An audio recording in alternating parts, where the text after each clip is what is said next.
Dun, dun, dun, dun, dun, dun, dun, dun, dun, dun.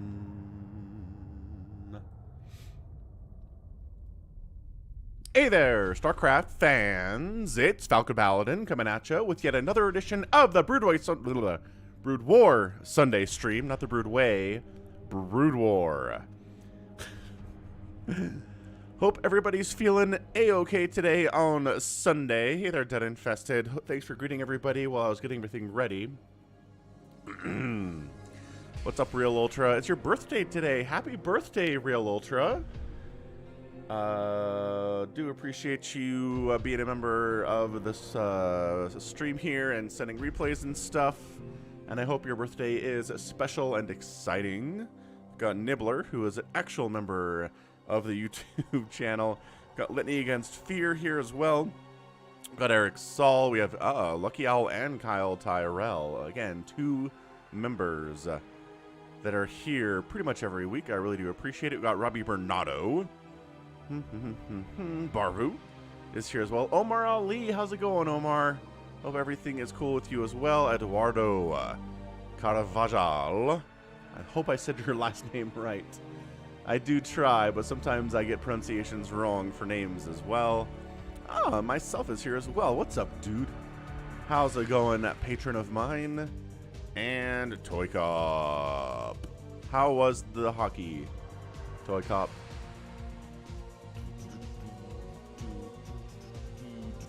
Anyway, cool. So guess what we have today? We've got a bunch of replays sent to falconpaladin@gmail.com with the subject of Brood War. We're going to cast a bunch of these. We got fastest map. We've got ourselves some 1v1s. We have some high-level stuff thanks to RJB of RJB TV fame. Omar is on summer vacation. That's fantastic. Summer vacation sounds beautiful. I haven't had a summer vacation since I was in high school. So, it's been a long time for that. But that's okay. You know, being an adult is pretty neat in a lot of ways, too. Hockey is always great, says Toy Cop. Thumbs up to Toy Cop on that. Let's see. Vincent is here. What's up, Vincent? And myself gets to deal with some adult stuff, but does get some time to watch a game or two. All right, myself. So what do you think? What do you want to see here? Do you want to see a incredible fastest map? Another amazing fastest map? A 3v3 fastest, a 1v1 fastest, a 2v2 on Polypoid, another fastest map featuring Nibbler. These are the options. You got cleaning, you have laundry, yes, that kind of stuff there. Corey Lee's in the house too. What's up, Corey Lee? Real Ultra wants to know how you changed the name of your replay. Oh yeah. Vandastic wants this one. Another 1v3 featuring that guy.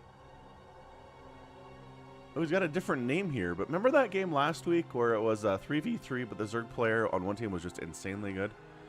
Yeah. Anywho. Civ 5's a good game. That's for sure. Yeah, see, Vandastic really wants this Zerg game right here, and I understand that. But also, since myself can only be here for a minute, I'm curious to see what he wants. Real Ultra, so if you go to your replays folder, which is... Let me see if I can help you with this real quick. So traditionally...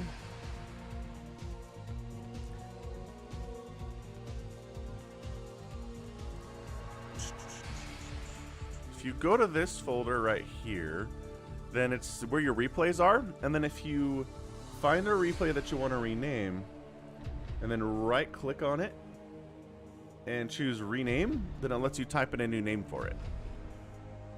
It's pretty fantastic. I hope that makes sense. Real Ultra. Real Ampler versus Real Noob. Replay. Myself wants Real Ample versus Real Noobs. Is that a... Oh yeah, look at that. Alright, cool, myself. Let's do it. Let's go. I think this is just another Rotom replay, but the name is interesting enough. Let's start with a 2v2. I'm down. Let's go. Ah, Corey Lee. I'm in Alaska searching for my nephew. Yeah, Corey. You can't post links in chat. Only the administrator can do that. So if you email it to me, Corey, at falconpaladin@gmail.com, I'll post it into the chat for you, bud. God, I hope you find him. I hope he's okay. Alright, cool. So 2v2 here on Polypoi. Top versus bottom, interestingly enough. So top side is Team 1. It's going to be a purple Protoss named Bassford. And his teammate is Rotom. Team 2 is going to be Noob58, who's a Green Zerg player, and then someone who's ostensibly Ample. But Ample's a Terran player. This player's off racing, but the APM's around 280 right now, so I don't know. Could be.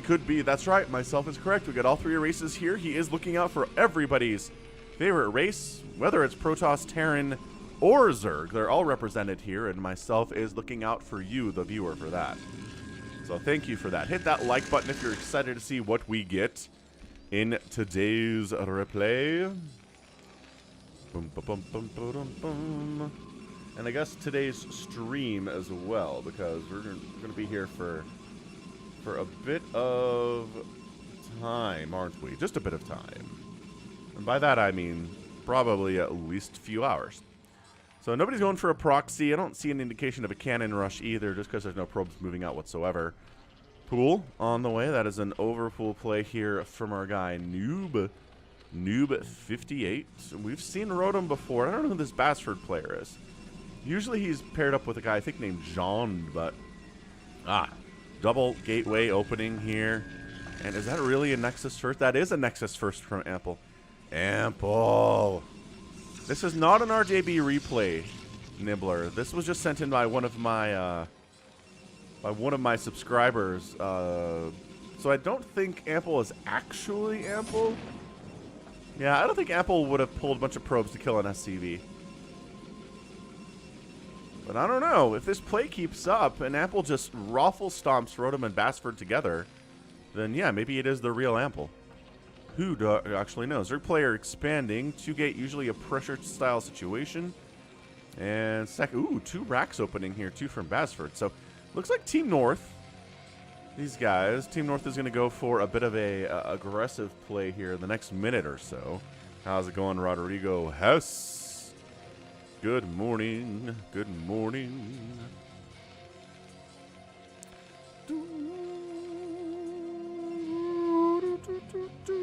Yeah, myself, the Brood War ladder is honestly very, very difficult. Oh, there's a forge here.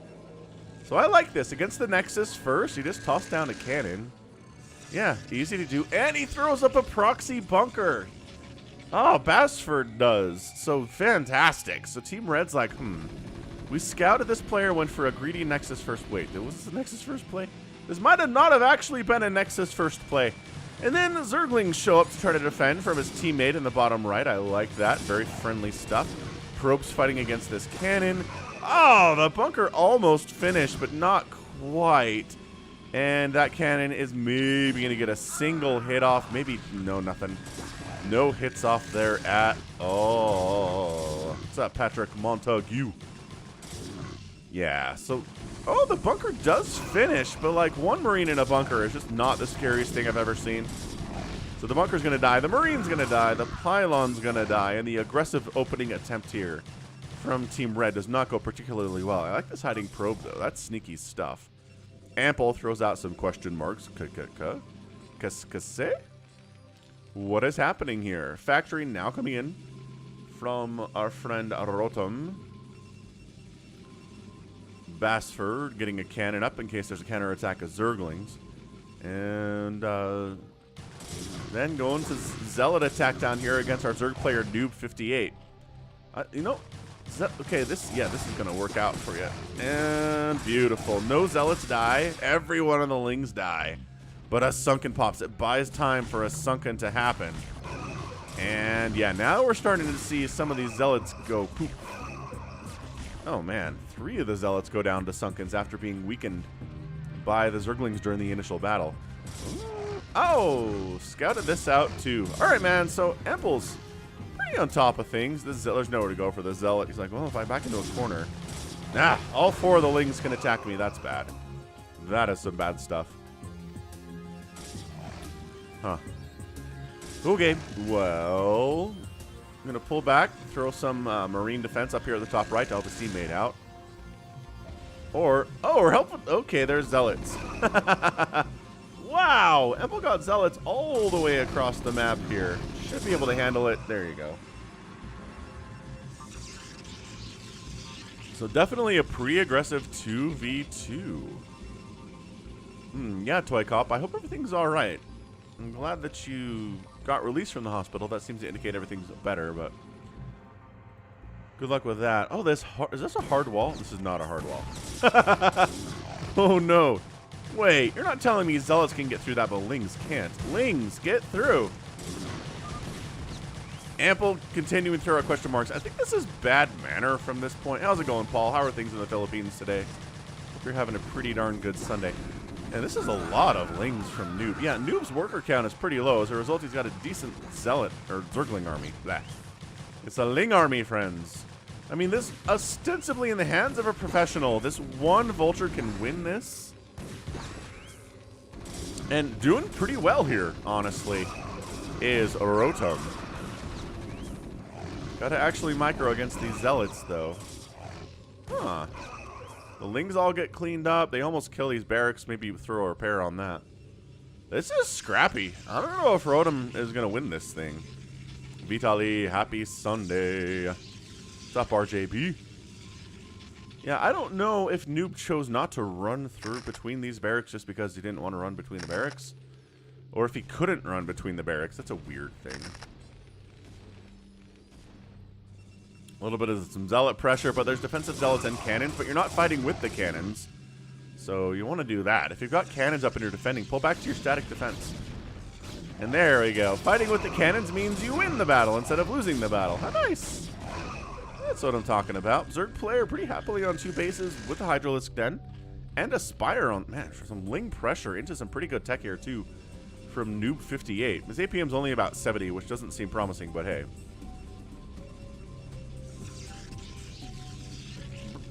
Yeah. So, I mean, I don't know. I don't know how much necessarily teamwork on offense we've seen from Team Red. I mean, I suppose we did see a pretty nice... That early attack was teamwork, but since then, it's just pretty much been our Protoss player attacking the Zerg noob without really any Terran support at all. But, yeah, very smartly going into mech now. If you've got a Protoss and a Zerg opponent, then mech's going to be the answer here. That's what you want into the mid and into the late game.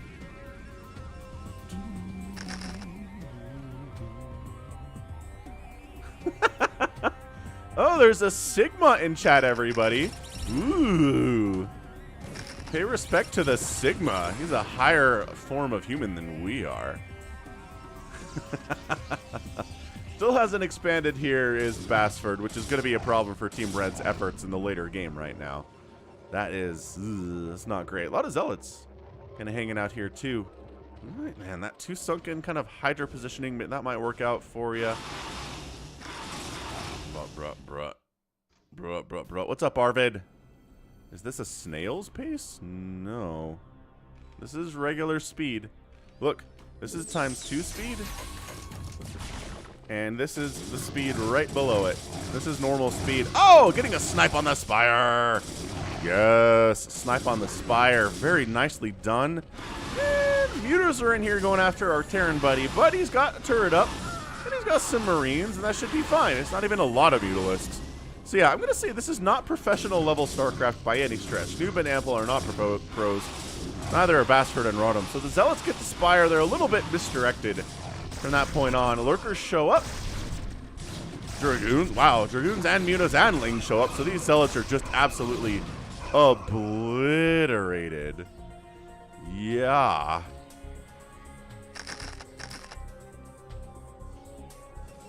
All right, so what are we looking at here? It's going to be a Corsair on the play.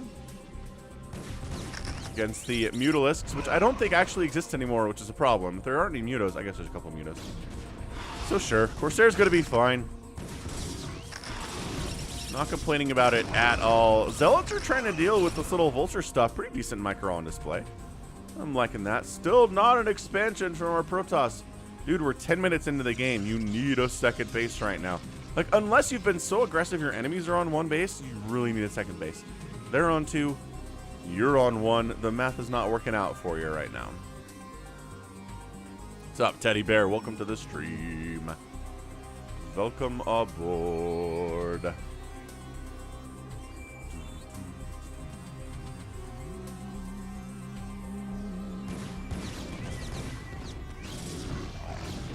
Yeah, the vultures are pretty good if they're from distance, obviously, but if they're getting in amongst the zealots and the dragoons, they're all going to die for sure. So, of course, they're pretty insane, actually. And all of a sudden, there's a supply block here on Noob 58. And jumping in here, killing this Overlord easy, killing this Overlord easy. I don't know where those Mutalisks went. Oh, they're back here. They're attacking the Protoss, but he's got more Corsairs back here. So that's fine. So supply block on Noob is worse now. Big push here. Pretty much only from our Ample players. It's not really Ample, but, you know, it's keeping above a 200 APM total. So, like, not a terrible Protoss, whoever this happens to be. Rotom scouts DTs from Ample and says, all right, that's cool, that's cool. Protoss expansions are for noobs. What's up, myself? Ah, sorry to hear that, Arvid. You could, I think you can knock down the quality to like 720, which you probably already did, so just ignore me. This is very interesting as far as a 2v2 is concerned. It's been fun for sure. Man, Bass Corsair. We saw this in the movie versus Savior game, didn't we? Holy crap. Corsairs against Overlords and against Zerg is just like 19 total supply available for Noob here. This is rough. This is incredibly rough stuff here. Well, Dragoons are not a bad answer to this, so I like that Ample's in here helping defend against the Corsair threat, but nice dodging back and forth here. The Dragoons are like, we'll protect you. Ah, the Corsairs went this way. They're not allowed to do that. Dude, the Zerg player's getting crippled. It's been supply blocked for at least a couple minutes. Has to spend more larvae and more resources on Overlords and time before he can make any more army units or drones or whatnot. Hey, Lawrence Chavez Fernandez. How's it going, Lawrence? I know, Lucky. Just make a single spore. Like, I know it's not going to save them, but it's going to discourage the Corsairs from doing whatever the heck they want like they're doing right now. Third base landing in from Rotom. Finally has a second base now is Basford. A third base from Ample and a fourth base from Ample now coming up here too, with possibly a fifth base. He's scouting that position out. So, Dragoons show up with detection, perhaps. Not really, no. There are no observers with this army whatsoever. It'd be real nice if maybe, I don't know, Terran teammate threw down a scan, but no energy for a scan. 2 scans available. Like, throwing down a scan would be great. I don't know. The teamwork here for Team Red is not great. They're going to run in, lose this Dragoon for no reason, and then just get obliterated here. Yeah, Ample's a 141 supply. Nobody else is over 100 supply at all. So, hey, 1 cannon got killed. That's pretty good stuff, I guess. Oh, no, the Corsairs are getting obliterated by enemy Dragoons. Just kidding. They're fine. They're much tankier than maybe they should be. What's up, Dr. Anime? Welcome to the stream. And once again, a lot of Overlords. I don't know. It kind of considers going back in, but that's not great for a bunch of inner Dragoons to deal with. What's up, Lawrence? Hope you're having a great Sunday down there in Brazil. Robo facility on the way from Basford. Rotom's mech's doing all right, I gotta say. He's still not over 100 supply. But all of a sudden, yeah, Ample's decided to make a pretty concerted push here on his enemy Protoss player for maybe the first time today. He sent a couple harassing zealots up, but the decision to delay expanding as much as he did is going to really hurt him at this point. So the cannons are going to be good against the lurkers, but there's so much Protoss here. It just doesn't really matter. I mean, this is a lot of Protoss. The high ground cannons are going to help. Blocking the ramp is going to help. So, like, there's a lot of things that are helping here, but... kill the lurkers. Kill the lurkers. Yeah, you're going to need some assistance from your teammate here. How's it going, Andreas Holby? Siege tanks are up. Okay, there's some Goliaths here, too, and a bunch of Hydras coming from the south. Hey, Noob got unsupply blocked, and he's doing all sorts of Hydralisk level things. Yeah, this assistance is not going particularly well. Siege tanks, 6-5 kills each. They haven't been worthless, but yeah. Ample with another question mark. And our guy Bassford here, he's holding his ramp, but he's not doing super well on resources, only on one base. And then Apple decides he's going to go after our dude, Rotom. And there's just not enough. We're not saving the third base, and if we're not saving the third base, then that means you're on 2 base versus a 4-basing enemy Ample here, and I don't know. Maybe this is the real Ample. Yeah, Bassford's like, hey, you're playing pretty well. Ample's is easy. I don't know if Ample would go into like a lower level 2v2 lobby and bad manner. He might. He might be the kind of guy to bad manner this, but nah, GG. GG, and Ample is our victor here today with his teammate Noob 58, who was alright. He contributed some Lings early, some Lurkers in the mid-game, and then some Hydras on that final killing blow. But yeah, Ample 209 APM. Really just kicked everybody's butt here. But I don't know. I feel like Ample, maybe Ample off racing drunk and taking it easy would be this level of Ample, because Ample's a really, really good player. I think he would have won faster if it was the real Ample. But, I mean, resources are telling us the whole story, right? Ended up killing 114, only lost 61 total units. GG. All right, cool. Let's go RJB replay. One of the RJB replays of the week. He's really excited about both of these replays. Like, he hasn't...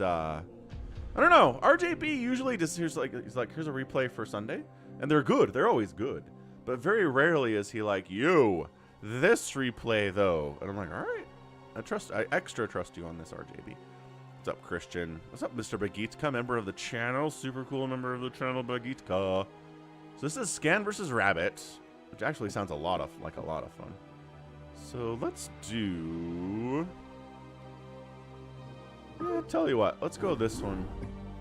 I think he said I could save one of these for a standalone for during the week, but maybe I'll just cast it now and then post it in the week later. That sounds fine. Yeah, myself. Exactly what I was saying. All right, cool. So this is going to be fantastic. This is lovely Rabbit. Otherwise just known as Rabbit, who's a teal Protoss player left side against his hated arch rival. Just kidding. This is just a regular enemy. It is Scan, our red Terran. Scan, excellent Terran player. ASL qualifier Terran player. Coaches Artosis Terran player. Super, super great dude. We like Scan a lot on this channel. And we like him a lot on the RJB channel too. If you enjoy Fastest Map, and I mean you probably do since you're here on the Sunday stream, then you should check out RJB's channel at RJB TV. Search RJB StarCraft in your YouTube search bar and you'll find him. Pretty darn easy. Comes up pretty quickly. Rodrigo Hess is here in the morning too. Okie doke. So, Fastest Map traditionally is a lot of Zealots from the Protoss. That's kind of like the only opening they have, unless they're cannon rushing. Those are the two things they like to do. And then for Terran, you can, I don't know, sort of have to at this level, it feels like, open up with Marines and medics and stuff, and then transition into mech. Or you don't have to. We've seen people win in a Fastest Map scenario with just Marines and medics against Protoss, which blows my mind, but it can be done if you're good enough. But yeah, you really want to open up with Marines, medics, bunkers to deal with the opening Zealot attack, because it's hard to get up enough Vultures to try to handle it very, very quickly. Which is, you know, this is very, very quickly because this is Fastest Map. What's up, Ed Nierva? We've got Mini Falcon here today. Good morning. Probe harassment, getting chased out by a Marine.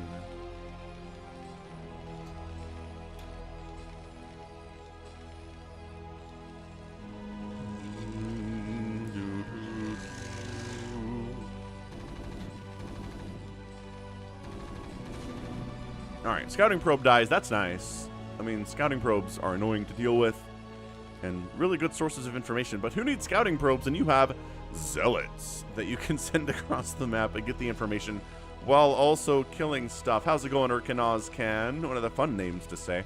There aren't a lot of fun names to say with you guys, just to be honest, but Urkin Ozcan's a fun one to always say. Yeah, so there's your bunker. I mean, the timing here for scan is just disgusting. Like, really. Zealots show up, the bunker finishes. The zealots don't like what they see. They're going to pull back and wait for reinforcing friendly zealots because there are a lot of them coming. Because it's 3 gateways constantly pressuring. With about 16 probes, and the mining rate is through the roof. Yeah, I don't know, Urkin. I would prefer that you just use the Falcon name in comments, but, you know, doesn't actively bother me, I guess. All right, man. Marine count is impressive, actually. This is pretty good stuff.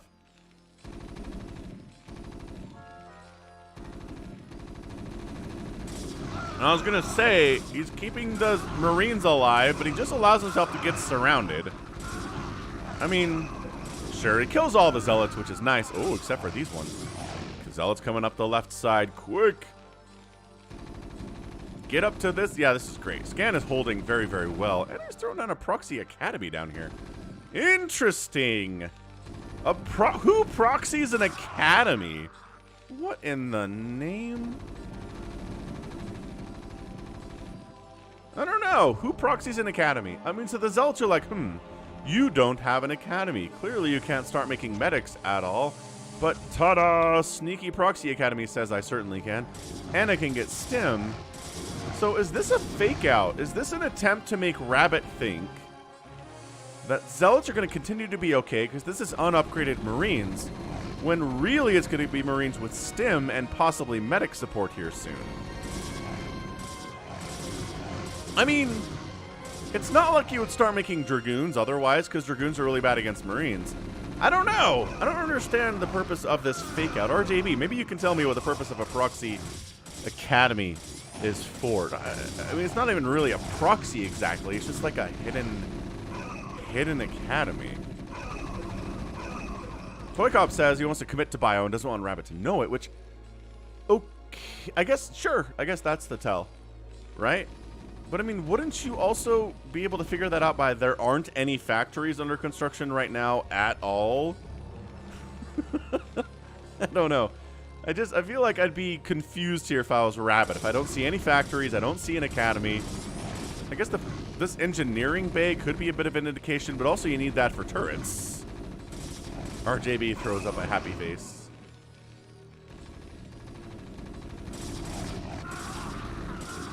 I mean, this is just a lot of Marines. I don't know. These Zealots are winning battles. Not this one, though. This guy is not winning battles right now. And, okay, so the medics are out. So, I mean, the cat's out of the bag, right? We've got the medics. We've got the stim. Okay, so, I mean, sure. Whatever you were hiding there, Scan, is now no longer hidden. It is in full view. This is going to be a lift-off, land, build firebats, run for this mineral line. But guess who just built a pylon to scout that kind of thing? Rabbit certainly did. Yeah, Omar, I agree with you. That was going to be the attempt, but it just got totally scouted.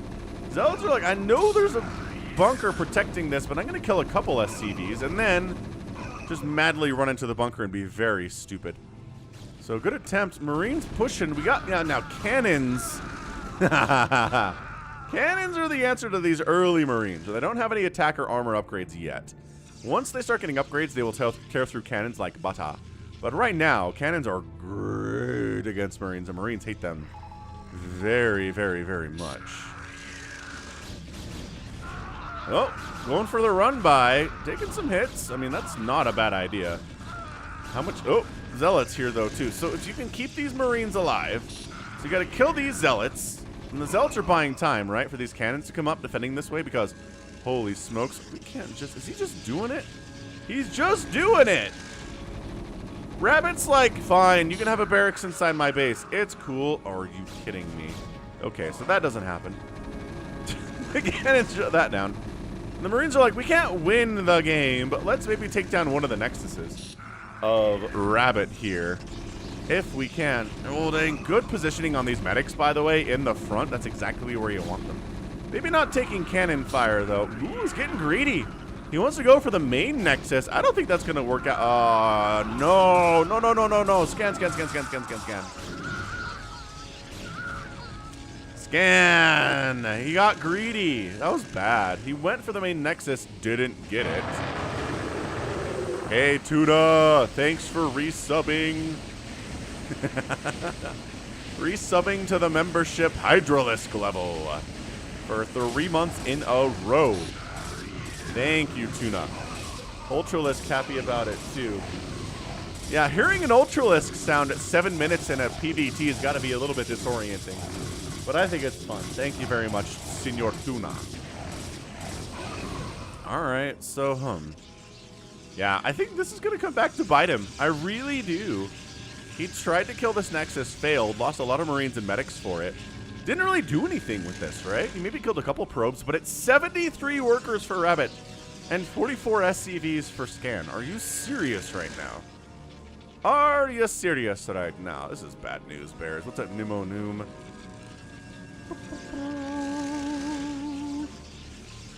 Off for the summer. Heck yes, Tuna. Man, I wish I could be off for the summer. You know what, though? I have what's called unlimited time off at my work. They changed the system, and it's for accounting purposes. It's really dumb on their whatever. The bean counters and the pencil pushers wanted it this way.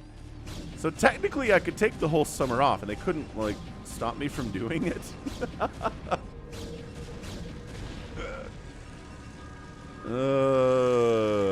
But I don't know. Okay, guess what the follow-up is? Is it Reaver Drops? Of course it's Reaver Drops. You madman. What else are you going to do in a PvT and fastest map? Or in 1v1? Oh, man. This is I guess that's a turret line. That's kind of a turret line. There's a gap here, but also there's Marines covering this angle. So Scan's like, I know what's coming. It's Reaver Drops. Let's do this thing. Tuna gets paid in full and takes the summer off. I need to work for Harvard. Tuna, I'll be a chef. I can cook things. Refer me to work at Harvard, please. That sounds amazing. All right, so the Reaper's unloading a fairly moderately safe location here. I think Scan is okay with this. Plus, all the shuttles keep dying, so that's great for future Scan purposes. Did he scout this? Oh, no. Okay. Ow! Oh, no. No, you're not. You're not getting that connection. So, yeah. Scan cleans it up. No big deal. Easy peasy lemon squeezy. He's up to 61 workers himself. It's 85 to 61 total workers. Getting some Corsairs to escort the drops, Storm drops, and Reaver drops, and Zealot drops in the future here for Scan. Scan handled that first one about as well as he can. Like, I really don't have any notes for him there. He's doing this extremely well. There's actually a shortage. I guess the bigger problem here, Tuna, is that I can't leave the state thanks to the divorce agreement, so I can't be a cook for Harvard. But that sounds amazing.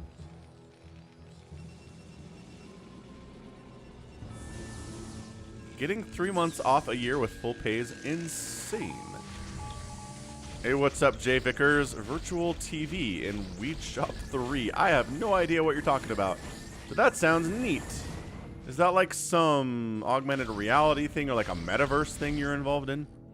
Sounds like a metaverse kind of a thing, Jay Vickers. Pow, pow, pow, pow, pow, pow. Once again, this is a fine place for the Reavers to drop. Like, it's not ideal. Scan's not like, yay, I have Reavers inside my main base killing my supply depots and supply blocking me, but it's way better than the Reavers setting up right here. Substantially a billion times better.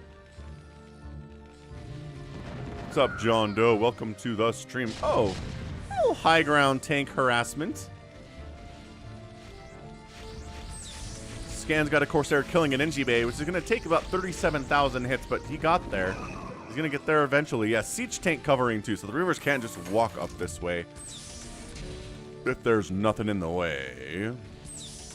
Keep thinking this is a thing, but it's just a turret. Drop some zealots in to get rid of the tanks. They killed one gateway, which isn't incredible. Ah! Ah, this is what we were worried about from Scan. 75 workers, and there's a storm available on that High Templar, dude. Why is he not storming? Dude, Rabbit, buddy. That High Templar has this one too. What?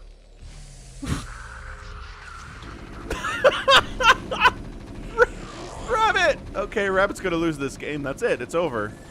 He had 2 High Templar with like 160 energy each sitting here for like 20 seconds and didn't storm at all. What in the name of Fergus McDootson was he doing there? Yeah, Rabbit's done. I'm sorry to tell you. I know you expected a longer macro game, but Rabbit's done. He might as well just tap out. That's it. It's over. I don't know. What else was he doing? Like, I guess he was microing zealots to attack bunkers. That seems like a lower priority thing to do here. Oh, he didn't have Psystorm up. Oh, you're right. RJB, you're right. He didn't have Psystorm upgraded yet. Okay, it counts, though. He brought along 2 High Templar with 150 energy and didn't have Storm upgraded yet and sat them there and they died. Dude, that sucks. That totally sucks. Well, we're going carriers and we're going ghosts. We might see some lockdown in our future, ladies and gentlemen. Yep, that didn't go well either. Scan has, oh, hold on. Hey, he did the thing! He got a storm off. Oh, there's a great SCV pull somewhere. Oh, down here. Great SCV pull. Didn't lose hardly any workers there. Oh, Scan.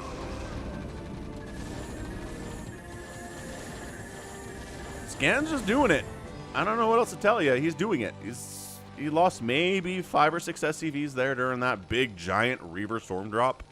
The SCV pull was elite level. He's secured them down there for safety purposes. Amazing. Amazing. All right, man. So yeah, we're working on ocular implants first for our ghosts, not cloak. Not, like, really, ocular implants is the first thing. So we're going 4 armory, which indicates we're going for the mechs. Pretty hardcore here. Dropships and whatnot. Nukes are in the future. Yeah, this drop angle's just not been working for Rabbit today. A lot of Reavers have died, and I'm not sure they've gotten a ton of value. Like, hardly at all. Just building supply depots down here. Okay. This is his supply corner, I suppose. They did a best of 7 fastest map. That sounds incredibly tiring. That's a lot of work. No wonder that... Yeah, alright. Well, maybe that explains why Rabbit messed up on his storm timing. If this is a 7th game of a best of 7 they played, I can see that. That actually helps explain a lot.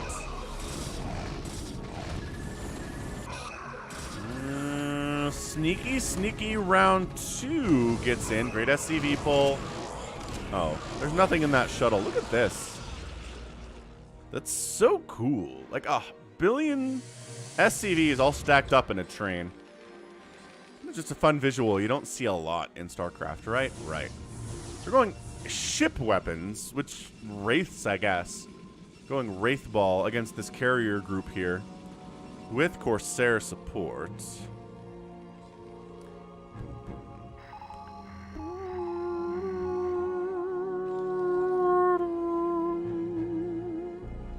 For another drop attempt here. Might start seeing some lockdown here soon. Possibly. Again, great SCV pull. Storm on the Marines. Whatever number of SCVs are still here, but yeah.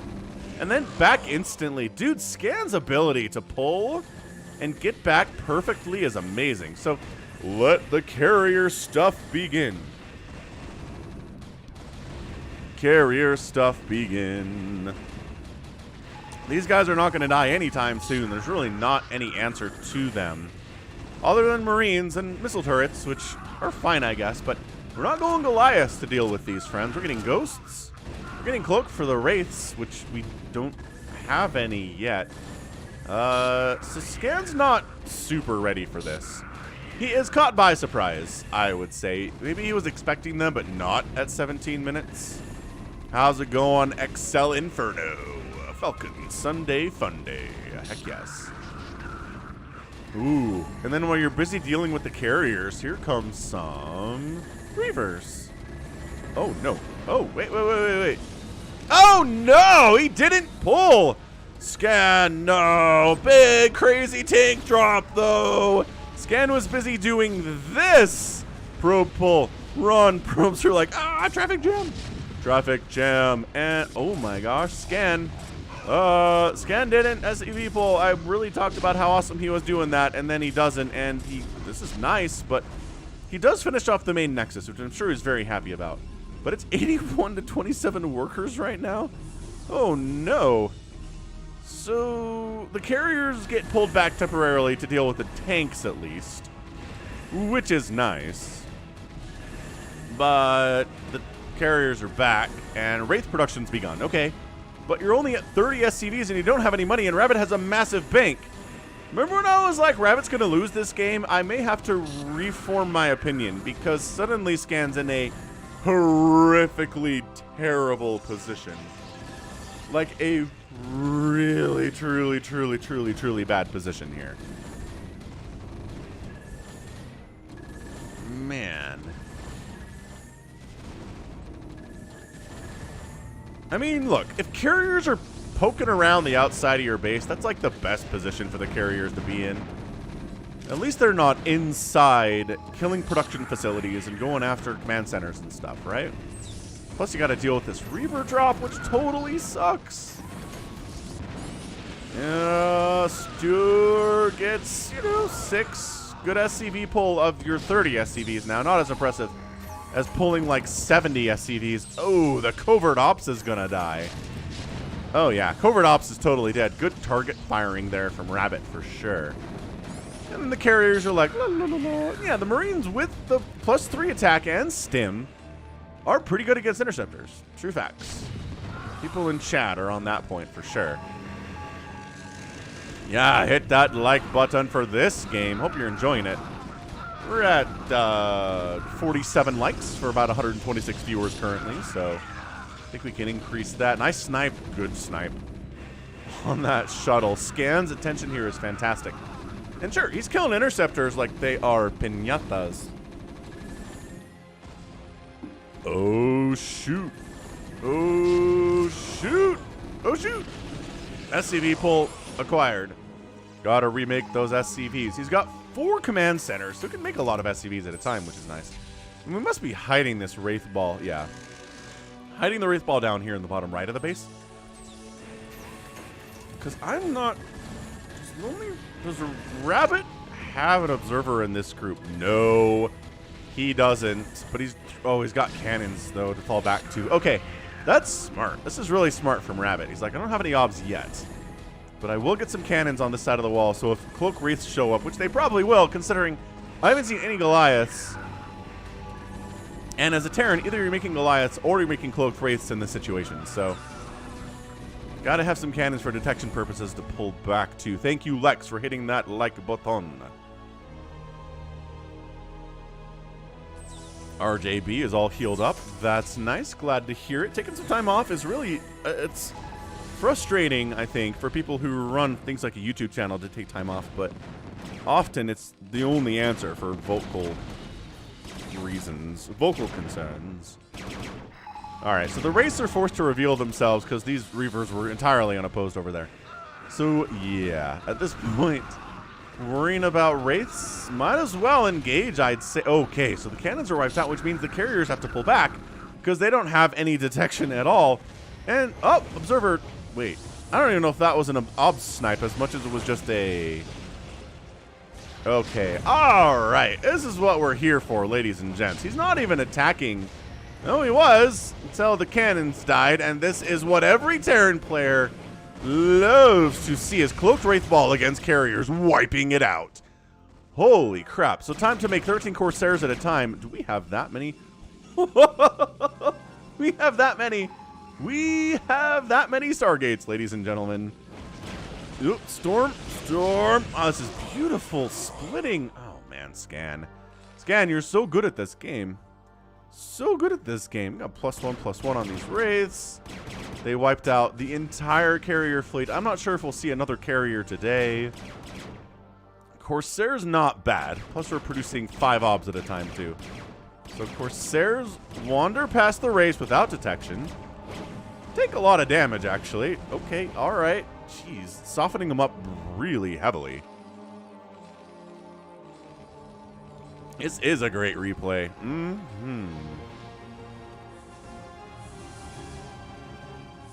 Yeah, Scan's clawed his way back up to 61 SCVs. 4 command centers will get you there pretty quickly. Turns out, what the heck are these zealots doing? Why are you here, friends? You should not be here. So, mass Corsair play, with all of the shuttles known to Protoss kind here. Attempted... That's not even a drop. That's just an empty drop ship. I don't know what that was. Maybe freeing up supply. Good grief. So all the Wraiths just died to Corsairs, and oh my gosh, the absolute abject chaos here. Still 60 SCVs because the SCV pull was good, but the main command center dies. And... well... hey, the ghosts help quite nicely. That's a big hit there, though. Ow. Ow, ow, ow. That hurt a lot.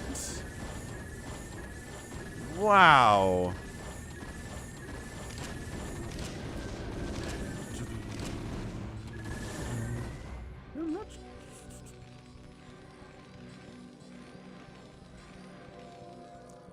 Boom, boom, boom. All right, so losing the main command center hurts. But worker count is okay. We still got 60 of them, and that was kind of the bigger deal. Although, I don't know, man. Scan got knocked down to 30 SCVs like 5 minutes ago, and he's fine. Like, it didn't cripple him in any way. He was able to come back from it economically and army value-wise, and he's doing fine. I'd love to see some nukes, but I'm not sure that's the play here today. Some Valkyries to deal with all of the enemy Corsairs. Smart, I like that counter. Doing what he can against the Corsair group. And then just kind of wandering in dropships. I don't know if these are empty or... nope, couple tanks go down.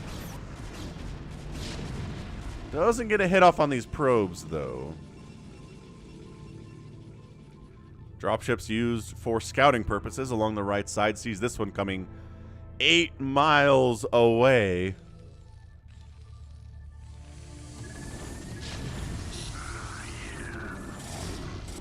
Yeah, and I mean, this drop gonna get handled too. I don't see any splash damage here. It's just zealots. So I'm not sure if that was just a decoy for this drop, which it seems like it probably was. Oh, SCV pull. SCV pull, SCV pull. SCV pull engages. Nice. Storm shows up. I don't think any SCVs died to that drop at all. Okay, these ones did. Some of the gas went down, but hey, that's pretty totally fine. How's it going, Luca? Welcome to the stream today.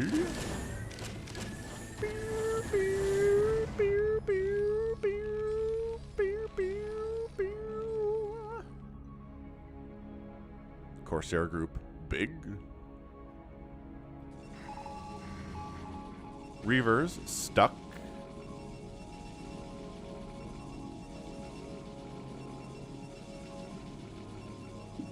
Not sure what to do with themselves. Once again, he keeps flying. Okay, so he gets rid of this scouty dropship. Alright, you give way too much advance warning when I come up this direction. You deserve to die. Okay, we might get Valkyries versus Corsairs here. Although, I don't know. I think this guy can see that. Yeah, he can see there's Valkyries over here. So this Corsair's like, nah. Ah. Oh. Yeah. Valkyrie, good. Good unit. Seen most often in fastest map games.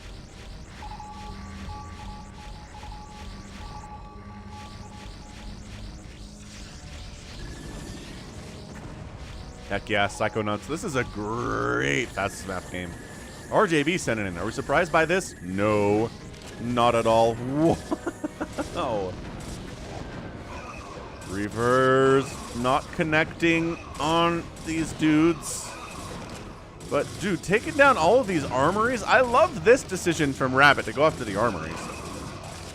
Because obviously Scan's prioritizing upgrades at the moment, and he just got canceled on a bunch of them. Does have the one remaining, though. So that's nice.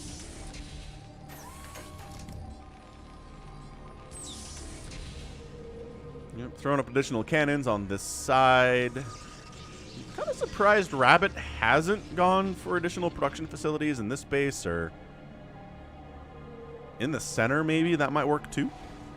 What's up, Sonyo? Welcome to the stream. Happy Sunday. I think we're doing great. This has been a very, very good PBT fastest map from RJB.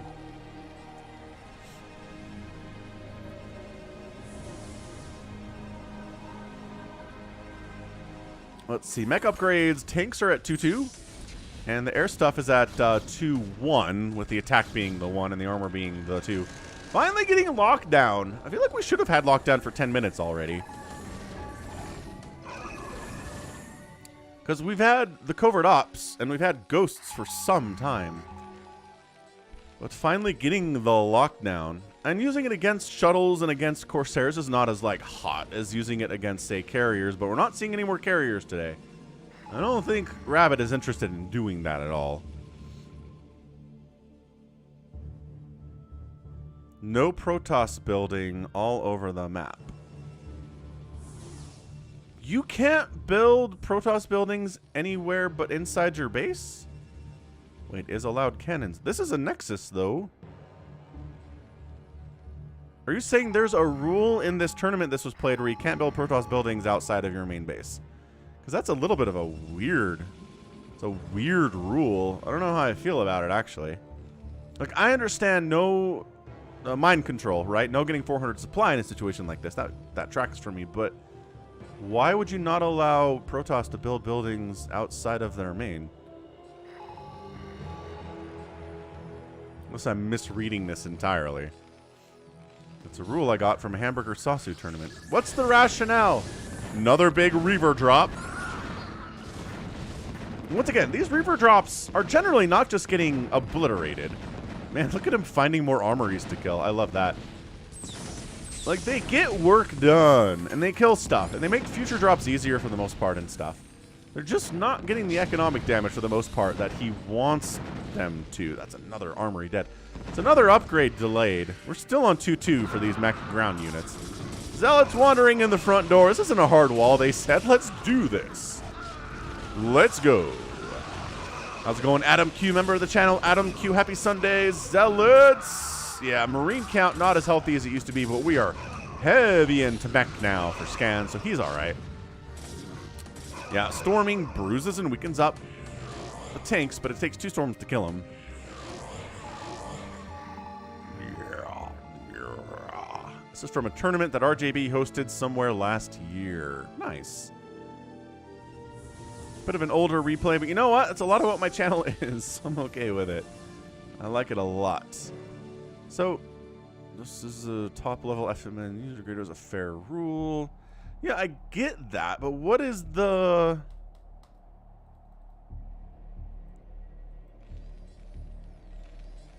I don't know. I just don't understand the rationale behind that whatsoever. Zealot droop. I'm trying to zealot bomb these tanks. Because, yeah, the tanks showing up at your front door is something you want to avoid as much as Protossly possible.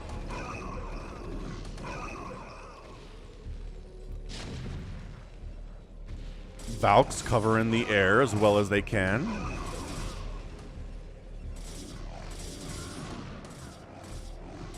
Yeah, but there's just enough Zealots without any Vulture support that these tanks are pulling back. So production tab says, Ghosts! We're going to use Ghosts to deal with the Zealots, which is not a terrible idea. it becomes really difficult for Terran or Zerg to play versus a fully built Protoss map. Are Terrans allowed to build buildings everywhere on the map? Is that okay?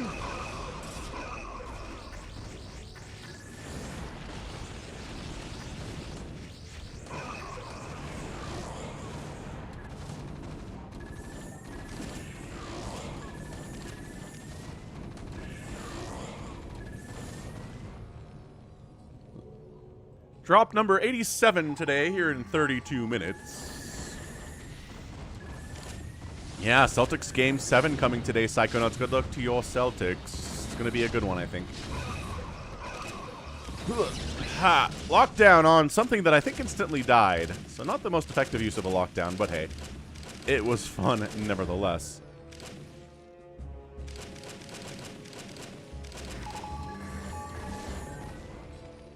So Terrans are allowed to build buildings wherever they want, but Protoss is contained within their base. Interesting. How's it going, Jacko? Happy Sunday. And here come the Zealots again, right into the front door. There are no vultures once again. So the Zealots are just killing these tanks, yo.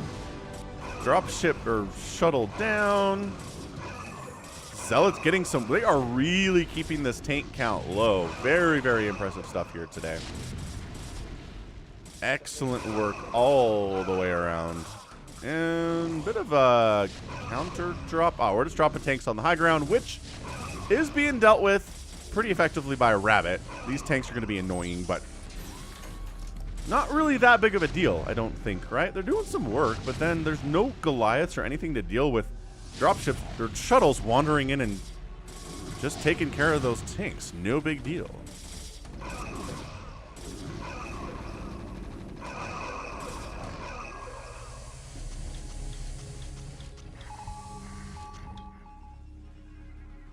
think Miami's nice every time of year, actually. Psychonauts.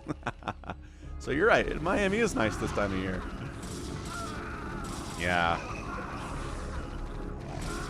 Yeah, I think whoever ends up winning Game 7 today is going to have a pretty decently easier time with the Heat. Like, I like the Heat, but man, Celtics and Bucks have been playing extremely well.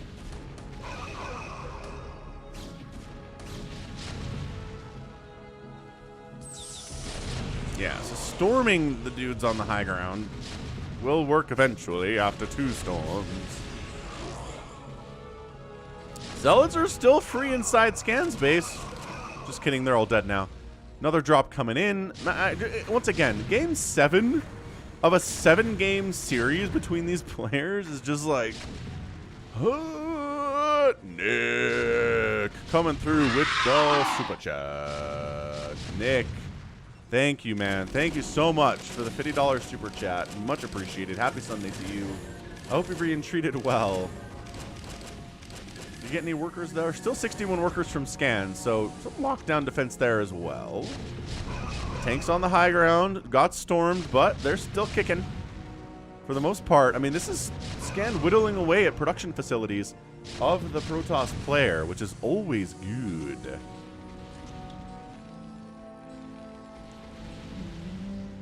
All right, scan turning the tide here a bit. Suddenly, I don't know how Rabbit's not able to just... I guess there's Valkyries. That's what I was talking about earlier, right? It was so much easier to just drop Zealots on these tanks when there was no anti-air. And he does manage to sneak a couple in here while the Valkyries are distracted. So a couple of these tanks are going to die. But then more tanks are getting dropped, and these tanks are still happening. And it's totally flipped here. Scan has put Rabbit on his back foot.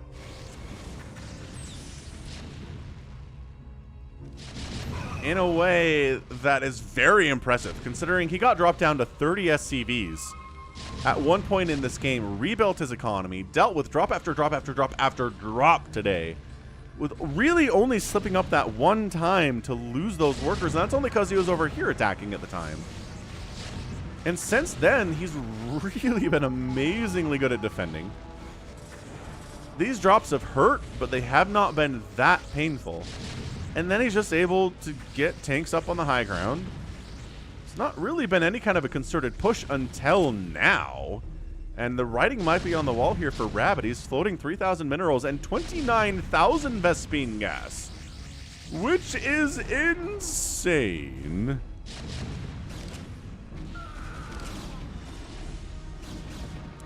I love these cannons. You're like, you think you're pushing out? No, you aren't. You need more tanks than that, buddy. You gotta stop moving into cannons as well. This is scrap. Oh my gosh, we went back into carriers. Remember when I was like, we're never getting carriers again?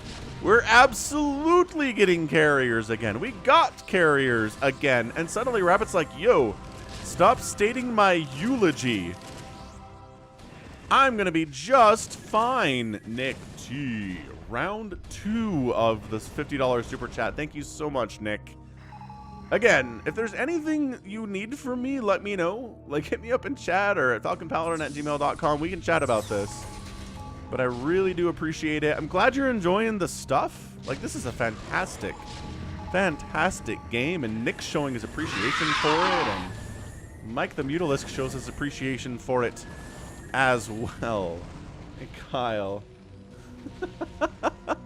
Adjusted for inflation, that's 2 million Vespene gas. 31,000 gas. Yeah, I can see that, dude. Inflation hits the Caprulu sector. More at 9. Protoss finding it hard to build 12 carriers because Vespene gas rates are so high. This is just supply depots for scan bottom, right? Those of you who are asking. So tanks drop in the main base of Rabbit. Oh, lock down, lock it down, lock it down. Yes, we lock it down, baby. Oh. Woof. Tanks get some work done. Carriers have to go back to deal with it. It's a little bit of deja vu, but the tanks pushing in the front door.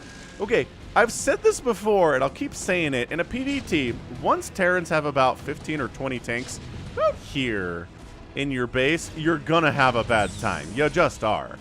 This is why Protoss is built around preventing this from happening. Can he get these? Can he not quite reach these probes? I don't think he can quite reach these probes. Lockdown, lockdown. Lockdown on the carriers. And then it's lockdown Ghost Goliath here. Are every one of the carriers locked down? Interceptors, there's still some of them bouncing around. Okay, now we're close enough to connect on these probes. But no, dude, Rabbit is doing an amazing job keeping his workers alive in the face of tanks in his corner of the globe here. But this is, I mean, the lockdown carriers are a problem. There's not a lot to actually kill these carriers, but I guess the ghosts are working on it.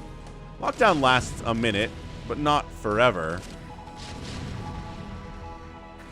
All right, sounds good, Nick. Good luck doing your stuff. Happy Sunday, dude. Hey, Lero Love is here too. What's up, Lero Love? GG! Rabbit taps out. It scans the winner of this best of 7 fastest map 7-game series from a 7th game.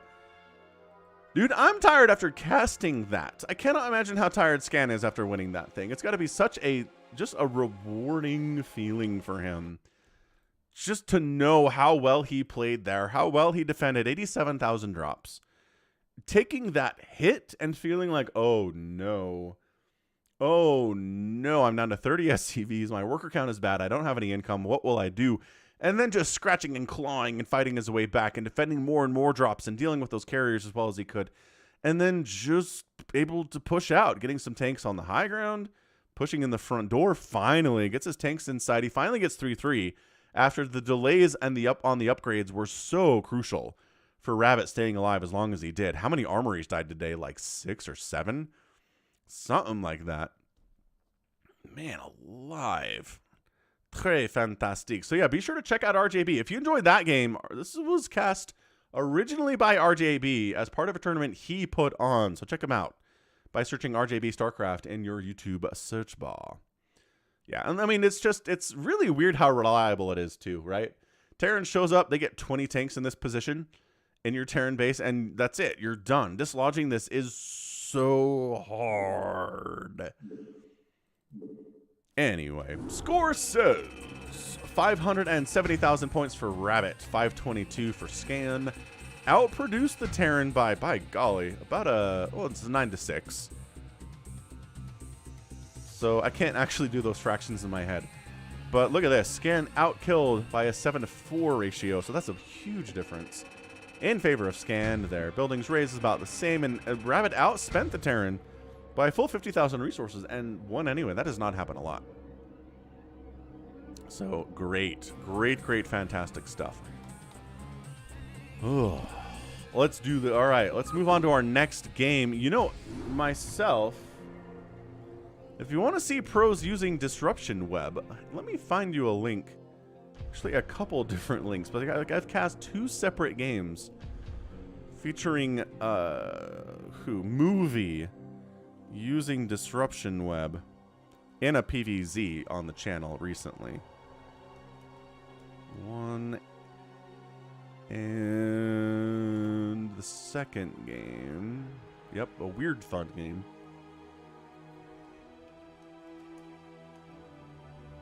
There you go. So if you want to check out Disruption Web play in a professional 1v1 featuring players like Hydra and Movie and Savior, check out the links I just put in chat. All right, nice. You know what it's time for? It's time for a Nibbler replay. Nibbler's trapped in a box, and Nibbler's here. So let's go. All right, Psychonauts, good luck cutting the lawn. I hope you don't run over any sprinkler heads. That's the worst, is what it is. All right, sweet. The sweetness. So, top versus bottom. Let's go. Team 1, Nibbler, bottom right. He's an orange Zerg player.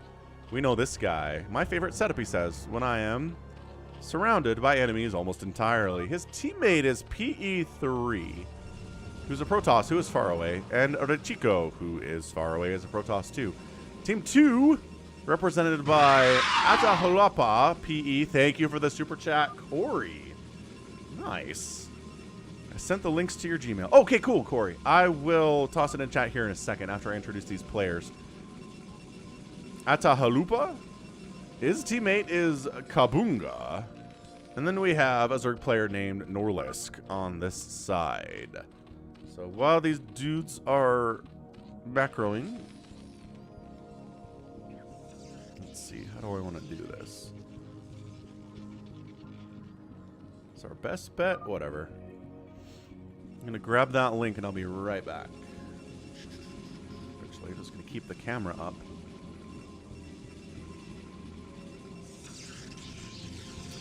Alright. So, yeah, do check out this link about a missing boy in Alaska. Oh, that is so sad. Ah, okay, so the GoFundMe, it looks like people have given up on trying to find him alive. They're trying to find his remains. Okay, so this is just sad overall and tragic. So go check out the GoFundMe. I do really encourage everyone to donate to this effort to try to recover this boy's remains. And yeah, just click the links, check them out. There you go, Corey. I hope some people here can help, and I imagine that they will. Mr. Bibigitka asked, "I've been to Europe before?" So I've not really. No, I flew through Europe. I was at the Charles de Gaulle airport in 2002 for about 8 hours. And then again in 2003 for about 8 hours. But no, I haven't really been to Europe. I'd like to. I'd like to one day for sure.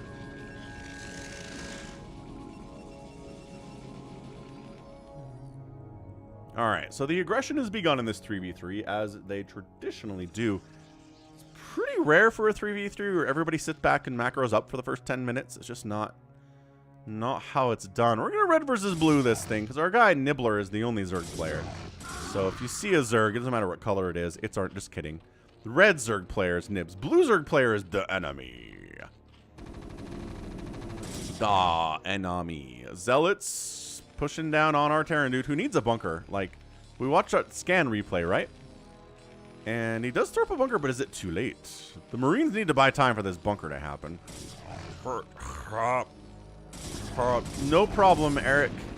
Oh no, the bunker doesn't happen. The Zealots are causing a lot of problems. It wasn't that bad. It was quite an experience, though.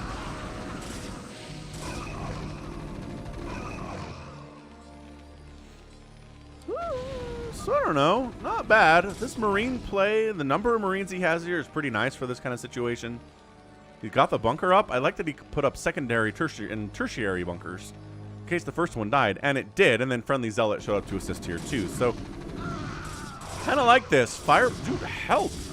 The Zealots are like, we're sacrificing ourselves here, but yeah, pushing the enemy Protoss out is going very well here for Team Blue. So the attack from Team Red doesn't happen. Nibbler is hatching.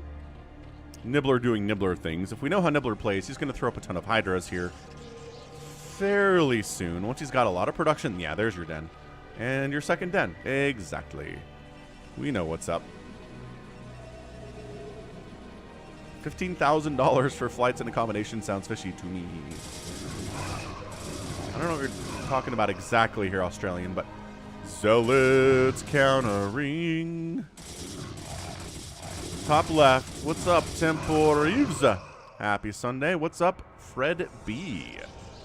Like and sharing for Team Red. He's rooting for Nibbler and friends here. This isn't like Friday or student or anything. This is just Nibbler with some randos he found on the internet. Zealot, this is working extremely well. Where are your dudes? Oh, maybe they're... No? No, they're counterattacking somewhere. Not really. Cannon doing some work. Probe's fighting, and then a couple Zealots pop out, and they do force the Zealots away.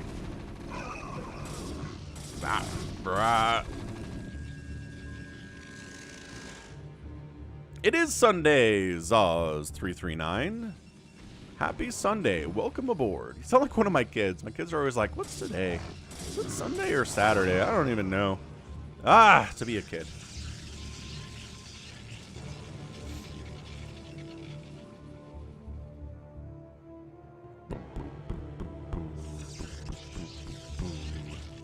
Ah, okay. So P3 is one of your friends, says Nibbler, but this Rachiko is a random player.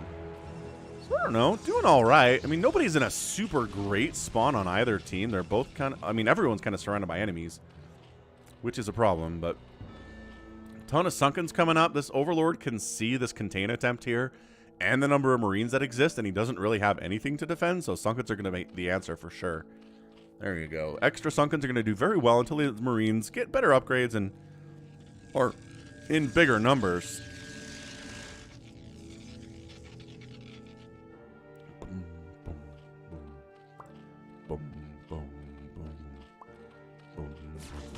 All right, man, that is too many Sunkens. Yeah, very smartly, I think, for Kabunga, not engaging fully there anyway. Coming around, can he get here and hit anything? I don't know. This is pretty good SimCity. I like the Sunken setup. That seems to protect everything pretty well. This is an unfriendly environment, says Nibbler. Be gone. Trouble me no more. But I don't know. Enemy Hydras and Zealots and Marines. I think Nibbler could die if all those people went at the same time, but they're going to go for easier prey, but I don't know about that. There's a lot of cannons up here from Rachiko. And a lot of Zealots and cannons up here from P3. So, I don't know. Where's your place? Where do you want to go here? I would honestly suggest tanks. And that's what we're working on, right?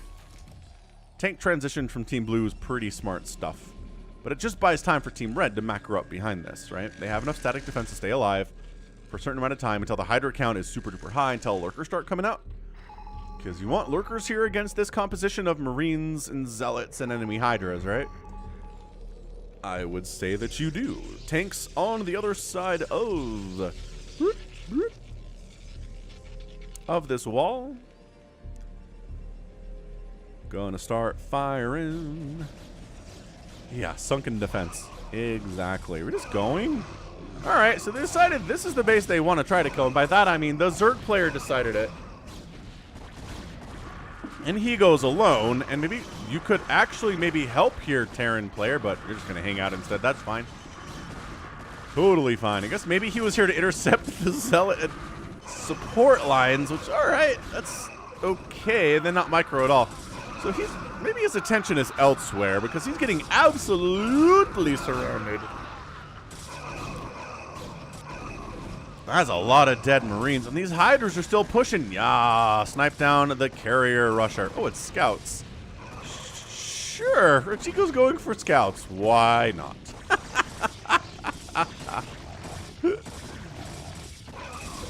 I mean, against enemy Hydras and Dragoons and Marines, scouts seem like a pretty logical answer. No, it actually doesn't. Rachiko, dude, honestly, gotta do something. I'm blocked in. He is. He's super contained. If he got drops, you could maybe do it, but that's going to take a while to get there. And you open scouts. Come on, Rachiko. You can't open up 4-star gate scout and expect to be able to win a fastest map, you crazy person. You get scouts after you're already maxed out and you're dinking around. Or if you're in like a phantom mode game or something. Yeah, he doesn't even get any scouts off. So Rachiko is super dead because he's an idiot. That's fine. I mean, look. Even if you went for Zealots and Dragoons here and Psionic Storm, which would have been really nice, actually, he probably would have died. He'd have a better case into why his teammates didn't help him if he actually had stuff to help defend with. So Nibbler's in trouble. I'm going to put that out there. Hey, look, we got drops. Nibbler got drops, just too late to save our buddy Rachiko, who went for scouts because he's not smart. We're going to drop here. How about that? Just drop all of the Hydralisks right here.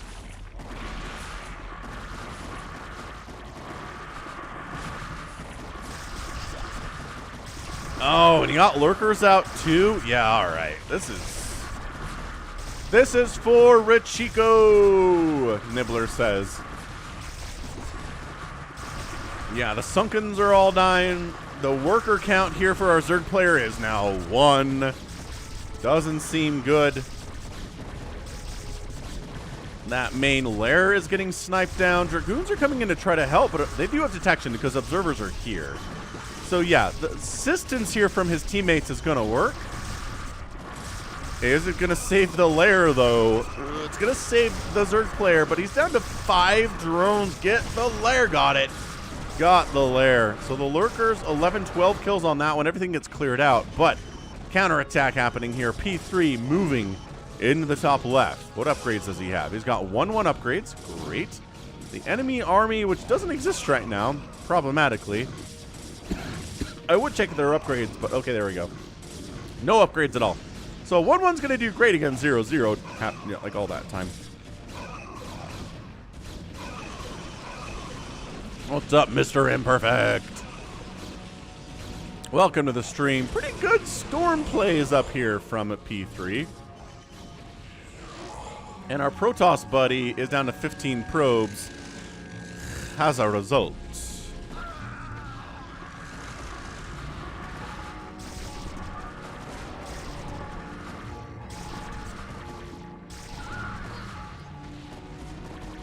Why go green?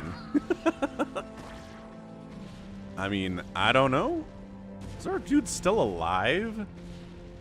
Rachiko's trying to rebuild 12 o'clock here. He's got a sneaky nexus here as well. Destroy the mid. No, we're not listening to you. You opened 4 Stargate Scout, you crazy person. Bring in DT, which better defensive unit DTs than offensive unit DTs. At least in this kind of a situation where there's cannons behind. Yeah, that's, you know, all right. So the DTs are doing some work, I guess. What's up, Alexander Davidov? Dragoons defending DTs getting murderized as well. And yeah, all right. Nibbler's breaking out of his little contain. So he's alive. He's happy that he's alive.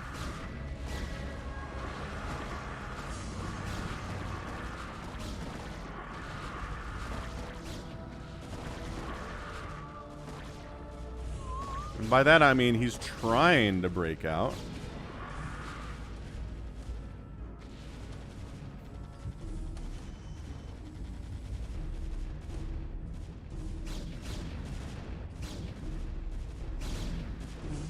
Dog with a blog's here. What's up, Dog with a blog?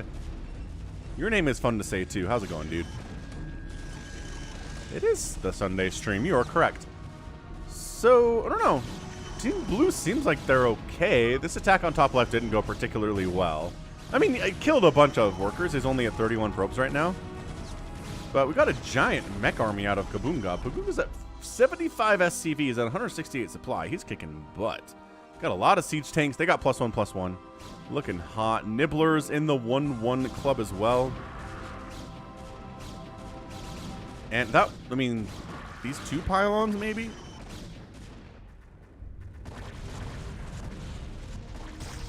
Now there's lurkers. A little bit harder to defend that for sure. Ganon's in the house too. Are you falconing the paladin's son? I don't know what that sentence means actually. Oh, Nibbler says drop times, and we see this coming.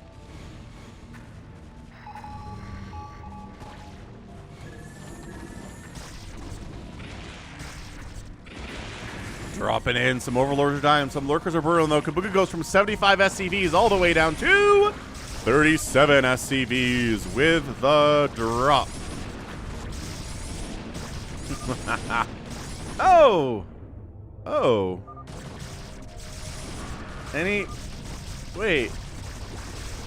The green player leaves? That was abrupt. Like, no. I totally understand Kabunga leaving at this point, I think. His economy is in shambles. He's very dead. But, like, I guess he saw that, right? Our guy, I can't say this name, Atahualapa, basically recognizes that his Terran teammate is wiped out and his Zerg teammate is hurt. He's like, well, I'm not good enough to win this game on my own, that's for sure. So, all right. Abrupt GG. But hey, Nibbler gets the win. Crazy drops, killing 2 players. Drops is good. Have I started watching Spy X Family? No. Nope, haven't done it. 154,000 points there for Nibbler. He wins the day on the scoreboard. Doesn't really mean a lot, but it means something, I think. 168 units lost by Nibbler, but he killed the most too, so hey, get stuff done. And economically here, Kabunga had a better day, but Nibbler was in 2nd place. For the showist. Neat. Super neat. Alright, what are we doing next? We could do a fastest map 1v1 called Imagine Winning, which sounds a little sad, actually. Maybe we'll do a Falcon cast on this one. Or mini Falcon cast on this one.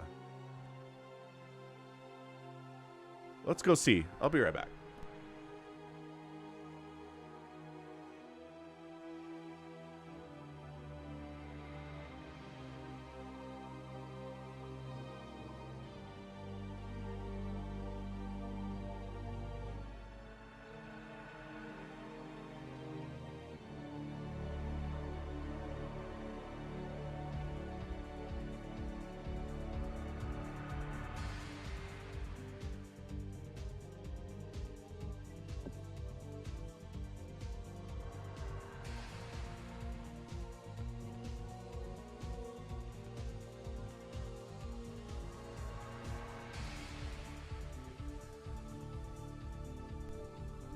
Hello.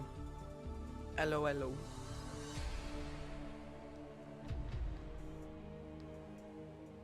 I am not sure which one to cast, so I am going to wait a second. How you guys doing? It's a pretty good Sunday today.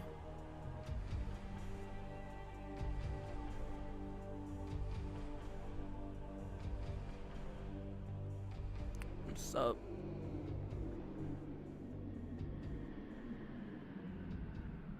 Hey, wake up.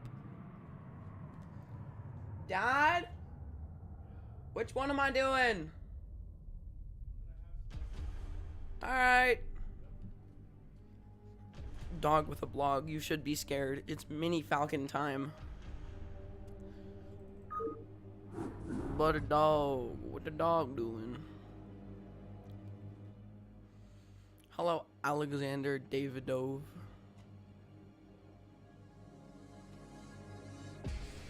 Okay, let's go, people.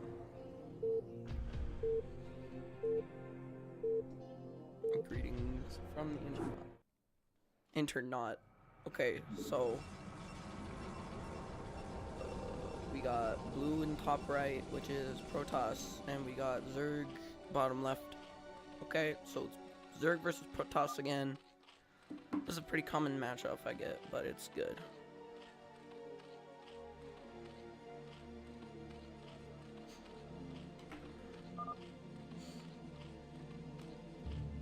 Alright. Are we doing anything yet? We're making drones. We're making drones, and we are doing the scouting with the Overlord, because that's what you do with Zerg. I don't really play Zerg though, I only play Protoss, and I don't really play that much anyways. Still fun to cast though. Alright, we're making a pylon over here because that's what you gotta do. We're making a second pylon. 2 pylons at once is pretty good. Yeah, it's a pretty common mashup. Yeah, I've had a little bit of a sore throat the past few days. Just like, it's not bad, but ooh, okay, we're getting another Overlord real quick. Zerg found another base setup, kind of. Yeah, there's a bunch of Vespene gas over here, but not many crystals. Yeah, let's go Protoss. Make the crystals. Scouting. Oop, we got another scout going on. So he's gonna scout over here. What are we making? Ooh, gateway already.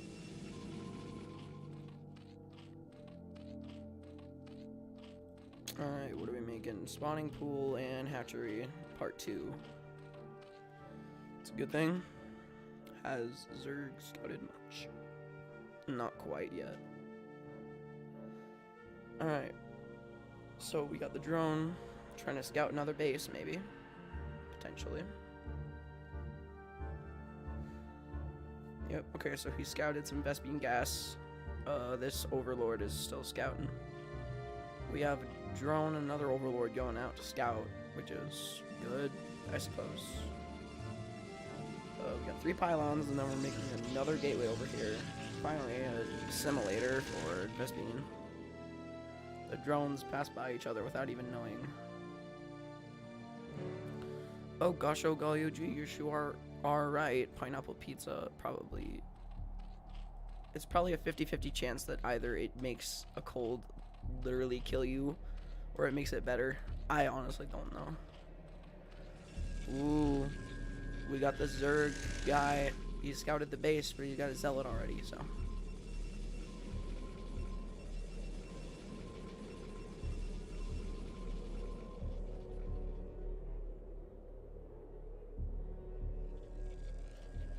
Rare stream, yes. This is like every other Sunday I get to cast a game or 2. It's pretty fun.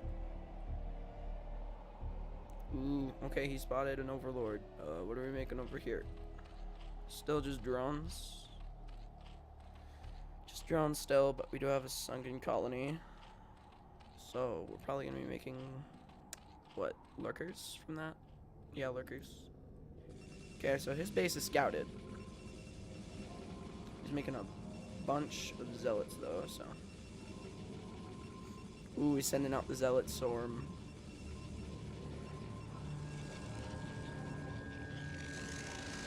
Dog with the blog. What he doing with that blog?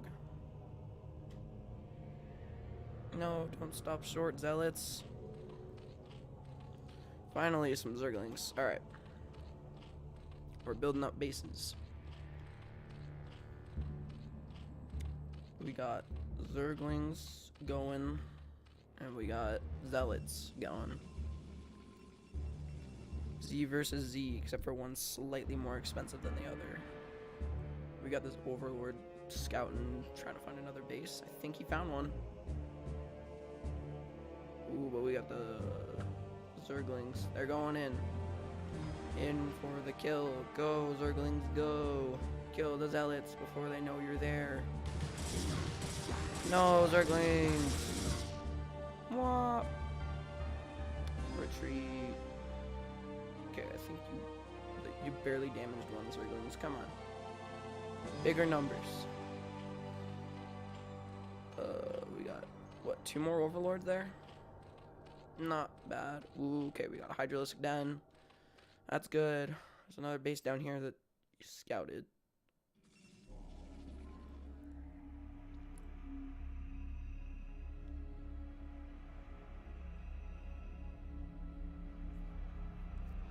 How's your guys' day going?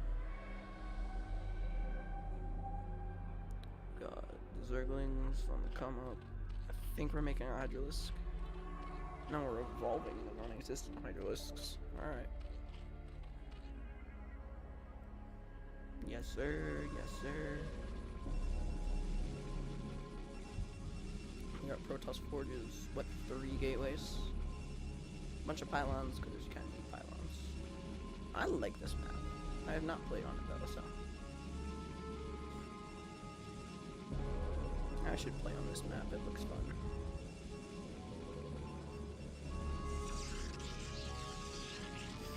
Another pylon. I did not know that you could move them once you make a pylon. I thought they had to stay there and make it.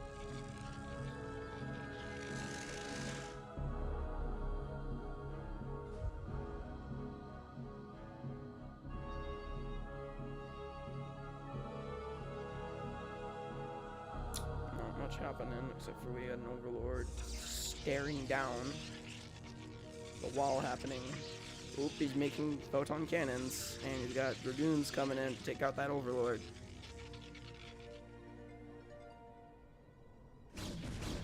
Yeah, make detection. Okay, so he's gonna get that Overlord out of there. Try to let it live. What's he doing with it? Getting it out. Now he's moving it that way. I'm confused. Lurkers. There's a Queen's Nest.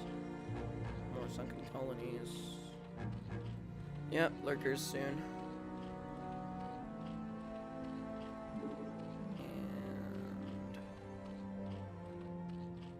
oh, lurker. Kaboom. Oh yeah, that's a bunch of lurkers. Alright. Come on, Protoss, make detection quick. Oh no.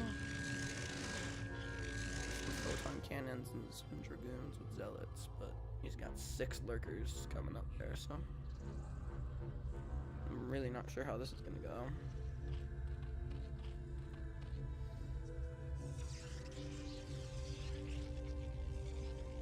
Go, lurkers, go.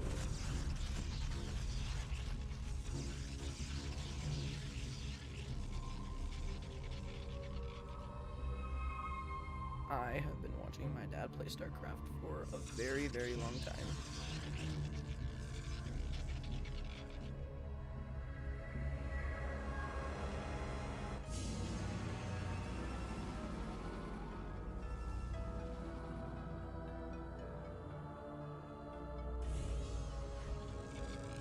That is a lot of cannons. That is a lot of cannons, okay. Oh, good, okay. Cannon R detector. Good, good, good. We're making a hatchery behind the lurkers.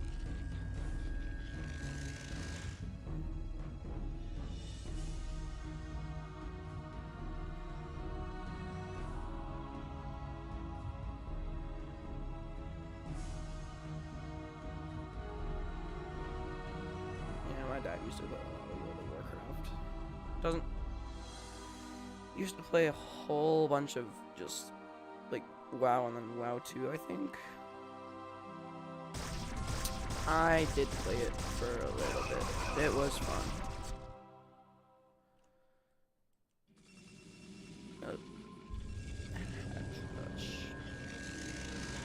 Templar Archives. Woo! What do we have going on down here? Oh yeah, hatchery rush for sure. Ooh, we got a hive. That's good. Another hatchery, another hatchery. We got a hatchery behind the wall of lurkers. We got overlords just all over the place. Probably making other bases. Other than that, it's basically just scouting and base building.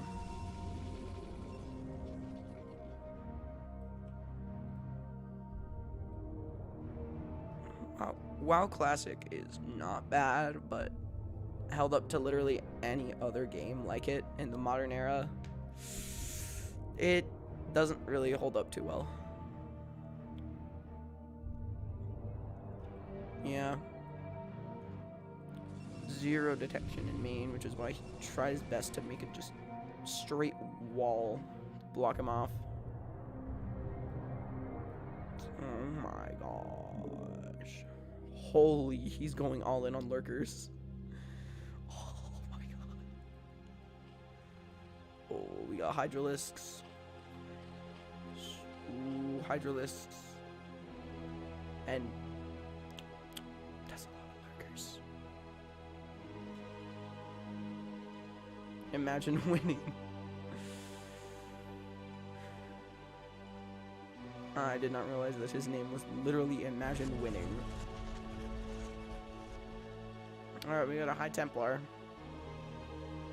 But there's just a straight, literal wall of lurkers there. We got a robotics facility and still nothing. No cannons, no observers. Main base. Creep colony is hydralisks, another creep colony.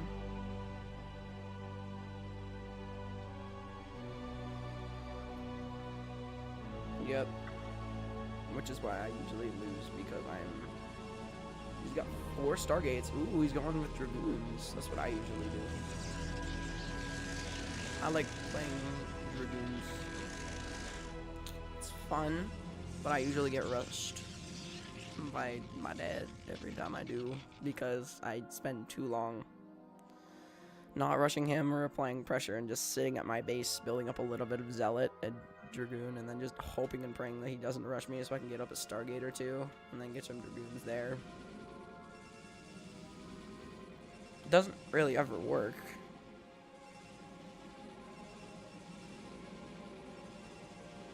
Alright, so he's just making a giant wall and hoping that he doesn't push. But he's most definitely going to push. So, what do we have happening in Zerg? He's got a wall of hydralisks. Bro, he's got a wall of everything. He's got the hive. He's got the hydralisk den. What doesn't he have?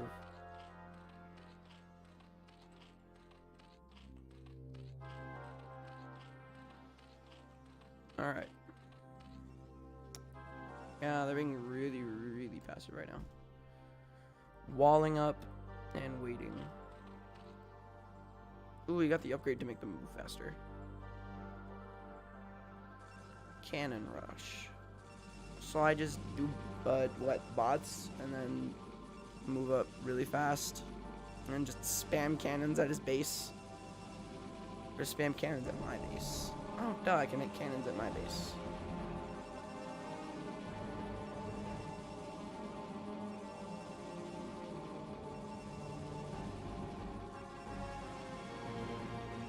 Alright, man still doesn't have any cannons, and okay, he is getting them.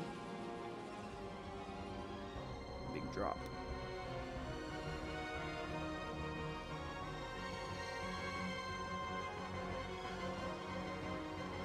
A bunch of sunken colonies.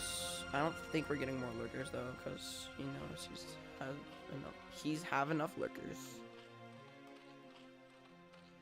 He is building a ton of hydralisks though. Ooh,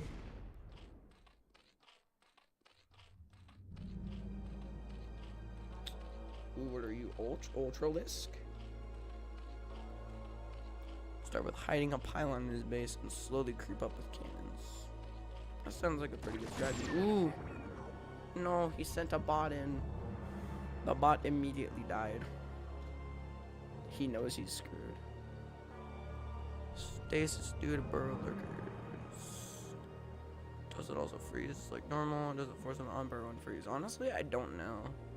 Finally, he's got an observer. Oh my gosh, that only took, what, 10 freaking minutes.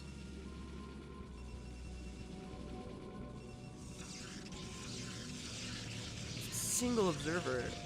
Why it takes so long. Alright. He's got an observer. 2 observers now. He can probably start pushing. But is he going to choose to push? Is the question. Maybe, maybe not. Maybe he will, maybe he won't.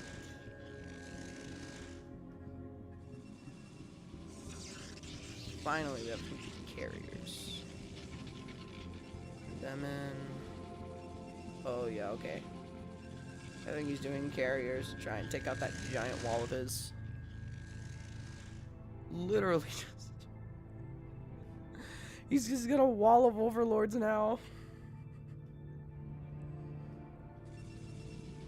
He's got a wall of his own though, of just dragoons. Oh my gosh, it's happening. He's doing it. He's going in. And he's immediately being taken out. He took too long. Yep.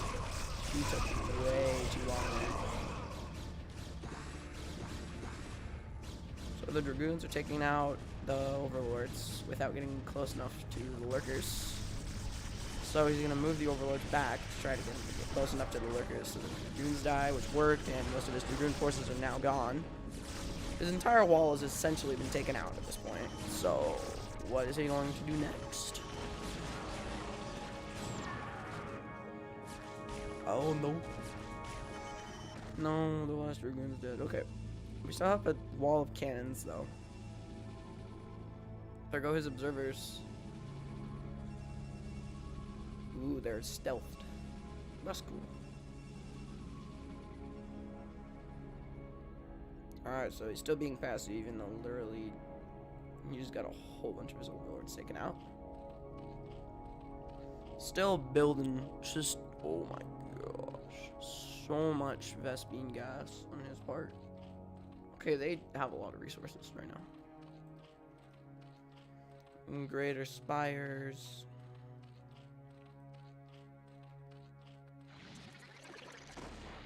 No, someone else died.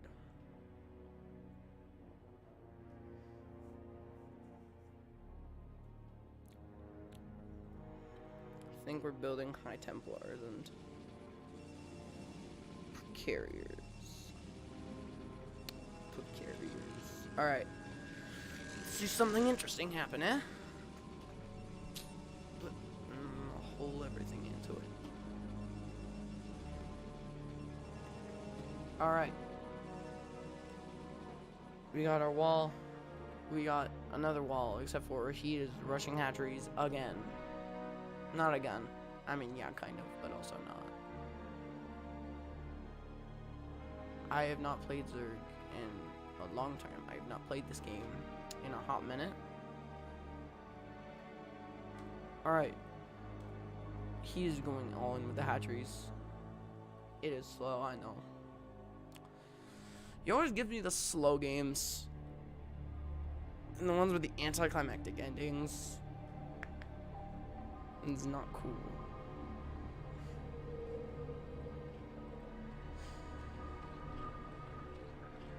I don't know what he does, honestly.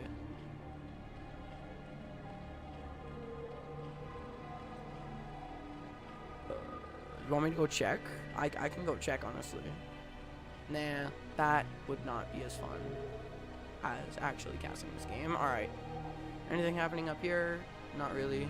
Are we going to go in with those carriers yet? No. Is there not enough interceptors on them? Still not going in with the carriers. No one's going in on anything. Ooh, wait, never mind. We're going around with the hydralisks. But also, we can't get over, so what's the point? Found a mini base. This map just has a bunch of Vespine gas and then some crystals, but only on the main base that they give you.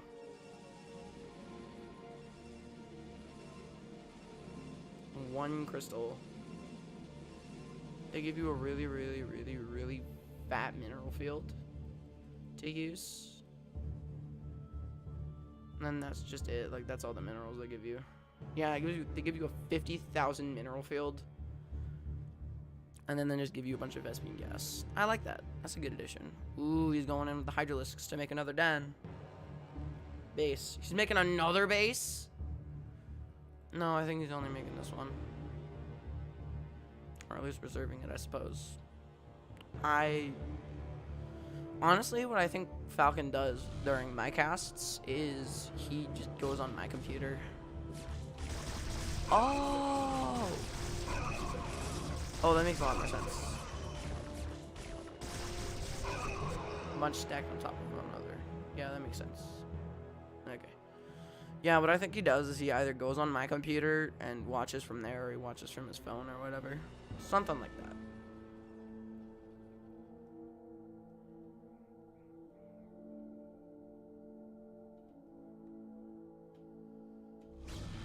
Ooh, okay. We going in. We got a defiler, and we're gonna make a small push. Some almost dead dragoons, like very, very close to death dragoons. Well, their armor's crap.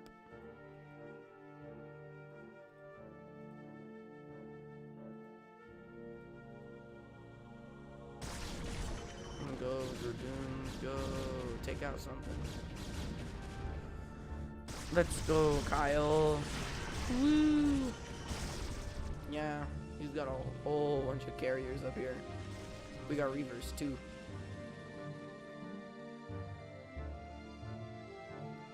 High Templar. What does the Greater Spire do, anyways? Big boy.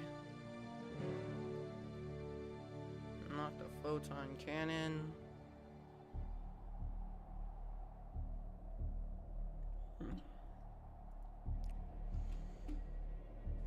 Alright. How much carrier? A lot. Most of them are not maxed, but that's still a whole lot of carriers. Oh, he's actually using them. Oh my gosh, finally, are we doing a carrier rush?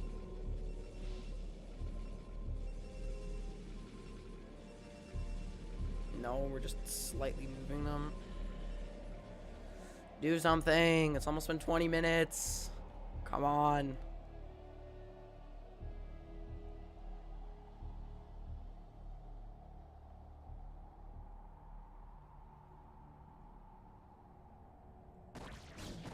Oh. Yeah, he got a few more dragoons. But it might not be enough. They got literally like... Bro, it's just a constant flow of Hydralisks. How far... Yeah, I think Protoss is dead, because, I mean, he might be able to defend with all these, what, carriers, but I'm honestly not sure.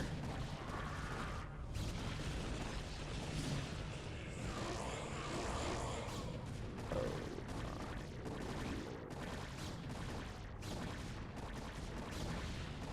Yes, finally, get the carriers in there. Get them, boys. Woo! Beyblade, Beyblade.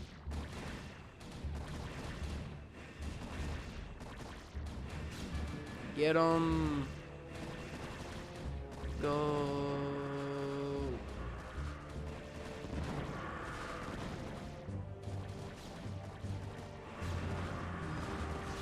Get in there.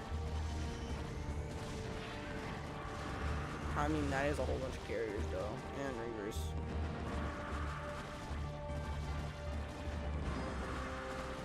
He's probably still dead, but also I would like to believe that he stands a chance, even though he does not at all in the slightest stand any amount of chance.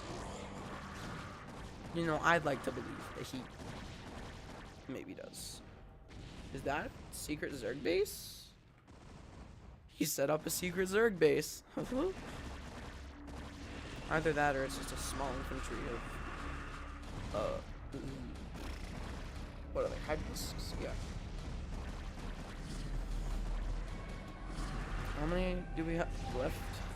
We got observers and not that many carriers. They've all been killed. Yeah, at this point Protoss is dead.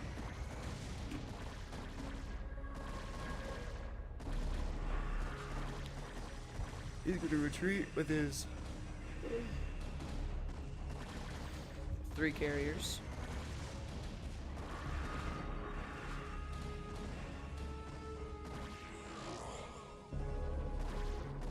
Is he making more? Yeah, he is making more carriers, but it's not really useful because they're not gonna do much.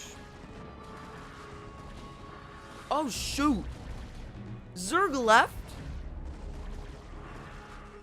No, no way he left.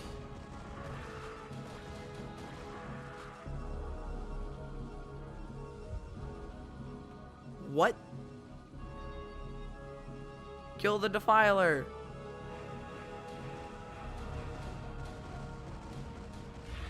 Where the frick did Zerg go?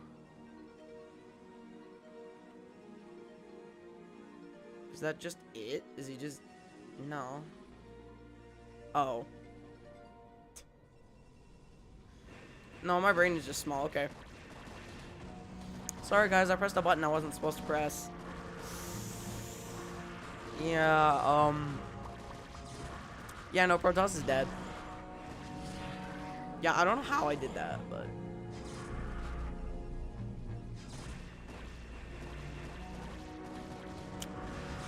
Oh gosh, oh golly, oh gee, I sure do hope Protoss wins this game, even though it's highly unlikely that Protoss wins this game.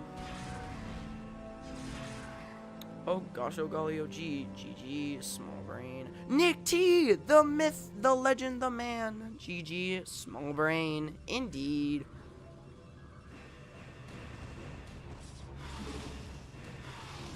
And yeah, he's just, oh my, oh gosh. Oh golly. Oh gee. That is a lot of lists.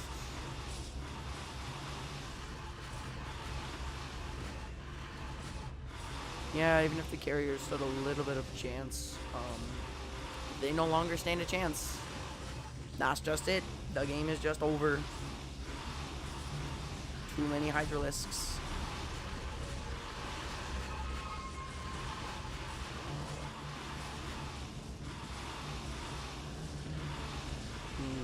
Too many? No, definitely too many Hydralisks. Yeah, there goes carriers. They're just dead. Hello, Spzduk Call. Or however you pronounce that. I'm sorry if I totally butchered that.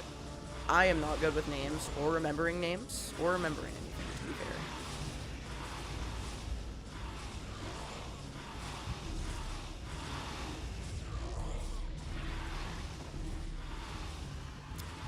He's stacking up Mutalisks.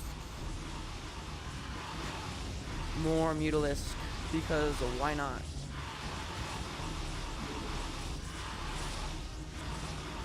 Yep. Well, more Mutalisks so that you can rush the base and end the game. Falcon just walked by with his ginormous just mug of straight Coke.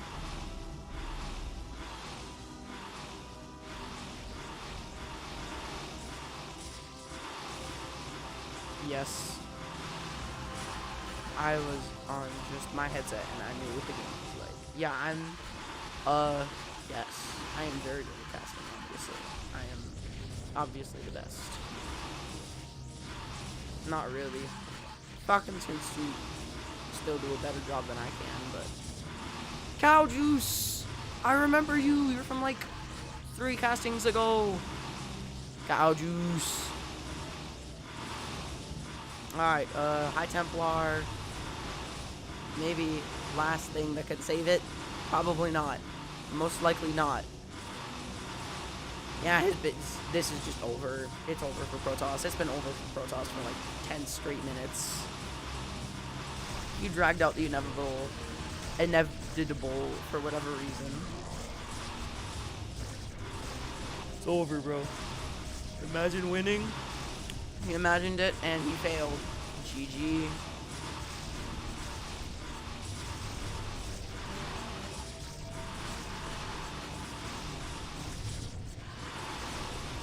Winning, tried his best, but that's just it. It's the end of the game. GG, everybody. Yes, it is GG. Imagine. You gave it your all. You imagined the win, but in the end, it was worthless. GG.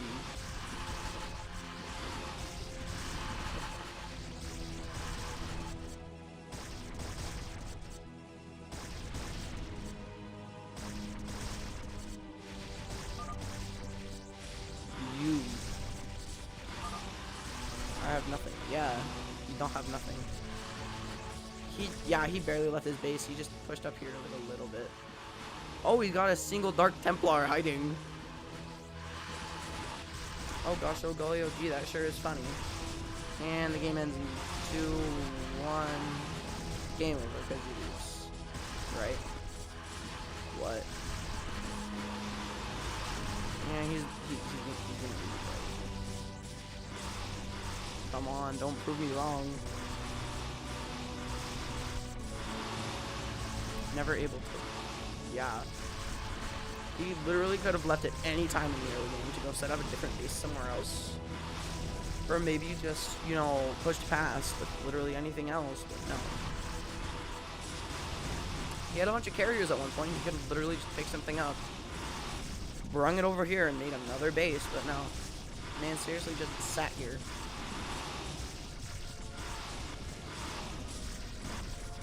Yeah, blue, stop dragging out the inevitable.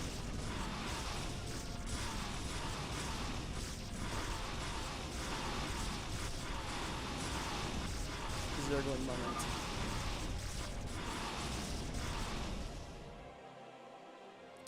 And I think he did it. That's it. He left. Alright. That is GG's, people. Good game.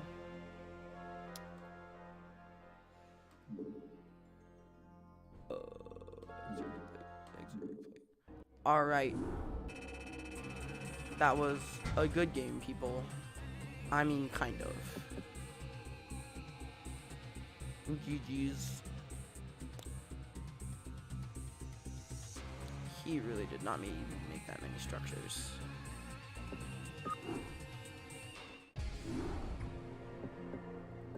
Alright, that's it. I'm finding a more interesting game. That one sucked. I'm picking one with the better name.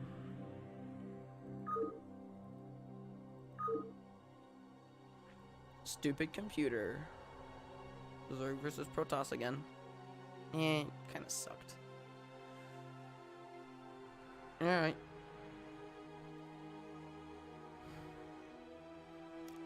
Lucky. Fastest, super cheesy. I'm doing another one and he can't stop me. It says fastest, super cheesy, so if it's fastest, it's gonna be like 2 seconds because everyone leaves. Alright, it's 3v3. What? Protoss. Terran, Protoss. Okay, so someone's playing Terran here. These are from last week. Yeah, alright.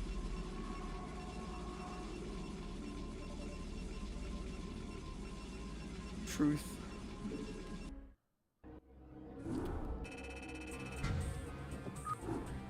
Alright, this weekend.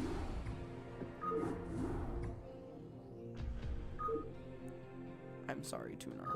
That is true. I should not have said that.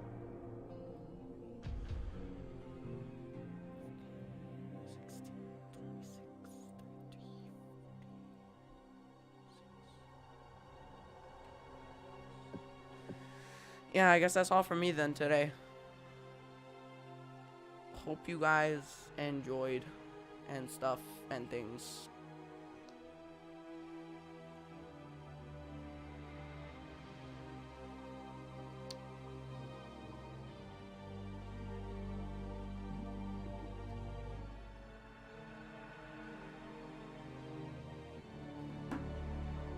Bread.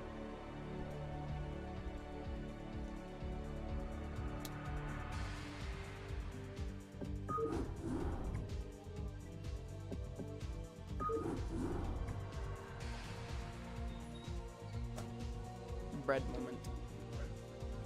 Bread.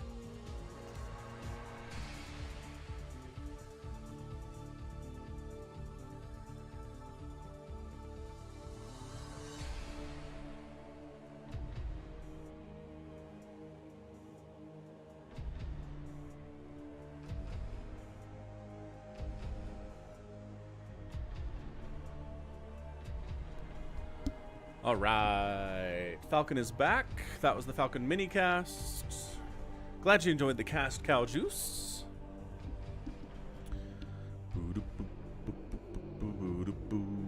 So that was a... Wait a second. This is the wrong month. It's like... Yep. Figured it out.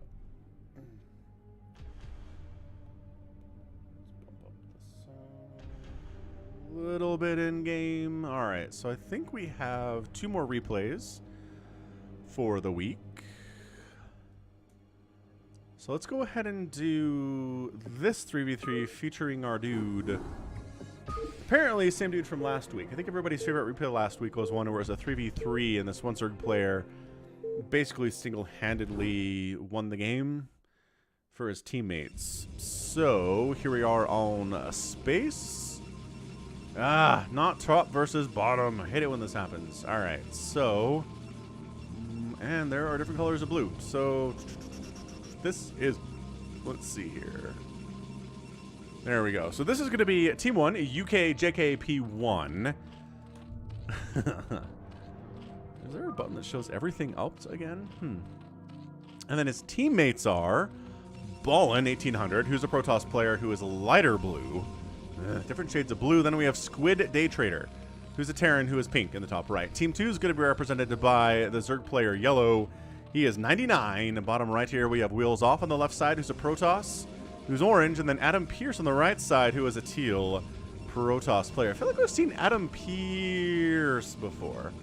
I feel like that's something that we've definitely experienced ourselves on this channel. I could be wrong, but I don't know. So we're going to ×2 speed this for a bit in the early game here, just because we will get some aggression from somebody, but not for another couple minutes. And Toy Cop has all the information if you want to play games with us after the replay section of the stream. He's putting that into the chat. Passwords always suck. So there you go. We're going to red versus blue this, just because the shades of blue are too confusing. Actually, hold on. Is there an easier way to do this? No. Wait. No. Ah, there's almost a Team Protoss here, but there is not a Team Protoss at all. Marine production going to be happening here from our top right Terran player. Cannon rushing. Hey. Cannon rushing that does get scouted. Florencio. Hey, happy Sunday, man. Hope you're having a good Sunday. Shuts it down. Cannon rush. No. You're not happening. And like, yeah. Was he planning on cannon rushing himself? Because he only has a forge. Maybe he's just not good. I don't know. Is he? I don't see any red in any of the blue bases, so I don't think he's planning on cannon rushing. He just opened forge, got some defensive cannons, and then got cannon rushed himself, which is a little bit weird. In all fairness. What's up, Barbu? What's up, Gecko? Yeah, so this cannon is killing these 2 pylons. I like that he didn't overreact. He didn't use all of his probes to kill these pylons. So that's good, but like, he needs a gateway or something.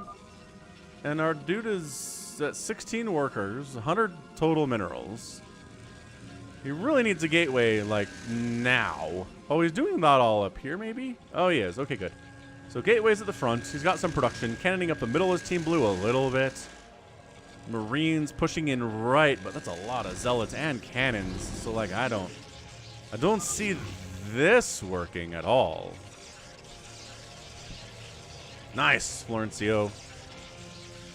I hope you have a fantastic fun time later tonight.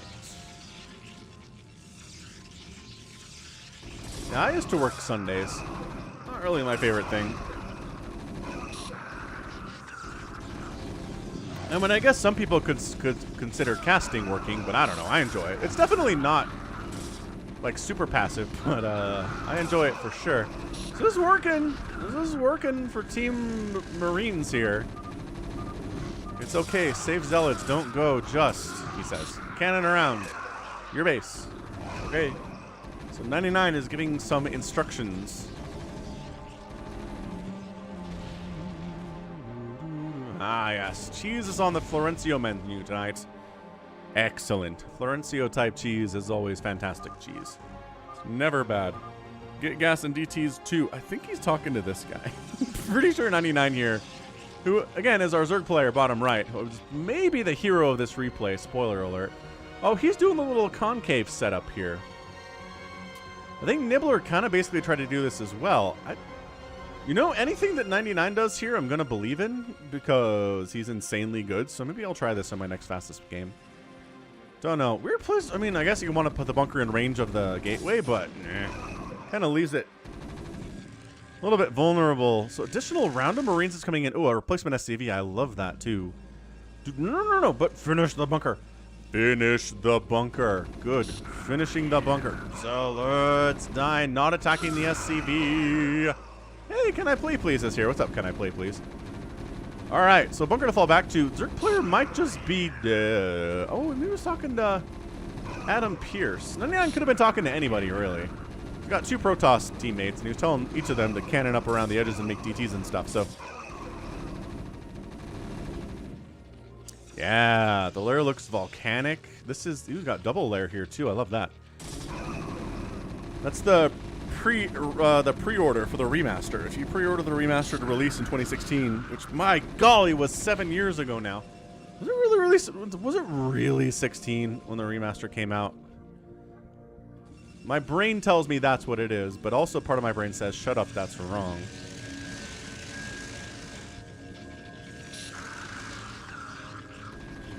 StarCraft remastered. As this marine pressure continues to do a ton of work here. 2017, okay. Still, in 2017, that was 5 years ago now this thing came out. That's half the lifespan of StarCraft Brood War, basically. The time goes faster as you get older, it turns out. Anyway, so Zerg players' teammates aren't super hot. This dude is just struggling mightily. He's got 4 Nexuses, though. That's fun. And 2 gateways.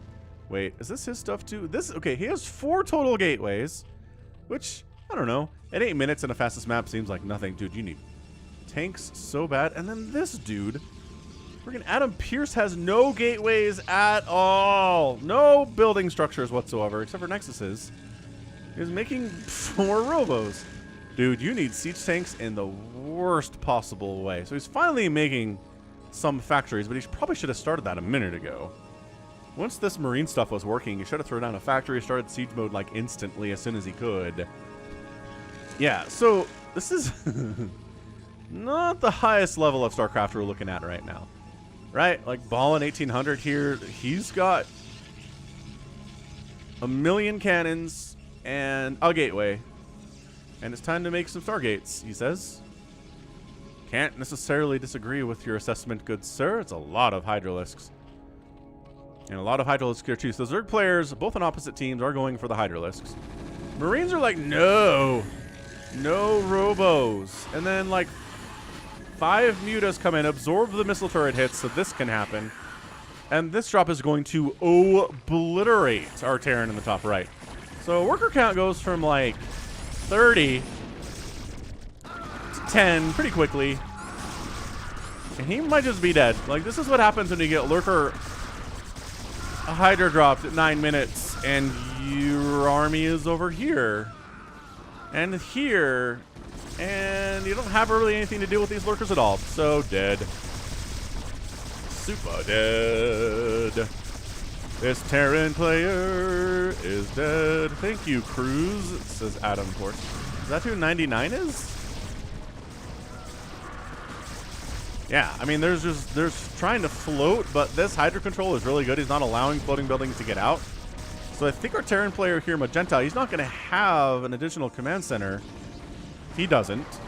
He does have enough money to rebuild one, and he's got some SCVs remaining. I don't know where they are, but they're very precious to him. Here's 2. There's 2 really undefended. There's 1 here that's moderately defended.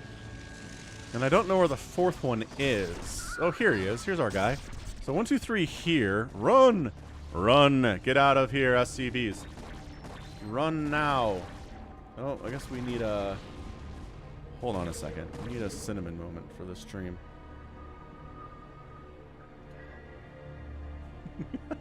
Here is Cinnamon. She is cute. She's a good kitty.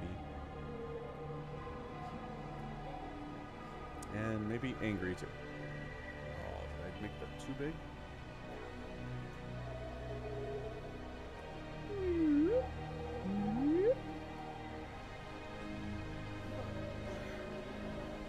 All right, kitty break is over. Kitty has arrived. And now she's gone. Oh, then a big Hydra drop. Oh, gosh, over here at Adam Pierce's base. So he's also very dead. He was trying to go for carriers at like 10 minutes, which, you know, is not a bad strategy. Unless this happens and your economy is absolutely toast. Wait, no, this is Wheels Off. Wheels Off is getting dropped. Whatever. One of the Zerg players, or Protoss players of our Zerg guy. Tassadara likes Cinnamon. How's it going? Looks like the cat from Captain Marvel. It looks like Goose. Wait, is that the name of the cat? I think the cat's name from Captain Marvel is Goose. There's actually a Flurkle. Or a Flurgan or something, right? It's an alien creature. That's not a cat. I think we made that abundantly clear in Captain Marvel. Flurkin. I'm pretty sure it's Flurkin. So trying to drop here on the enemy Zerg, who seems to be the biggest threat here to 99's conquest attempt.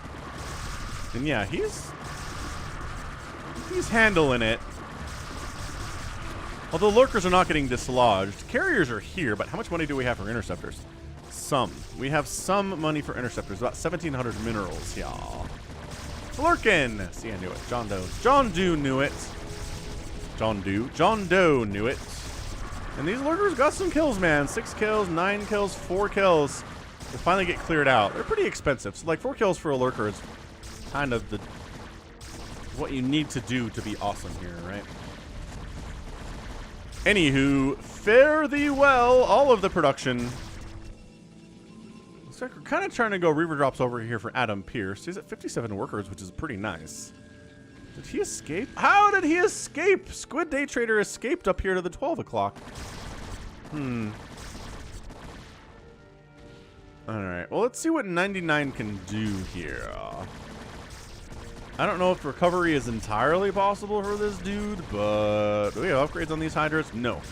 No upgrades at 13 minutes. Seems like an oversight, if we're going to be honest. Is he finally getting... Yeah, he's getting evolution chambers now, but, like, it's going to be some time before these Hydras are 1-1 or 2-2 or 3-3. Obviously a progressive scale there.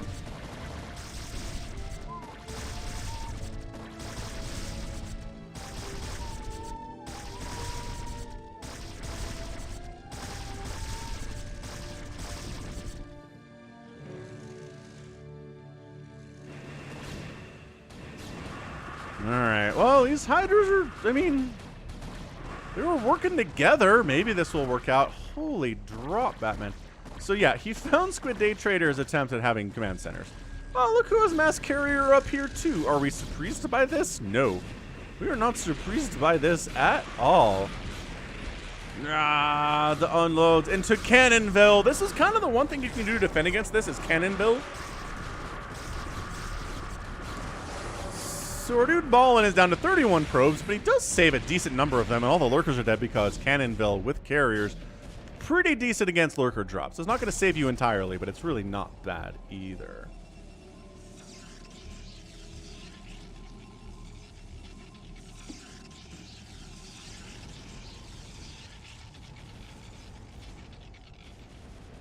Doom, doo, doo.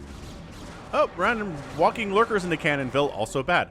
It turns out Cannonville is pretty good against your enemy if they're going lurkers. Ta-da.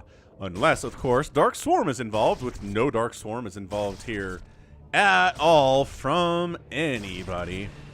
We might get Dark Swarm. Let's check these production tabs. Zerg says no Dark Swarm in production. All right. Fantastic. By that, I mean a Defiler Mound and Consume, because Dark Swarm is a default spell, which is pretty awesome, actually. All right. So we're here to finish off the other Protoss player, who is probably super dead. So, man, I mean, this might just turn into a WK versus the world without any help from his teammates at all scenario.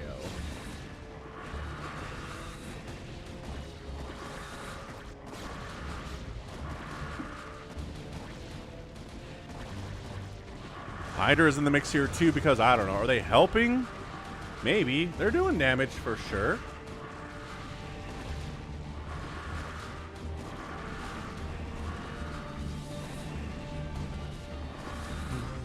Sorry, minimap disappeared for a second there.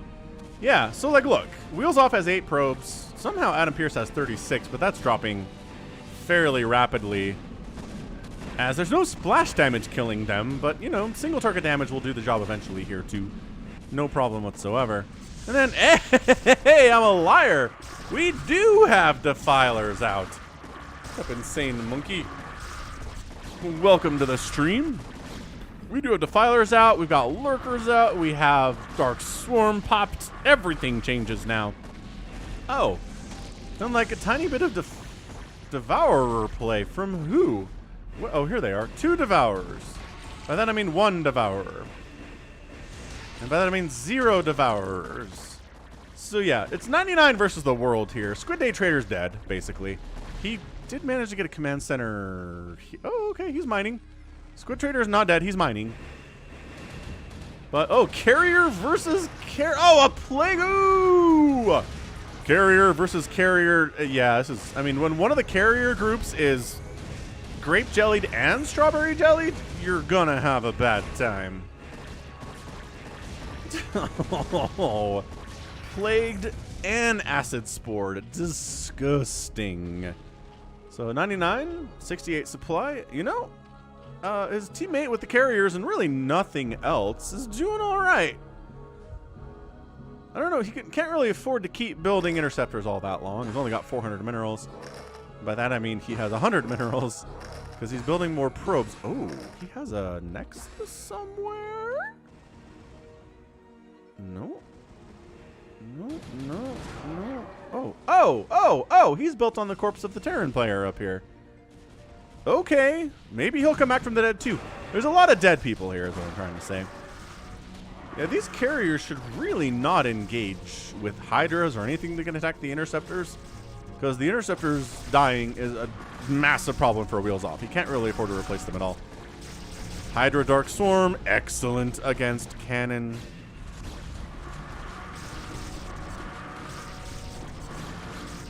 There's a Marvel mini-series farewell. Well, let me tell you something, Mr. Bagitka. Our country was founded on the ability to use guns to gain our independence. So that's pretty much the big deal. And then, when we expanded west, using guns was a form of self-defense and dealing with wildlife out there and other enemy humans that were out there. So, like, gun culture is pretty strongly built into Americans, especially once you get west of the Mississippi. It's like extra built in. So culturally, that's it. That's why we like weapons so much. What's this Marvel miniseries farewell? I have Disney Plus. I don't think I know what that is. Why do you recommend it? Anywho, Carrier group here from Wheels Off is still putting in work. Once again, unfortunately attacking stuff that can attack its interceptors, which it should not do. Yeah, just gonna pull back, not deal with... Ah!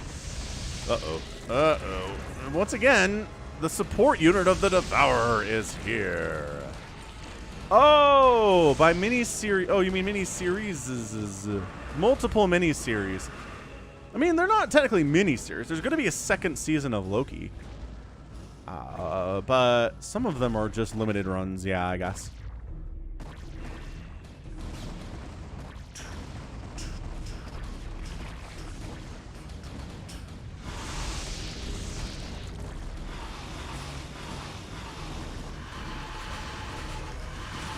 Wow. Muta's not great against Mass Hydra Carrier. Don't try to send like 4 Mutas into that. They will all die. Pro tip of the day from Falcon Paladin is don't go into a situation where you're horribly outnumbered. Adam Pierce is gone. Scourge connecting with some of these carriers, but again, they've been grape jellied and strawberry jellied here. So they are just tissue paper carriers. They're as vulnerable as carriers ever are in StarCraft. Yeah, and short round makes the kind of like discouraging point if you're trying to stop gun violence. It happened in New York State, which has some of the strictest gun control laws in the country. So like, It's just rough. It's like, okay, does New York need to batten down? Nice plague on these mutas, by the way. So they're all very dead. Do they need to batten down their gun laws even more and hope that helps? Or are there other things we need to do here? Maybe it's not all about gun control. And maybe it's a combination of a lot of different things that's going to help fix this. Don't know. It's all complicated. I don't have any answers. We're going to move on from that topic of conversation. But yeah, so, how is Wheels Off doing? 28 probes. He's almost to a point where he can build more tech, I guess. That'd be super cool. Well, I mean, if you want to get into the technicalities here, Mr. Bagitka, fully automatic weapons are not legal, so... If you're going to make specific arguments about American gun control, there are some facts. Devourers. Again, Devourers good, but with the support of other stuff, they're a gajillion times better, because their attack speed sucks.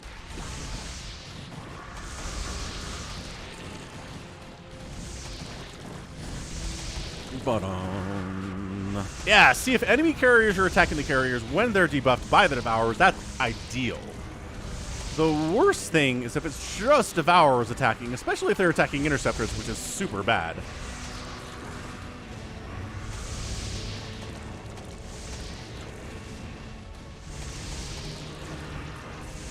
Alright, so all the carriers get obliterated there. More plague on some of these Hydralisks anyway. They're attacking into a Dark Swarm position, which is never really great if you're Hydras. Okay, so now we have Hydras attacking Hydras inside Dark Swarm. Ah! The Dark Swarm is gone. Everything changes. Carriers at the top side trying to get stuff done. They appear to have been all plagued. 2 of them have been plagued, but not all of them, that's for sure. Lurkers.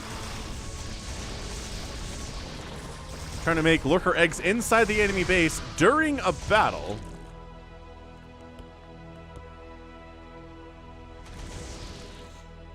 What are we looking at here? It's 139, 185, and 59 supply for Team Blue.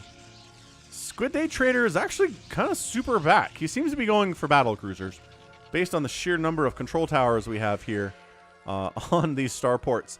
And now he's getting a science facility. You're a little late on the uptick here, dude. You want to get this like after your first starport so you can get the thing. Get the thing. Not getting the thing. If you're going to make mass carrier, I need you to get the thing here, Squid Day Trader. The physics lab. Do it. Oh, okay, we're getting irradiate instead. Wait, we're not. Well, okay, never mind. I completely misread the situation, and what Squid Day Trader wants to build is mass science vessel, which is like, okay. And yeah, BCs are great against carriers. Cost for cost, upgrades even. Battle cruisers will defeat carriers pretty handily with good micro where you're attacking the body instead of the interceptors themselves. That's always been the case for a very, very long time. It was super great, Farewell. I'm actually going to split that off and put that onto my main channel, like as a standalone bot. It was so good. Because we need more than like 100 people to watch that, it turns out.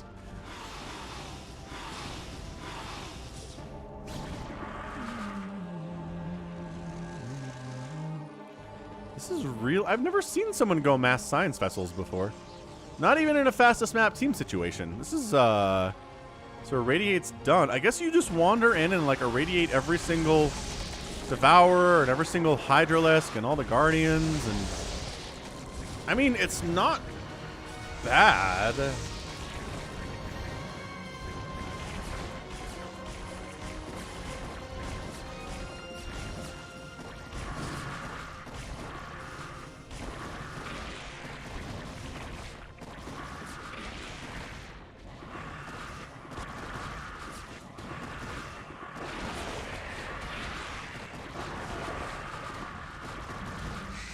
I mean, we do enjoy a good little drop every once in a while, don't we, ladies and gentlemen?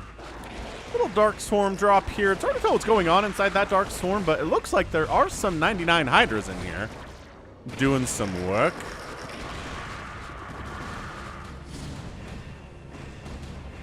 The carriers are not super useful in this situation at all.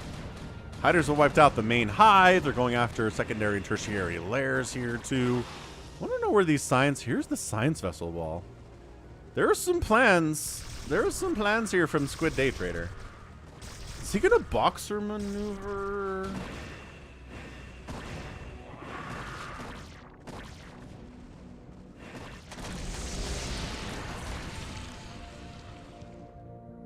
Well, he can irradiate carriers, which is a problem for your mass science vessel plan here. Is you're pretty useful against the enemy Protoss carrier group, but...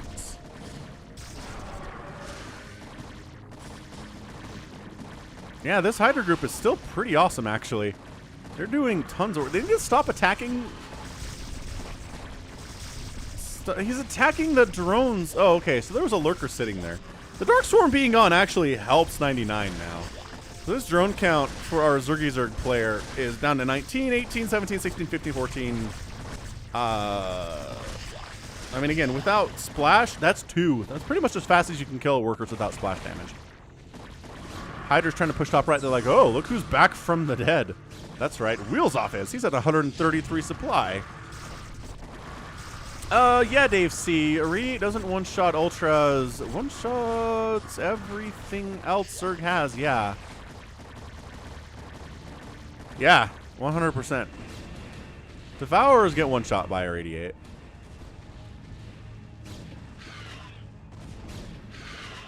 And then he was going into mech here. Carriers, science vessels, battle cruisers would not be bad. I guess except for the fact that the enemy has plague and stuff.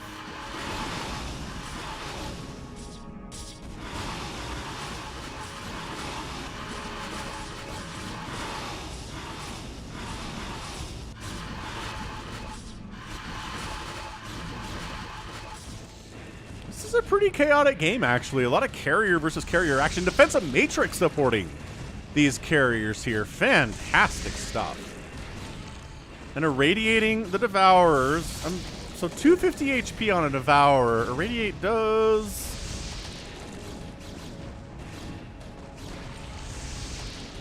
It's hard to tell because they're taking hits from other stuff too and dying from being irradiated, so it doesn't help our science all that much. Are we still doing carrier stuff in the middle? 99 says, how many times do I have to teach you this lesson, old man? UKJK is down to 6 workers and 18 total supply. Where else does he exist? Well, he's here. A lot of people trying to come back from the dead here. I'm liking it. Dude, defensive matrix on these carriers is super hot. It is very, very, very good. I like it very much.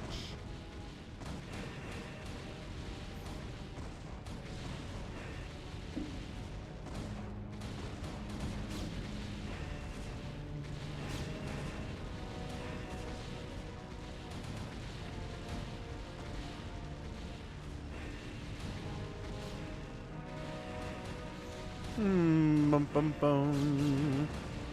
Trying to use these cannons to help defend him, but he only... I mean, he's got 8 carriers here. That's not bad.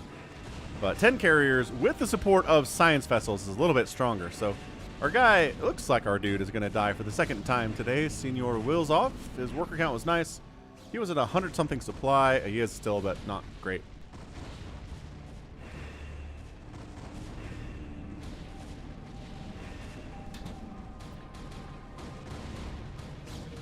And instead of defending his homeland, Wheels Off has decided to do what he always does with carriers and go out and to attack the enemy.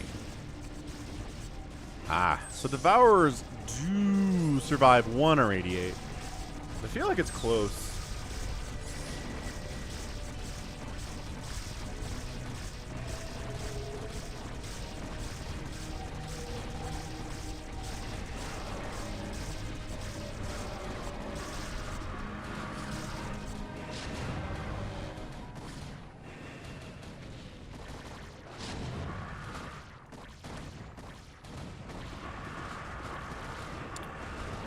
Dark Swarm Hydra versus Plagued Carrier. Oh, heck yes. 99 doing all the work, as we expected he would do in this game when we figured out who he was. Dr. Anime is like, hey, this mass science vessel thing is pretty good. 100 likes! We did it. It's a 100 like dance party. 100 like dance party.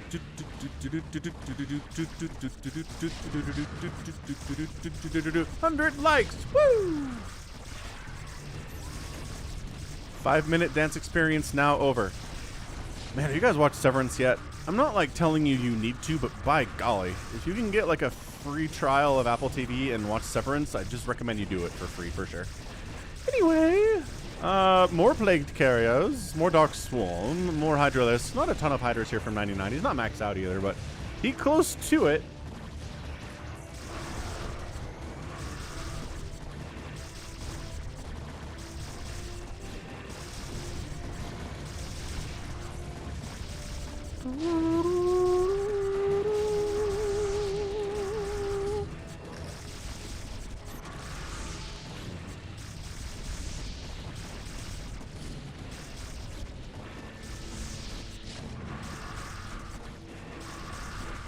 No, the science vessels, they're not doing as much as they used to. They're radiating. Okay, they caught a Defiler up in that mess. Love that. Love catching the Defiler that's part of this group here. So Dark Swarms are going to be delayed until another Defiler gets here. Anyway.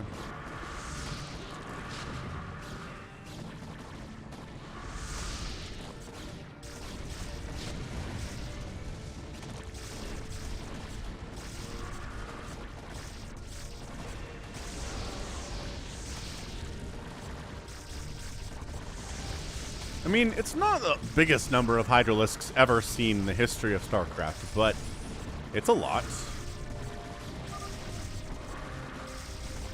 So Patrick said, oh, GGs are out. That's it, man. Squid Day's done. Everyone's done. Ballin was in a good position, but without his other two teammates, it just was going to be an uphill battle all the way. And he taps out, and our winner is 99. And wheels off. Lost his economy twice and kept fighting hard, man. 99 decides to stick around for his own enrichment. 670,000 points for 99. Next closest, a 220, nope, a 460 for Ballin. He ended up producing the most by a significant margin, killing the most and losing the most.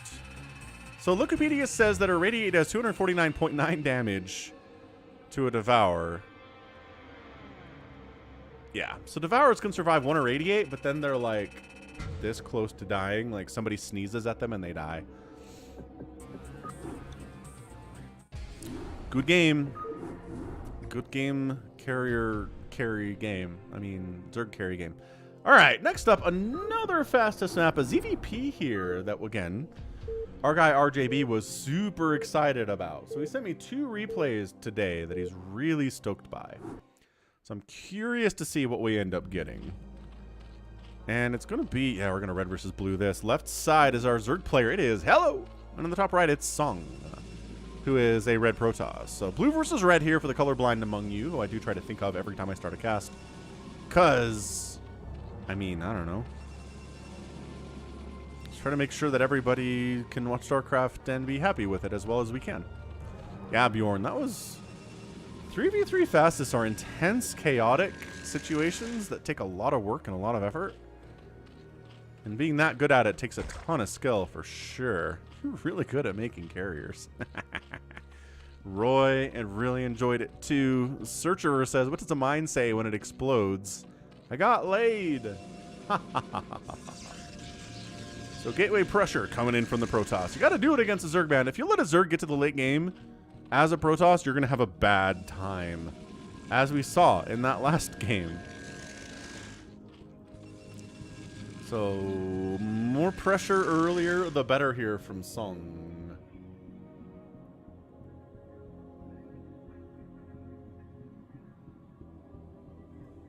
And by that I mean no pressure because he hasn't found the Zerg player yet.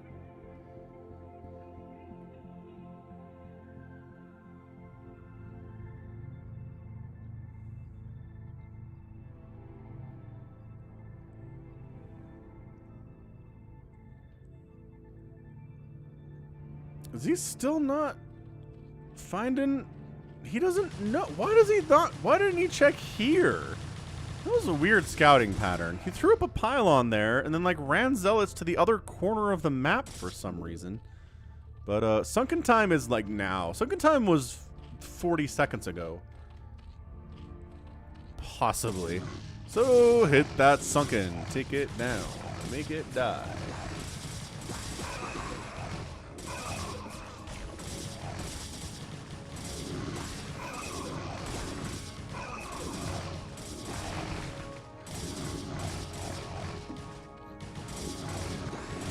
Ling's trying to buy time for the Sunkens to come up, but I don't know there's enough Lings to do that, and the Zealot pressure is continuing apace. Why did he rebuild this pylon? Is he building cannons here? Does he have a forge? He does. Cannons supporting this could be interesting, but by golly, Hello is just popping the Lings now. And trying to do superior micro here, not really working out. What in the forward shield? This is not happening. Shield battery, we hardly knew thee. Oh, wait, more zealots coming in. Maybe the shield battery. Dude, these take no time to build. Wow, shield batteries build in like 10 seconds. Did I know they built this fast? Look at that. Oh my gosh. Dude, shield, what? Wait, but use the shield battery. No, but wait, Song. No, but Song. He didn't use the shield battery. Why would you not use the shield battery? You built a shield battery. Okay, this time for sure he's gonna use the shield battery. Use the shield battery. Use it. What's up, Altair? Happy Monday to you. Sorry you can't sleep. Okay, but you did the. You built a shield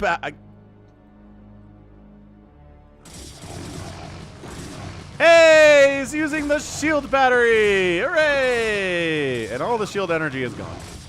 So I mean, it's not like the greatest thing in the world, but it could have helped in those previous battles. That was weird, man. Let's see here. That Sunken is dead, but the Lings are supporting it, so maybe it's not dead. It's already very injured, which helps if you're... Oh, well, shield battery did... Oh, no! Shield battery. How many times am I going to say shield battery today? At least another 10.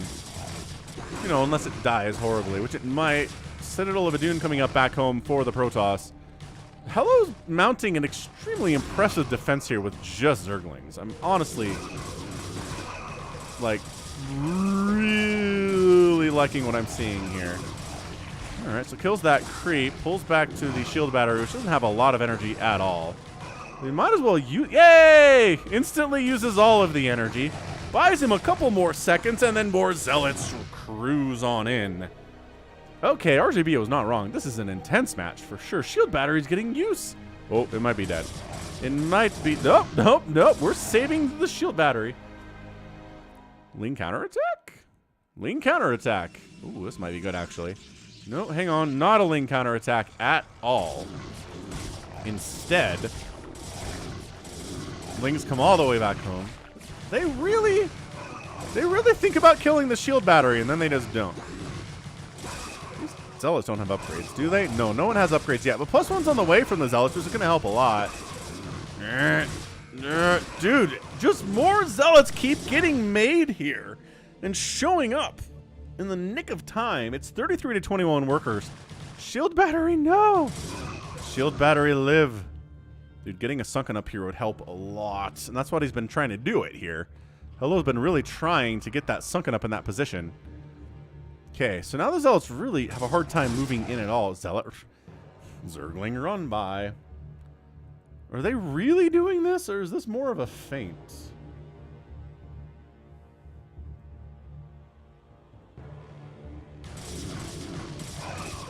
Alright, well, let's see if the Zealots can hold this time. There are reinforcing Zealots coming. Shield battery is out of energy. Oh, the legend of the shield battery is over!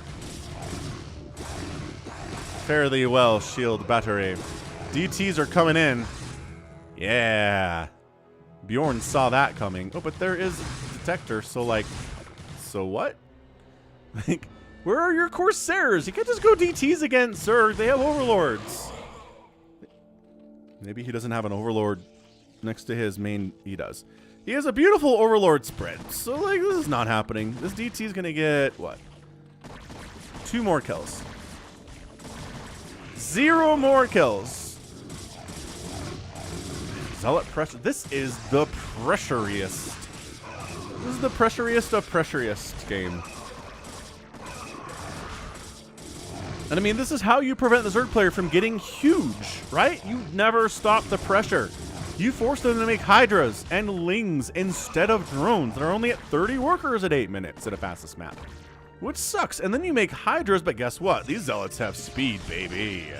Speed lots against Hydras? Oh.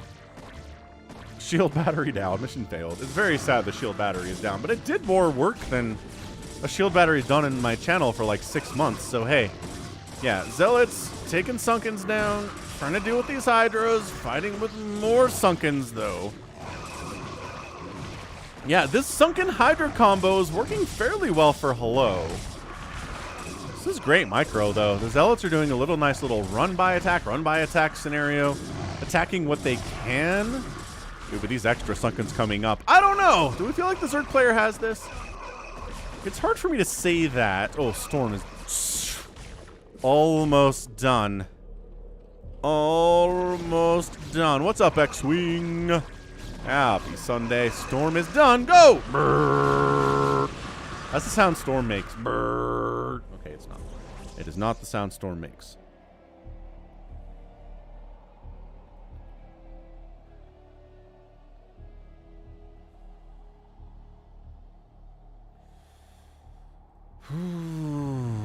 Alright, so a hush falls over the battlefield for the first time in a while. The aggression is over. Just kidding. We're still aggressioning. 2 Zealots wandering into Sunkenville is not going to do it for you, though. I like the Sunkens. Doesn't take any damage from the Storm. Like, Mass Sunken would kind of be an awesome answer here, but that sacrificed so many of your drones is the problem. The Zerg problem with static defense is it costs drones. Like, it makes a lot more sense to kind of mass up cannons if you're a Protoss, because it doesn't cost you any probes to do it.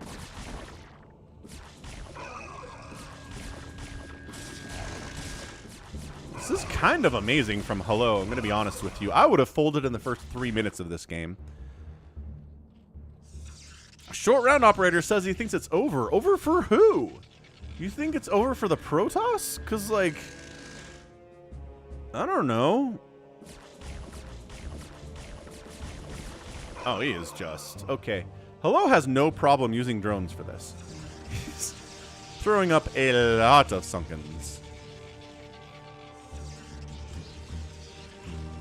Just throwing up some defensive cannons just in case Mutalisks show up, which is a fair concern because, behold, there is a Spire and there is not a Stargate. So that is an open invitation to Zerg players to make Mutalisks and just muta-bomb the ever-loving heck out of this Protoss. I mean, sure, there's a few cannons, but you show up with like 24 mutas, all of this dies. All of it dies. But if you're worried about your front, maybe you have to use your mutas in base defense, and that's not a good thing at all.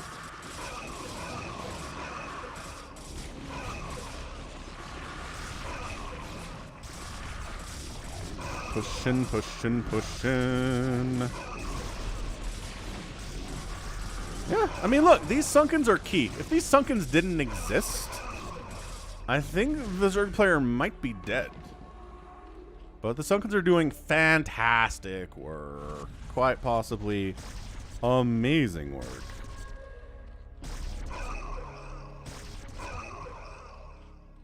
Life-changing work. Haven't seen Zerglings with the Indecision upgrade for a long time. What's the Indecision upgrade for Zerglings?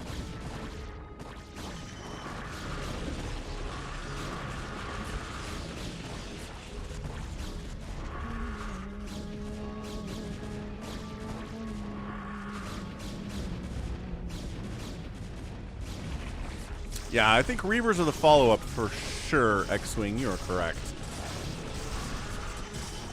Once Reavers and Storm and Zealots and Dragoons are here, I think the Zerg player might be dead. He's got a Spire, but, like, not for mutas.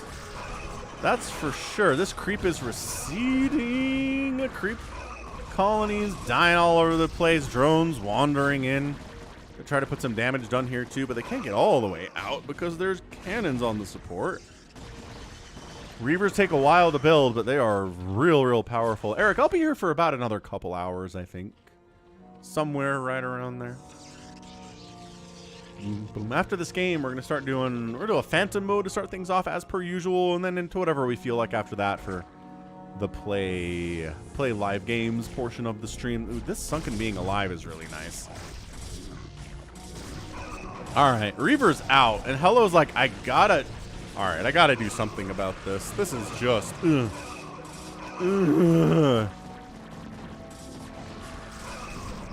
Reaver casually sitting back. Oh no, getting jumped on though. Oh, Reaver dead. A little bit sloppy, honestly, from Song. Once he recognized this front line was gone, he needed to move the Reaver back behind. Maybe where some High Templar have Storm and whatnot, but more Reavers. More Reavers. Oh, Zealots made it all the way back here. Is there a Reaver drop? No. Did some Zealots just... I don't think so. Worker count looks pretty healthy. Reaver's just at the front for now, but some Zealots did make it back there. Queen and Ensnare on the way. Oh. I like a good Ensnare play. Love a good Ensnare play. Reduces attack speed and movement speed for most units. The rule of thumb here is if the unit already has a slow attack, then Ensnare doesn't reduce it further. So like Reaver shots, tank shots, Guardian shots, things like that.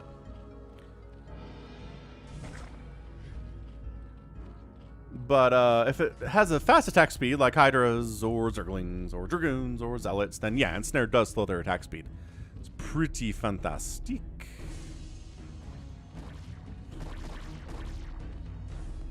There was a shuttle that got killed. All right, neat. So enough of that. Enough of that drop action, I guess. Okay, so 2 Reavers are better than 1 Reaver. Dude, Hello is devoting so much to this sunken defense. I don't know. Oh, there's 4 Reavers now. Bring all 4 of the Reavers, though. And stop attacking... I mean, sure.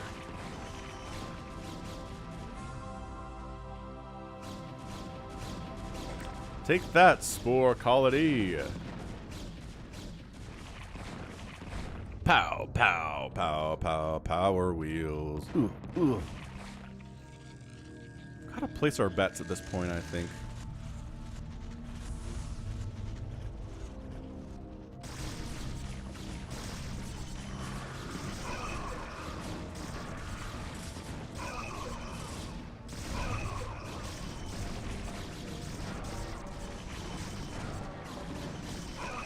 I mean, it's a beautiful concave here from Hello, but Mass Hydra shouldn't be that great against this many Reavers with Storm support. By that I mean there's like a Storm here to support, and all the Reavers are now dead, so that did not go particularly well.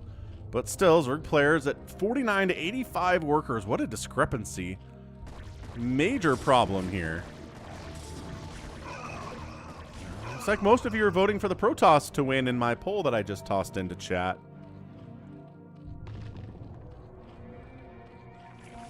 Yeah, economically, it is too much money, it is too much income, it is too much production. And this is how you do. Like, this is ideally how you do a PvZ fastest map, is you really keep this... Oh, that's another dead shuttle. He stopped next to an Overlord. Like, please come kill me, Scourge. I'm here and I'm available. Indecision upgrade was running by the army, going all the way to the Protoss interest, then turning around. Right. That upgrade.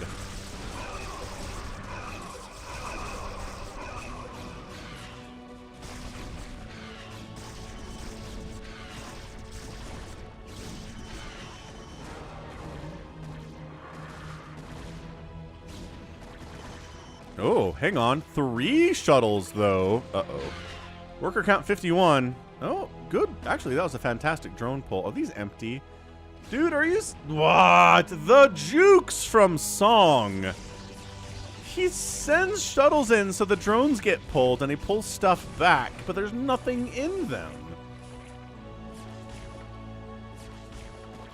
What an absolute boss. Disgusting. Shuttle, shuttle, down, down, down.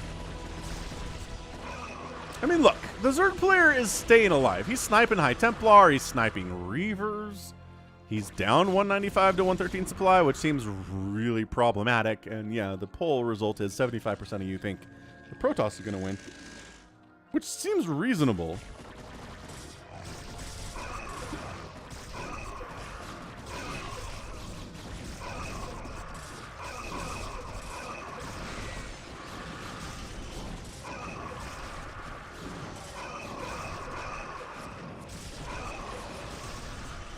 I don't know what these Scourge are for. You're trying to find observers? I mean, sniping them, yeah, that makes a lot of sense. Sniping these obs would be great. So he gets both of them. Okay, so lurker defense not bad here. But yeah, as I said earlier, this is ideal for the Protoss. Like this position at 20 minutes with the Zerg players at 60 workers and 119 supply is magnifique. It's really good. It's so much easier to do than if the Zerg player is the one who's at maxed out supply and 85 workers, because that's just probably death for you as a whole. Have we seen any Ensnare today? We certainly have the Ensnare researched. Oh, we're getting Hallucination too? Okay, this is kind of a weird fun game. Getting Ensnare and Hallucination. Like, in an Arbiter sense? Or just like hallucinating Archons and stuff? That'd be cool. Heck yes, Psychonauts, we're still here. So he ensnares the High Templar, so it's too slow to get up here and storm. He ensnares his own Scourge too, which, I mean, that's a decent use as well, I guess. And 188 to 145 supply. Hello managed to get another couple rounds of drones up. Now he's at 75 total workers.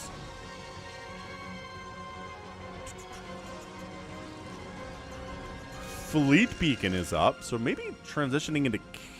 Not against Zerg, though. You don't want to do carriers against an elite Zerg player like this. That's dumb. That's just like asking to die.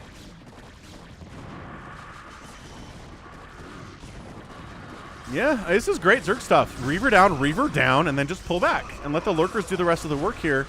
Try to snipe... Oh, just flies the obs directly into a spore. This obs is still alive, though. And there are some Scourge that could take it down, but not really doing it. Mutas keep flying out and dying.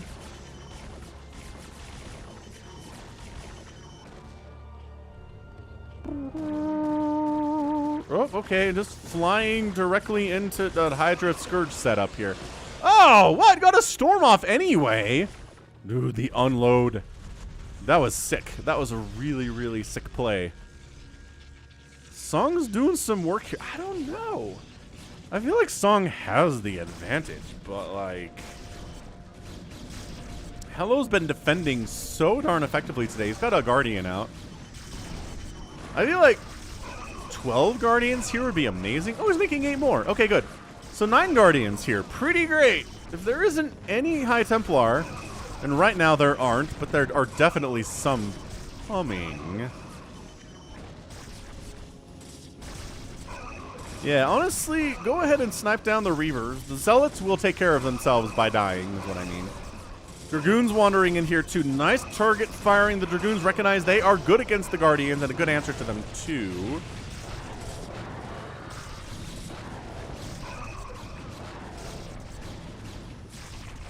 Yeah, Guardians are dying to Dragoons, as is tradition, historically. 3-1-2 upgrades on the Guardians. 0-0, or rather, on the Dragoons, I apologize. The Guardians are at 0-0. The Hydras are sitting at 2 attack and 0 armor. 190 to 143 supply. Hello's worker count is at full at 65 here. Trying to sneak around this bottom side for yet another drop. Reavers, go. Engage.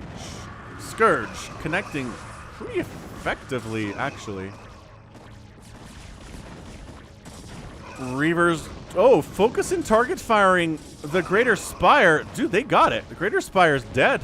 Oh, and taking down the other tech structures here, including the Queen's Nest. So tech structure snipe is pretty good if you can't get to the worker count. So no more Guardians, no more Mutalisks. Oh, and the Hydra Den died too? Bruh. Dude, if all you can build now is Zerglings, I think that's it. I think if all I could build is Zerglings and, like, Defilers, he's done. These Lurkers need to stay alive. These Guardians need to stay alive until the tech structures are back. In fairness, the Hydralisk Den doesn't take a long time to rebuild.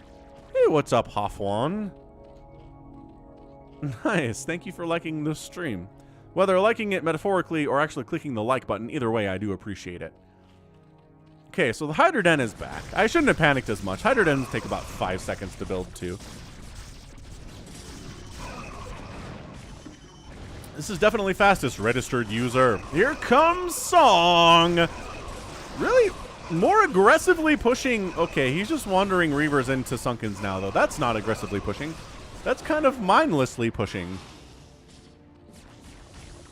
Trying to sneak. Oh, good. Oh, no. Good pulls.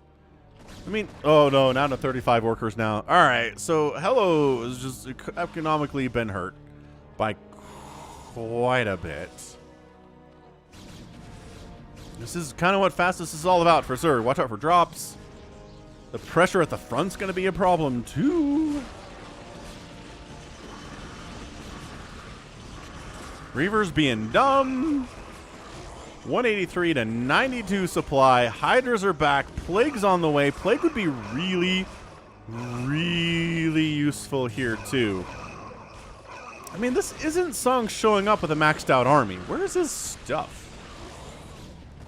It's 187 supply. Yeah, these Archons are like, we can kill everything. No, you can't. That's too many Sunkens for you.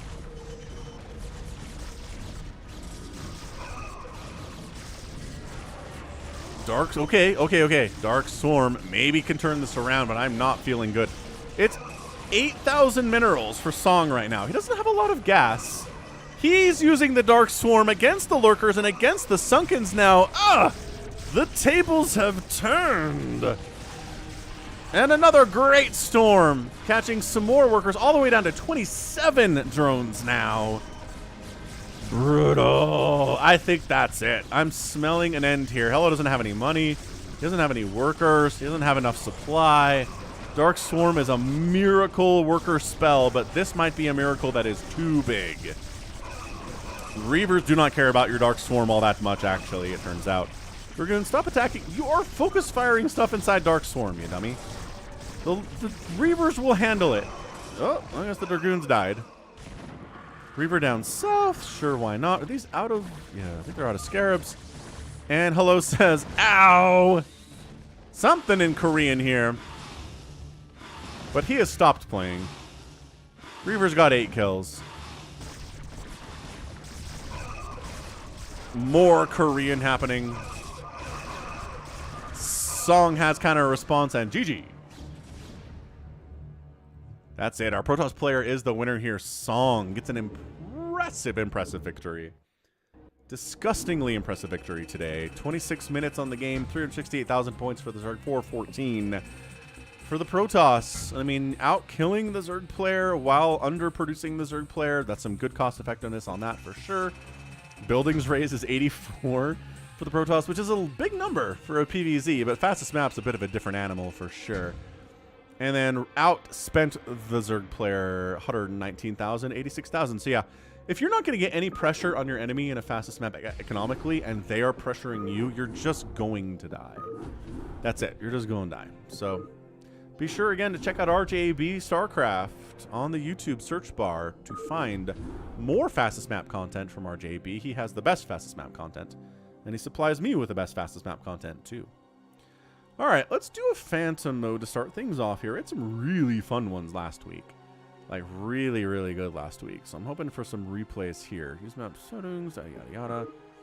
Dead Infested was here earlier, Dave C. I don't know if he's here right now. I haven't seen him say anything in a while, and he's usually pretty chatty. Psychonauts. Whoa! Okay.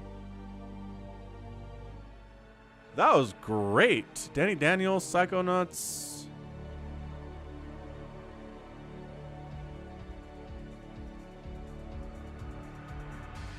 Who the heck is Phantom Menace? Lobby took 20 seconds to appear. Are you RJB?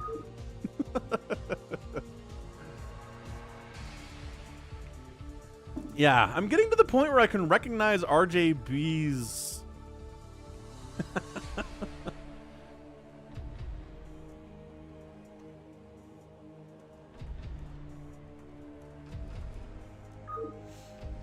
Toy Cop's playing. He's disoriented. RJB types faster than most anyone, and that's how I know. He shows up, types like 10 sentences in 2 seconds.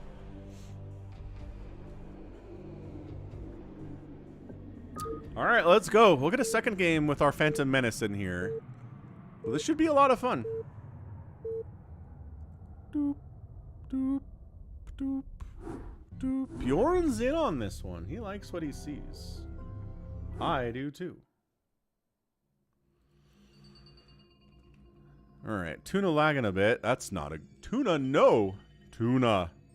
You can't do this to us, Tuna. No, wait. Maybe he's all right. All right, so we got Dead Infested, Psychonauts, Danny, Toy Cop, Bagitka, John Doe, Rusalov, and Tuna on toast. RJB is obsing. Thank you, Tuna. So a good group. I like it quite a bit. Actually, I'm going to check on Dead Infested real quick. He was our first guy. So Dead Infested, Zerg player top left. He declares Slayer, Slayer, Slayer, Slayer. Psychonauts and Bagitka declare Paladin. So we got 2 people declaring Phantom, or Paladin rather. So that's good. If we have 3 people declaring, one of them is definitely a Phantom, and you have to figure out who it is. All right, Dave C. We'll get you in that second game for sure. In the meantime, we're going to watch Dead Infested, because he does the weirdest stuff. And RJB is not here. So I'm going to step away for a minute. Place your bets, who you think the Phantom is, and be right back.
Gas on my natural. Is that the normal spot? Says Tuna. I don't know, man. Yes? Having gas at your second base is nice. Zealot hanging out.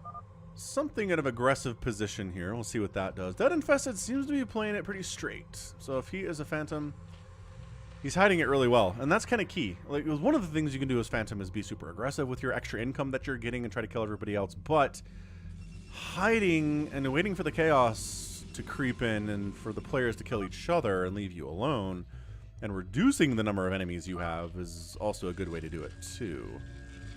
The geyser was on the left. No, I don't think so, Tuna. I don't believe it is or has been.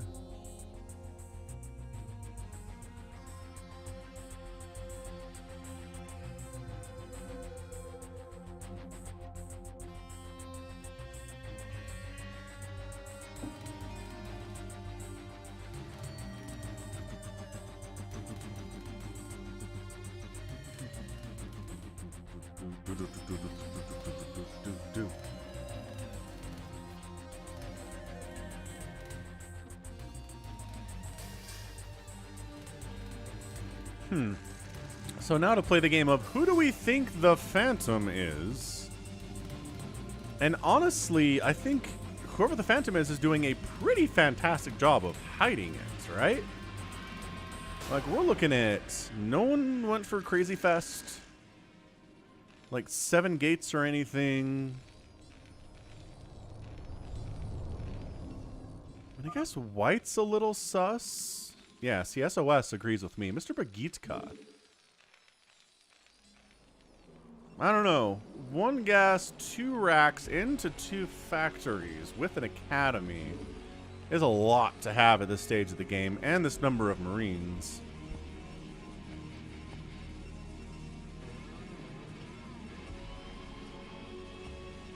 Zealots sharking around a bit.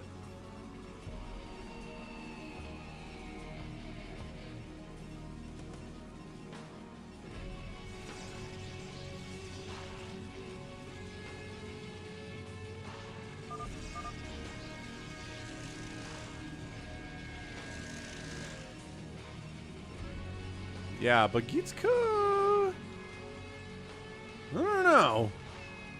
He's still on the 1 base. He's just like staring at this hatchery. Oh, Bagitka said Paladin? Oh, he did say Paladin. Okay, you're right. I missed that. I missed Bagitka saying Paladin. Good call, Bjorn. Great call, actually.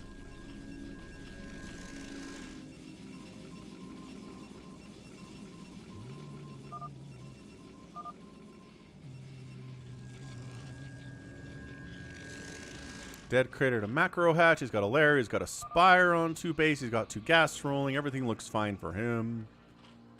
And a hydro den that he hasn't really done anything with. So that's okay too.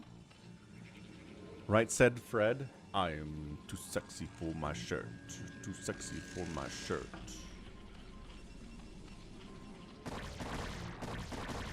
So he's killing his own hatchery? Nah, Dad. Dad, why are you doing this? This is crazy.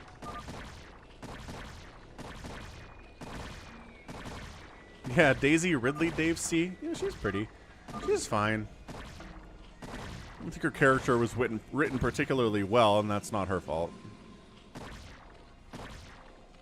But he's not using anything else to kill it. He's just using his drones instead of, I don't know, these Hydras or like these Mutalisks, which should do a better job of the whole thing.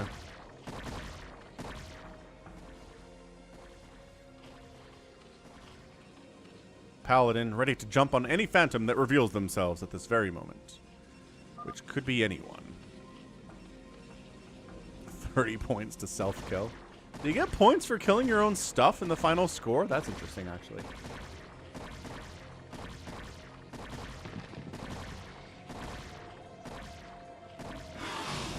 And now he's using the mutas to kill it. Alright, that's fair. Reasonable play here. I'm not going to say no to it. I mean, as long as you're killing a macro hatch, I guess. Still wonder what? I don't understand, I guess.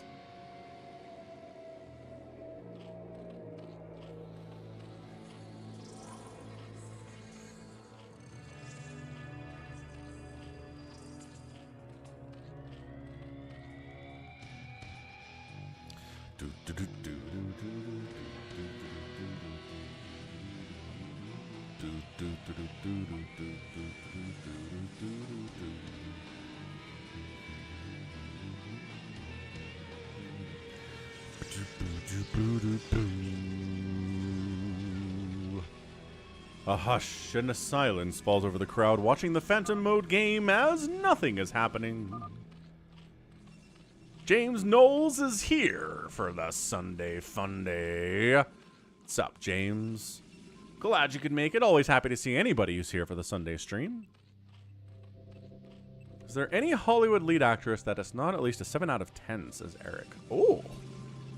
Oh, interesting question. Okay, how about, Elizabeth Moss? How about Elizabeth Moss? Incredibly talented.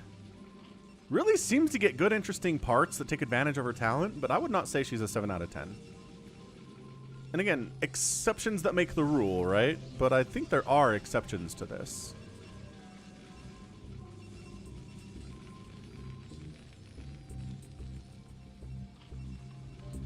Momons is here to mass SCVs. That's kind of a dead-infested play, as he would mass workers on ya. If he was Phantom. If you're Pally, why are you taking mid? No one else was, the Psychonauts, so I'm taking these minerals here. Fair enough, says Tuna. Everybody was afraid to.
It's free real estate. I don't know, James. You keep getting booted out of BattleNet during gameplay. That's not good. Maybe it's your router? How old is your router? Maybe you need a new one or need some tech support or something.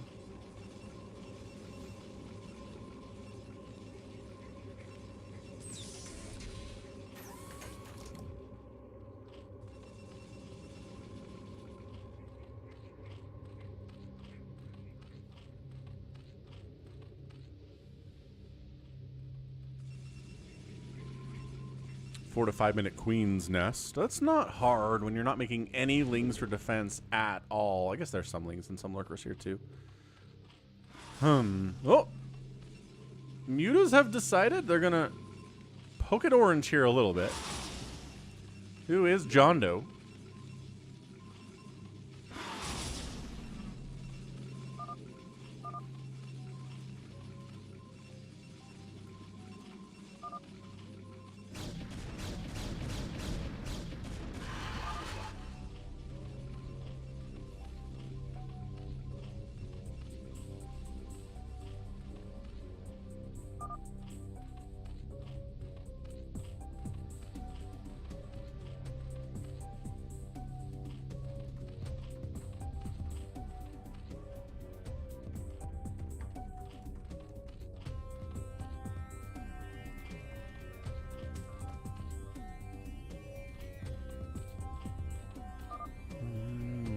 Bagitska feels the bloodlust. We're at 12 minutes. He says it's time to go. I like Brown's pylon conga line. That is a lot of pylons up that right side. Pretty stuff. Toy Cop's pretty scary always.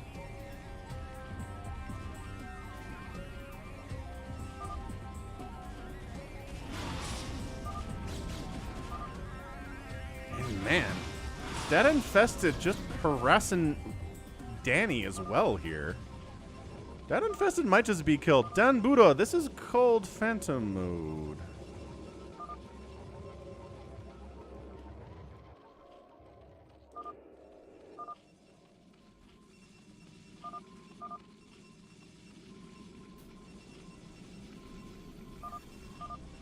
Lucky Owl's missing the first game. That's okay.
do.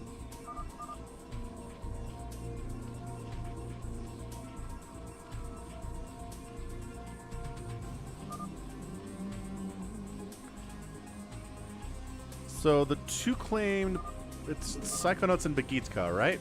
Yeah, Paladin, Begitka, Paladin, Psychonaut. So a lot of hatches here from Psychonauts is kind of interesting. Danny's, don't ever say I'm Phantom in any way, even if it's just a question mark, Danny. Not a good idea. Begitka's like, alright, yellow first.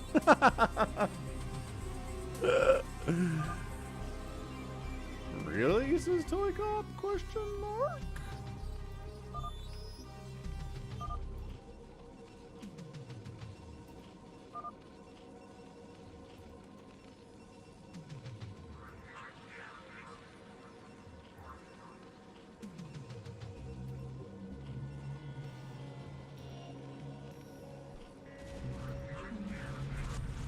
Kyle is back.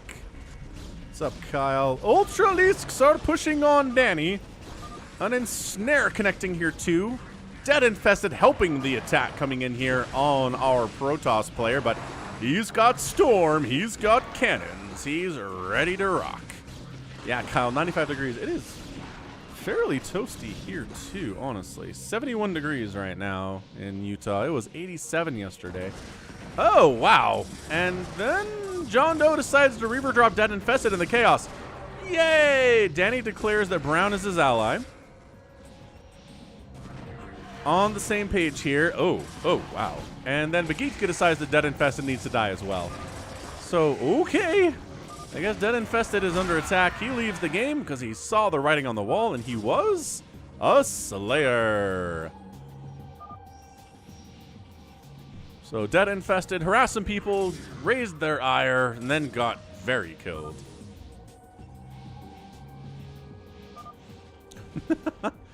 He's bored, Toy Cop, is what it is.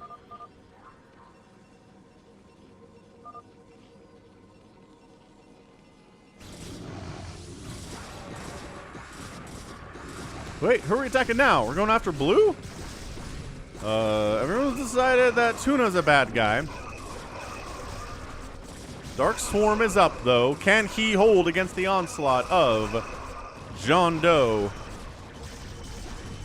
Pretty much alone. Who's Tuna attacking?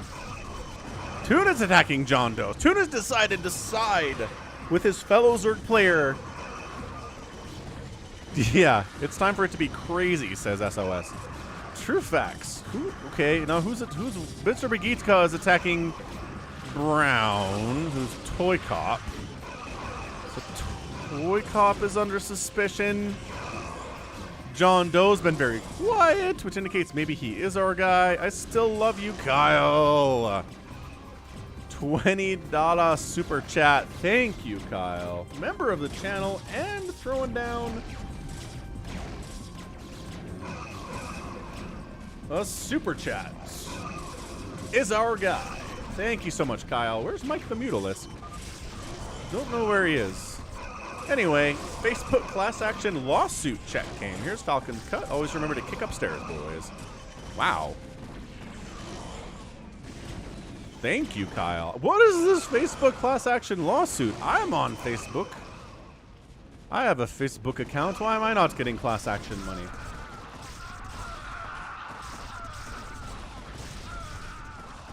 And, oh,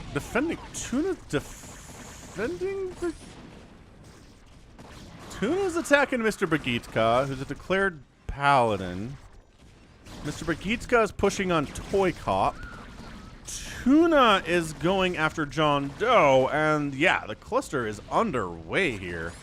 I don't know who on earth is a phantom or who's not. No one's acting all incredibly suspicious here now that the chaos has begun. They've all kind of they're biding their time.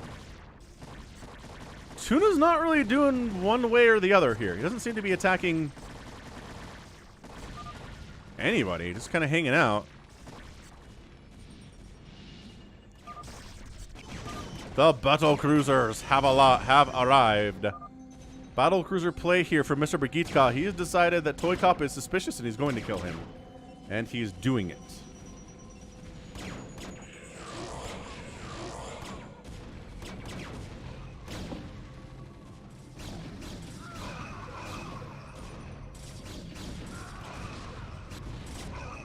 Dragoons trade pretty well against battle cruisers, though, but all this damage has been done.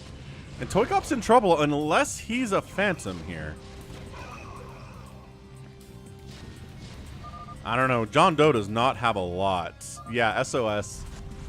Seriously, Teal is just not involved here today. He's not saying anything.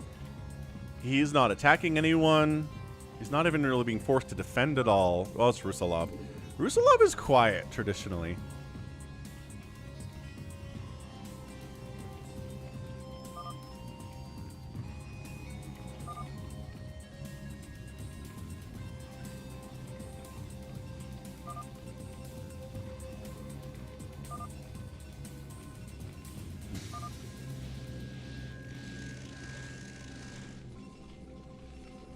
It was an Illinois thing. The suit claimed their tag suggestions violated the Illinois Biometric Information Privacy Act.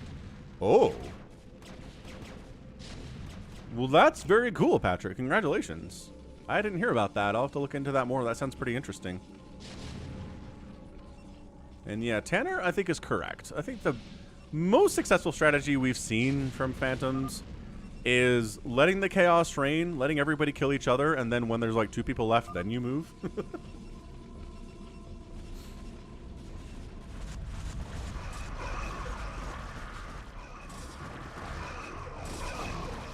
Yeah, just containing... Look. If John Doe is a Phantom, he's fine with this situation. If he's not a Phantom, he needs to try to break out. So it's kind of confusing to try to tell if he is or not. Toy Cop is still... He's building his... It's scout time. Is what it is. Loving that. Loving you. Dark Swarm is defending the Protoss units. That's never good. Bring some Lings along if you're going to be doing this stuff, Zergy Zergs.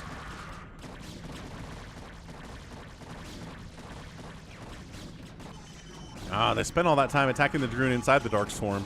Not the best micro on display here. You start out with Shared Vision, Dan, but then you can turn that off whenever you want to. Ultralisks have arrived. I like that for sure, too. I mean, Toy Cop is sus.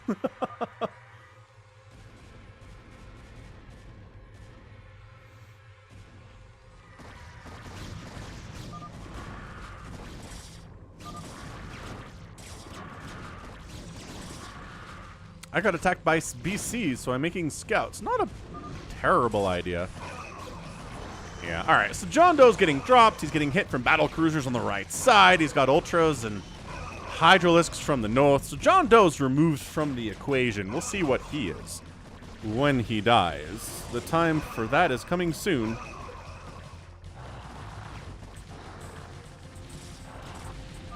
He's not saying anything either. Rusalov engaging and taking... I mean, once the battle's over, Rusalov shows up. John Doe leaves the game, and he was, in fact, a Slayer. So 2 Slayers down. This is not good for the Slayers. Their numbers are dwindling, and there are still the 2 Phantoms originally available here. Orange attacked me first, says Tuna. Orange allied me without saying anything. It's true. John Doe is a little crazy times. So who's left? We've got in the top right here, it's our guy Danny. Got Tuna. Got Psychonauts, got Bagitka, got Toy Cop, got Rusalov.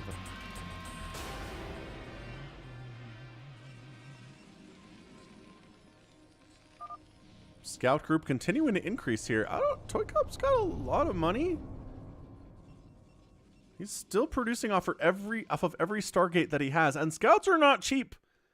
Scouts are so expensive.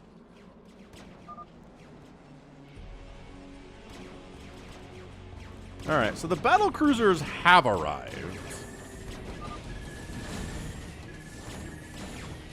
And I think all the battle cruisers are dead. Scouts are a great answer to them for sure, with 2-3-1 upgrades against 3-3 BCs, mind you. Scout versus battle cruiser should be a more common battle. I'd really love to see it more often. It's really fun. These cloaked wraiths are doing some work, but there is an observer here, so never mind. The cloaked wraiths are all extremely dead.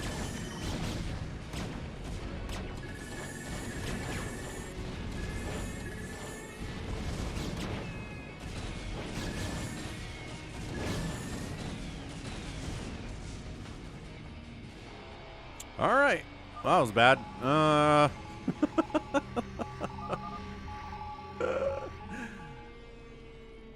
Still producing here, Bagitska. He is, again, a paladin, so he has that extra resource bank that he can draw from. And yeah, Rusalov, I don't know, he's got a pretty decent Zealot Dragoon army.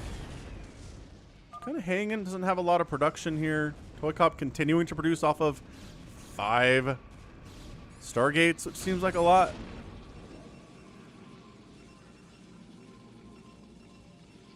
And yeah, Danny has stayed out of the fight for the most part here, too. He got attacked a little bit, but then the attacker backed off, so he didn't end up losing much. Toy Cop isn't rebuilding. No, he's not rebuilding his Nexus. He doesn't have any money, so like it doesn't really matter if he rebuilds or not, right? He's continuing to triple, like quintuple pump scouts here, and I just feel like he can't have that much more money available from his 0% income. Like, he's got a bunch from mining off 2 base, yes. But he never had a third, right? He never mined anything from here. So it feels suspicious to me, but I'm not the expert at this.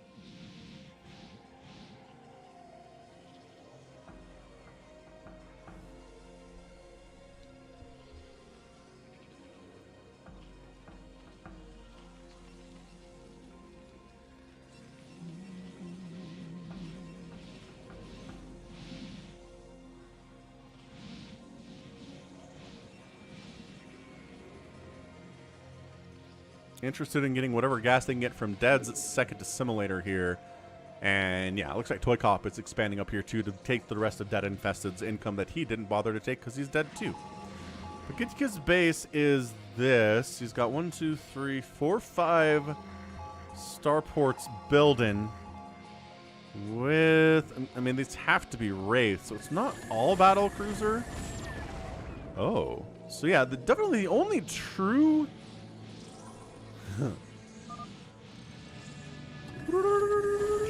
Stasis catches, but the Arbiter dies. So right now, Toy Cop is fighting against Bagitka.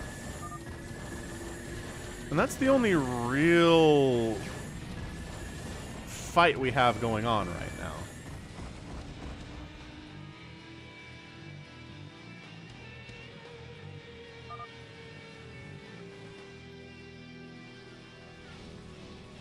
John Doe comes into chat to apologize.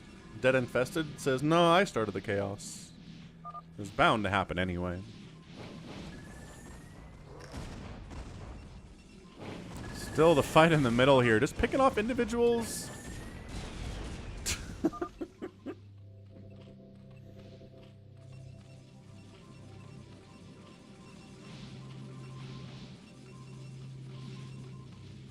Yeah, Dead Infested just gets bored is why he attacks people. Understandably so.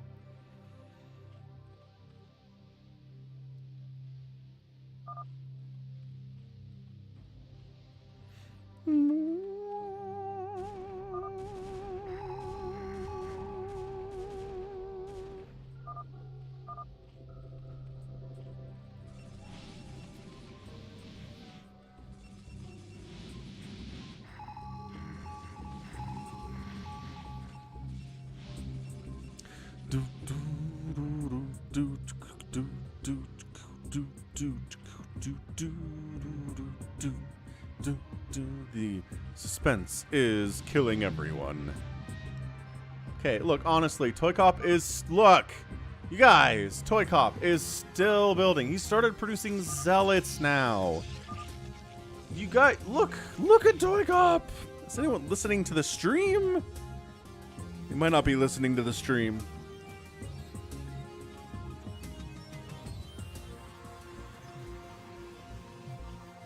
We're looking at it. Bagitka believes. Well, Bagitka's already been killing him anyway, so they had this grudge. What's up, Mr. Silicky Fats? You gonna come to the next match here? It's literally brown, says Tuna. Yeah, I know, right? Thank you. Everybody agrees. At the very least, we're gonna take down Toy Cop.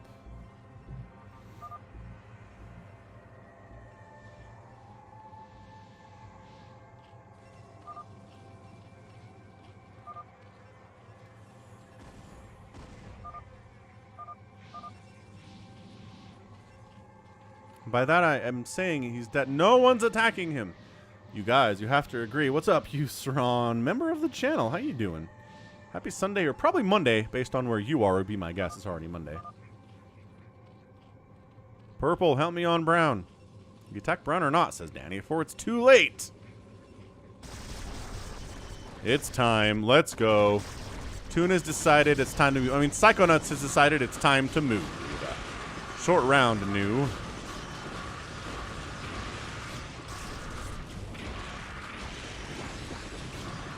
The Storm is pretty great defense against Zerg attacks into tiny little chokes like this, and pretty good even if there aren't tiny chokes you're attacking into. But these are fully upgraded Lings with 3/3 and Adrenal. It's 3/3 Dragoons and Zealots and stuff too.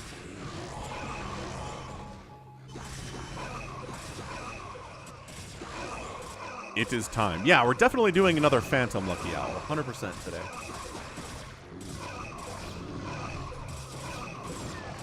Alright, so, yep, Danny's participating in this. Rusalov just chilling.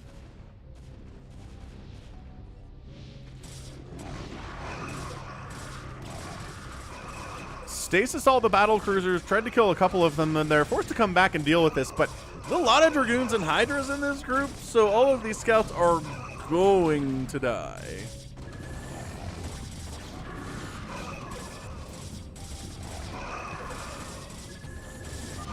Yeah, Toy Cop Phantom, 100%. He was hoping the other Phantom would help him, but no. The other Phantom wants a solo Phantom victory today, which isn't really a thing. It's just like an ego deal. It's something Versivo would do.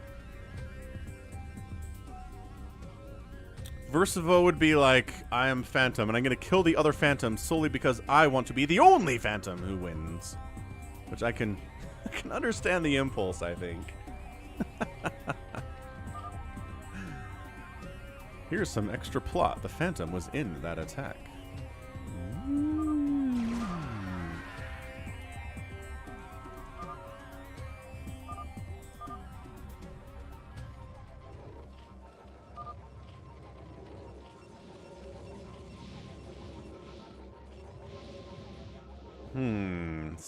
Sneaky stuff here. This is called Phantom Mode, Ryan.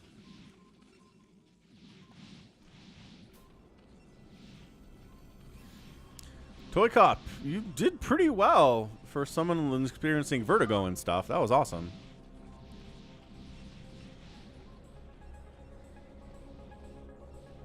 Okay, who do we have left?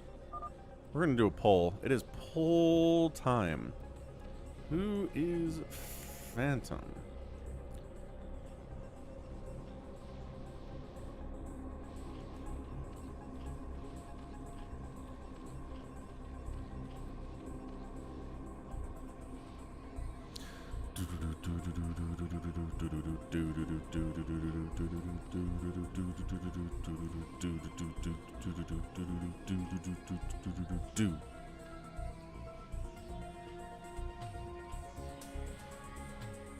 I forgot you can't do them more than 4 options. Whatever. This will work for now.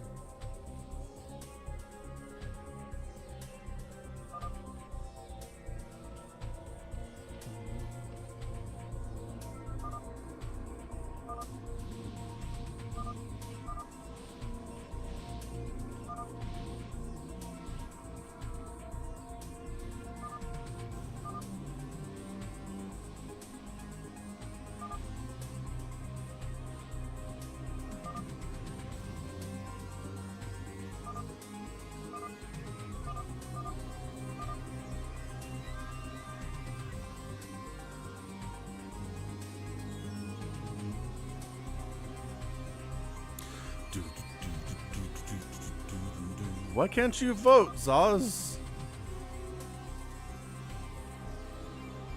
Kyle believes it's Psychonauts for sure.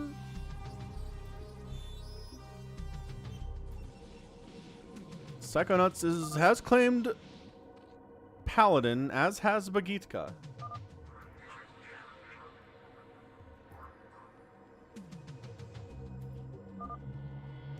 Tuna tricked you all again, says Lucky Owl. Well, I certainly hope not.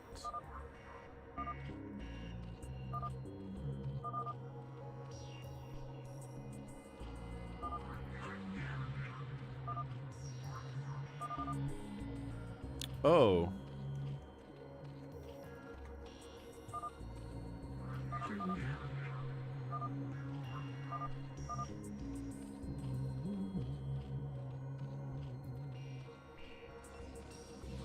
Hive count insane still?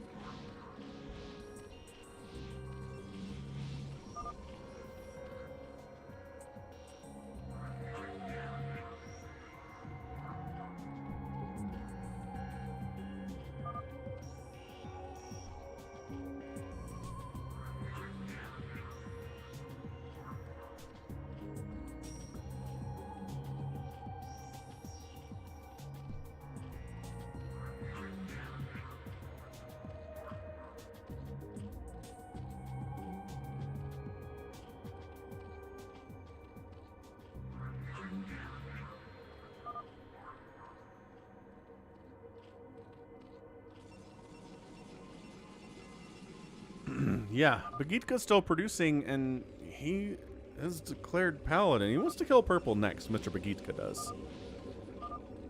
White's a Paladin, Tuna! Maybe. He could not be a Paladin. He could be lying about it. Purple's on one gas. Purple is on this gas, and Purple is on this. Nope, not on this gas. And Purple... Wait. Yeah. Yeah, Purple's on one gas, and he's declared Paladin, too.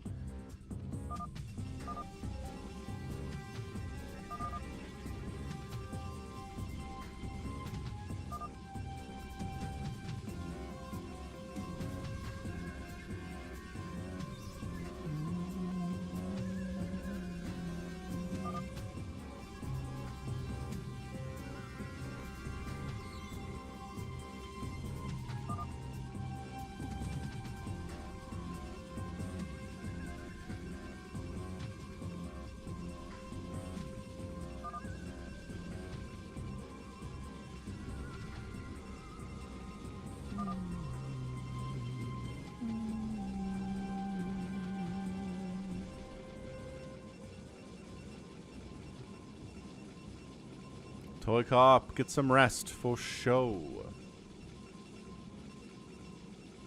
100%, yes, do that.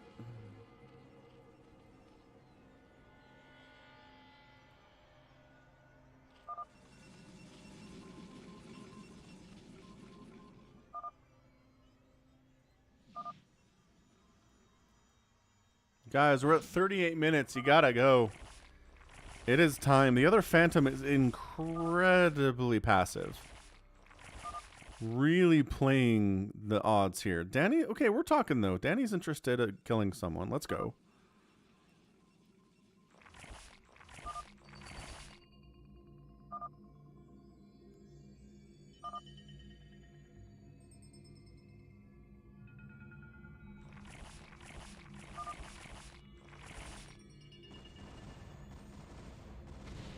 Ah!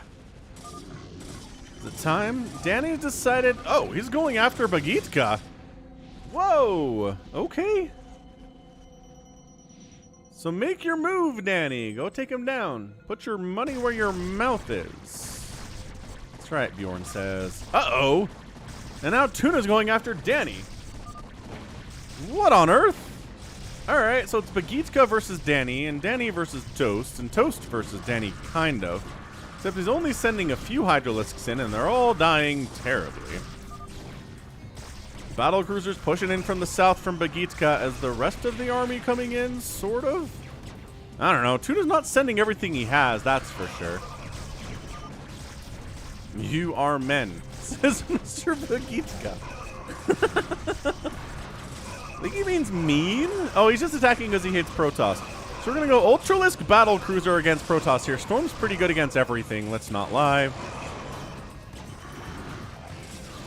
There are minerals here at Dead Infested's main and at his natural, and Danny leaves the game, and he was a Slayer.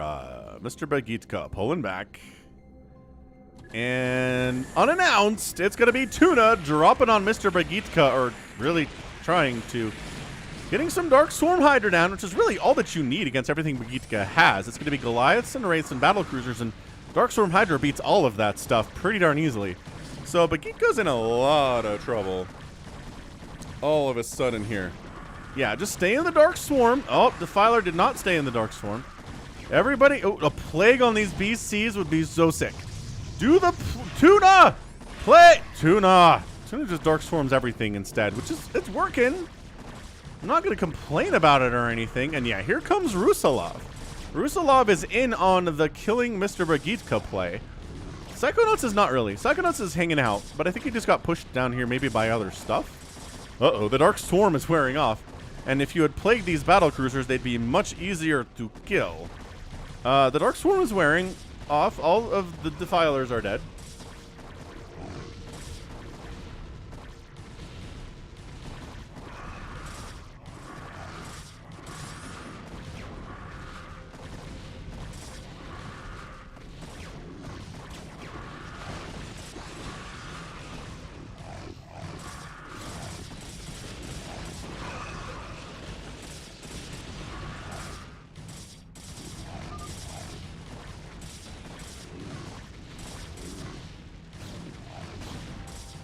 Alright, so Bagitka is out. So that removes everything. He is kind of rebuilding here at 9, but also, no, says Rusalov. We're going to shut that down too.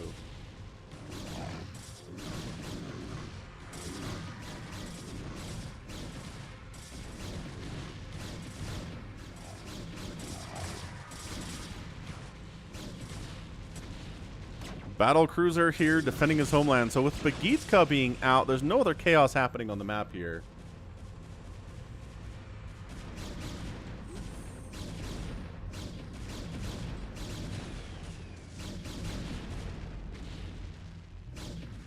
Alright, so Bagitka refusing to really defend himself all that much here. It's got to be teal or I just lose to purple, says Tuna. Yeah, probably. But it could be Bagitka, but you guys aren't really prioritizing killing all of his stuff. Once again, Tuna observing... Oh, there we go. He's actually attacking.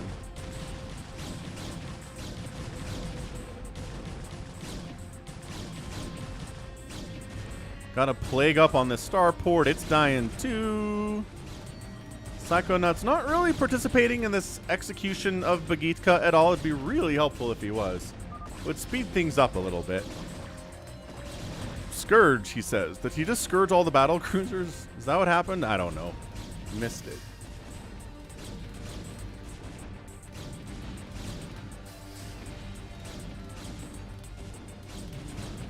Christian feels like this is looking familiar for some reason.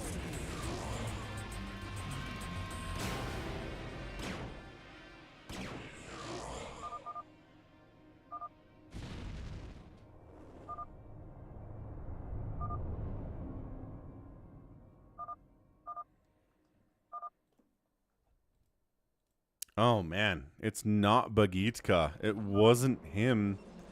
Was he a phantom, guys?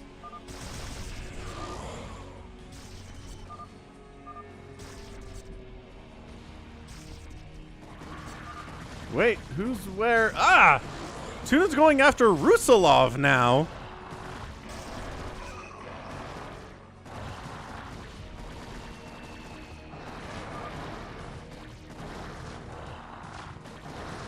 So we're lagging a little bit here. So Tuna's going to try to take down Rusalov, whose army's out of position. Rusalov taps out, and...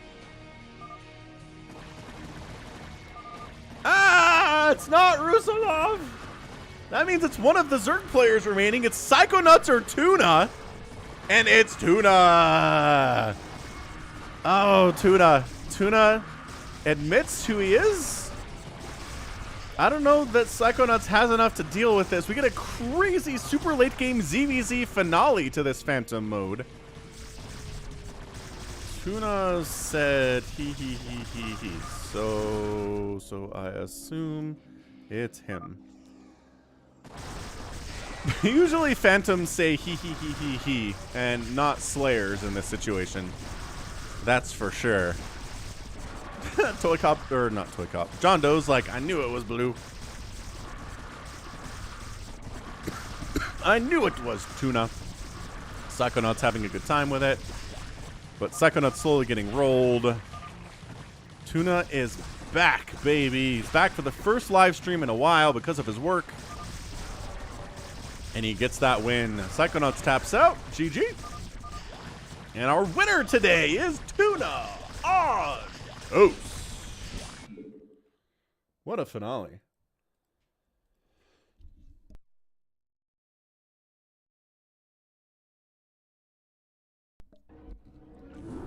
What a finale, too. Toy Cop gets the win, but you know, he threw you under the bus, man. Tuna was like, I don't need teammates. I can win this by myself. Sorry, Toy Cop. Yeah, Tuna played it pretty well. He was active, but not suspicious. Good game, Tuna. All right, second Phantom mode because of a bunch of people that wanted to get in the first one and couldn't. So let's see what we get. I think we need RJB in here.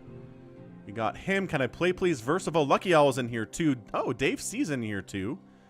Rusalov is in. Is there anybody else we can get in here? Slicky Fat's in over Danny. Yimmy in over. I think that's all the spots, Yimmy. Sorry, dude. Sorry, Yimmy.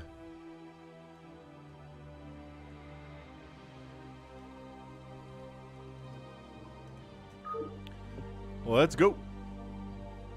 Hey, what's up, Jedi Mind Trick? Happy Sunday.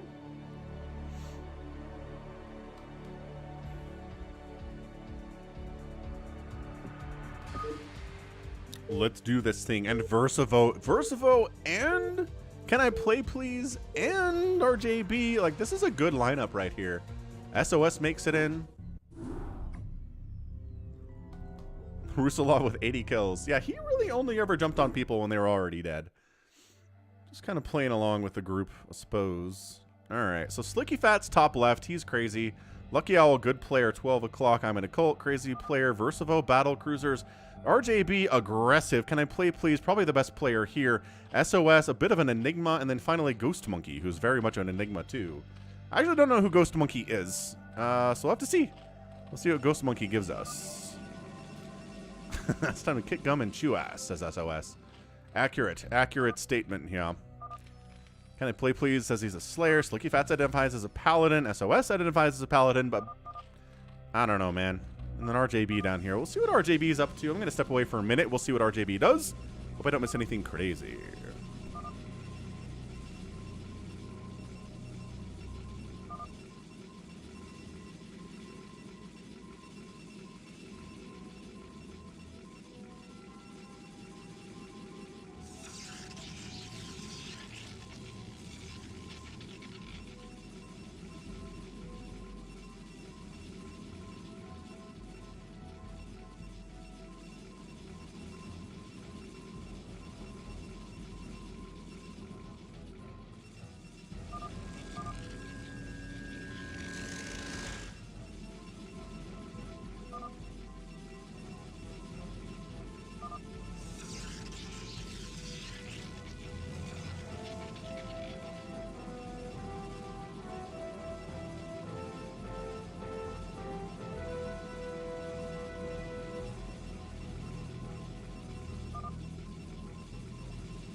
Slicky Fats is top left. Farewell. Yeah. Yep. Farewell. Dead infested. Gotcha.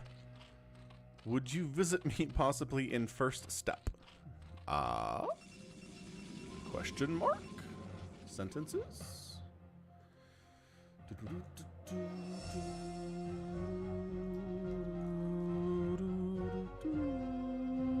Someone taken center. Do it. Take the center. Your probe is here. You know you want to. RJB is going to get bored. He's going to start killing stuff. So maybe taking center is not the greatest of ideas because RJB, your closest enemy here, if you're trying to kill everyone, is going to be in the middle, right? True fact, faux show.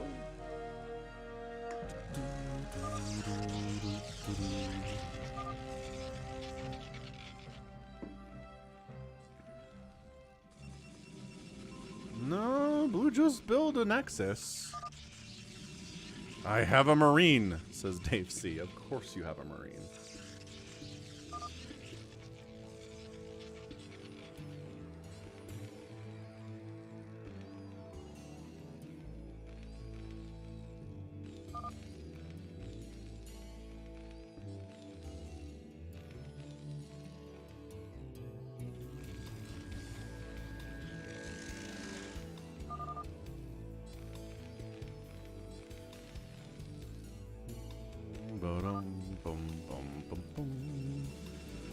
Dave C building an engineering bay inside a Protoss base. It's a very Dave C thing to do.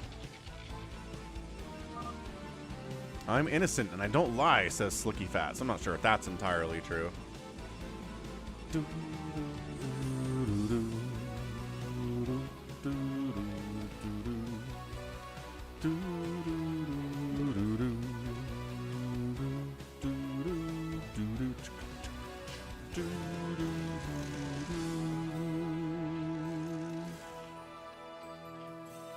Lair on one base heal from SOS, who declared he was a paladin.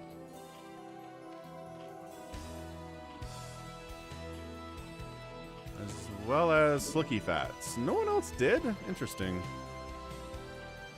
Slicky Fats going double Evo, triple Evo chamber on two bases here. Dave C's Marine is on a mission. A mission to be angry. Oh, just kidding. He stopped moving. No, he's moving again. No, he stopped moving.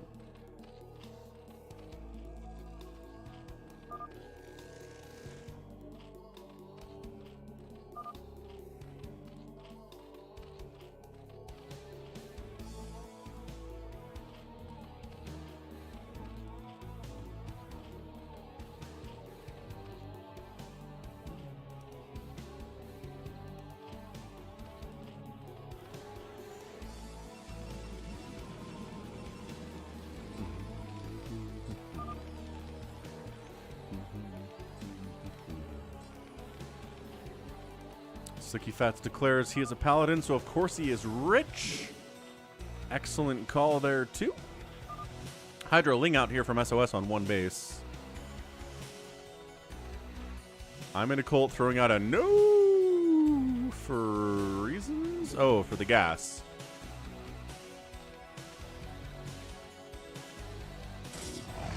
Oh. Yeah, so Dave took the center refinery and was like, nah.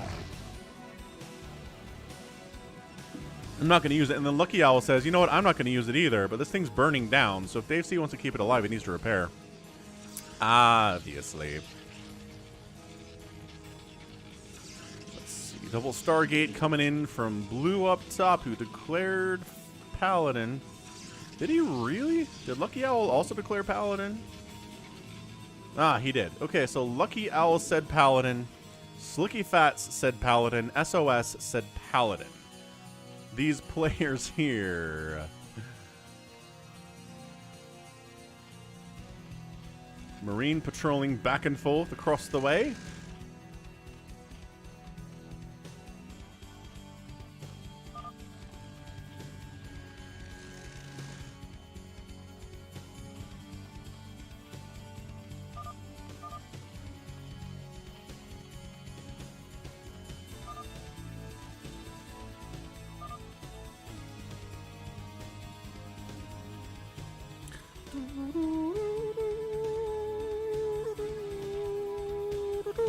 Psychonauts declares someone's lying, which is the truth of it.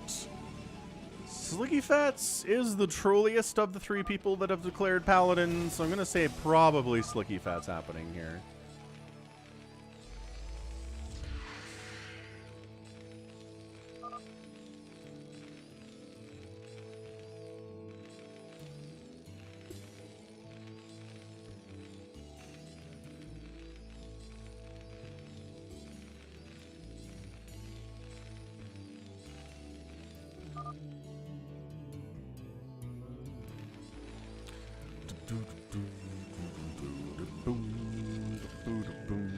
So all three players are acting like they have their own extra income.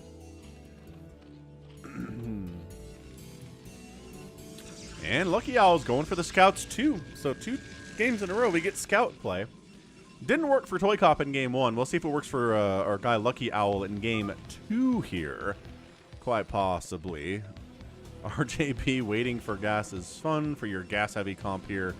I guess Arbiters, really a lot of Arbiters seems to be the play, which, you know, are not cheap. Go get Mexican food.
Phantom for RJB is a social experiment, and yes, we do have some Dark Archons down here, it's true.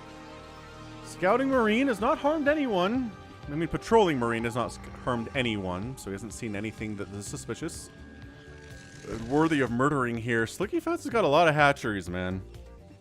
A bunch of hydras out. Pretty standard Z stuff right now. Ooh! Alright, that's interesting. I'm down. Couple science vessels floating about around a bit. Recall? Stasis harass?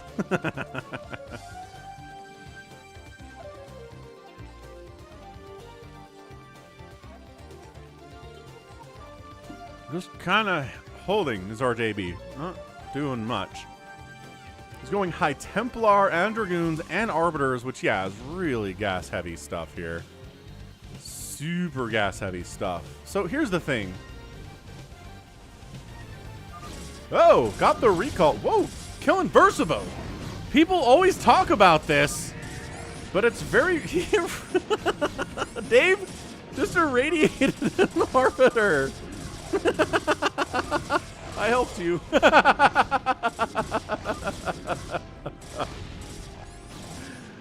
Everyone talks about killing Versivo because you don't know, you can't tell if he's a Phantom or not, because he always does the same build and it looks the same, and then suddenly he builds 5 extra starports and you die.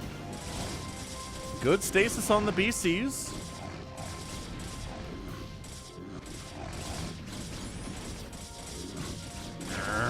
Battle cruiser down. Slicky Fats is upset that Versivo is getting attacked, and he's going to come down and try to assist. RJB says, die, Versivo. It's you. Oh, snap. Oh, and then... and then Dave C's like, nah. Nah.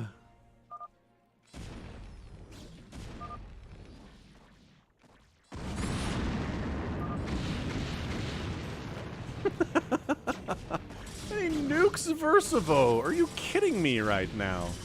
Nuclear launch detected. And sure, why not more of the same? This is some abject chaos. That's a hard wall right there, actually.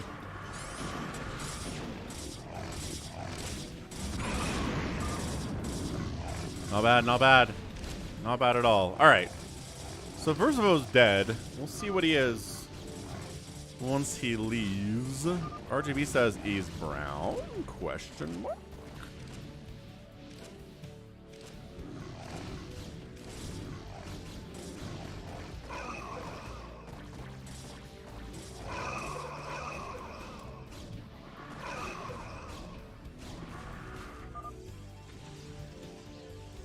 Versivo's trying to limp around and stay alive here. Slicky Fats is protecting this command center, which is super burning down. I don't know if he even has... He does have a couple SCVs available, but getting him over here to save this in time is going to be a little bit difficult. If not really super difficult here. I'll send a vulture. This is Dave C. trolling. As he does. He's a trolling boy.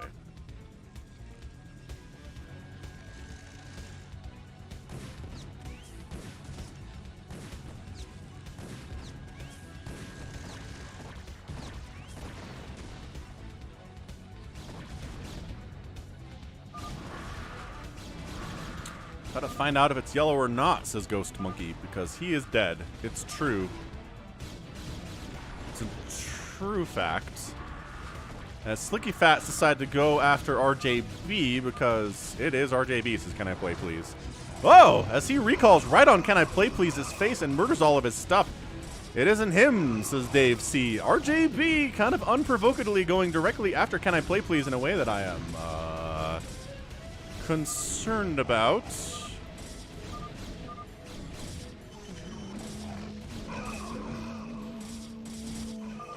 He's mind controlling what he can with the Dark Archons, which is hot. So he's mind controlling the Arbiters, which seems pretty smart, actually. And then, you know, you're all cloaked and the enemy's not, and RJB has to deal with a bunch of Hydras. Oh, they un-lurker-egged themselves. Snipe the High Templar. Snipe the High Templar. Okay, so the High Templar are dying here from RJB. He's kind of fighting on two fronts at once right now, which is not great. And then Slicky Fat's rolling in with a bajillion Zerglings, and RJB might just be dead.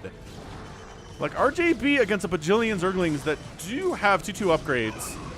When he's got 2-1-1 upgrades on his Dragoons, Slicky Fat's tearing through the Dragoons like they're made of just the paper mache.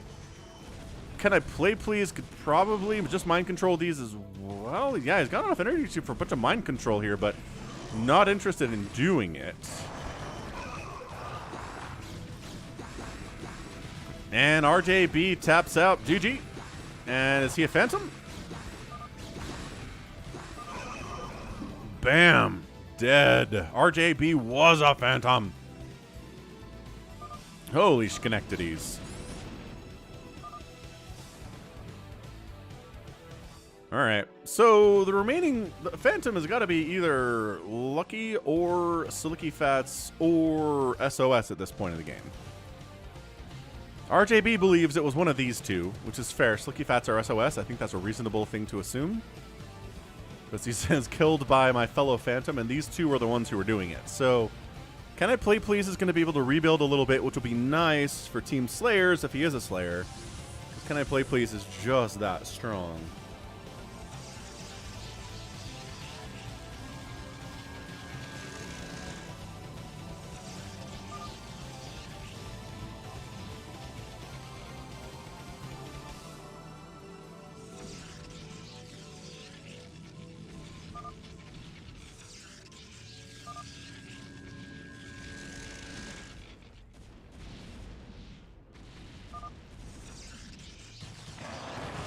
And, oh, SOS. SOS going after Lucky Owl all of a sudden here, running right through Slicky Fats to try to take down the enemy Protoss here. Let's see if this works out.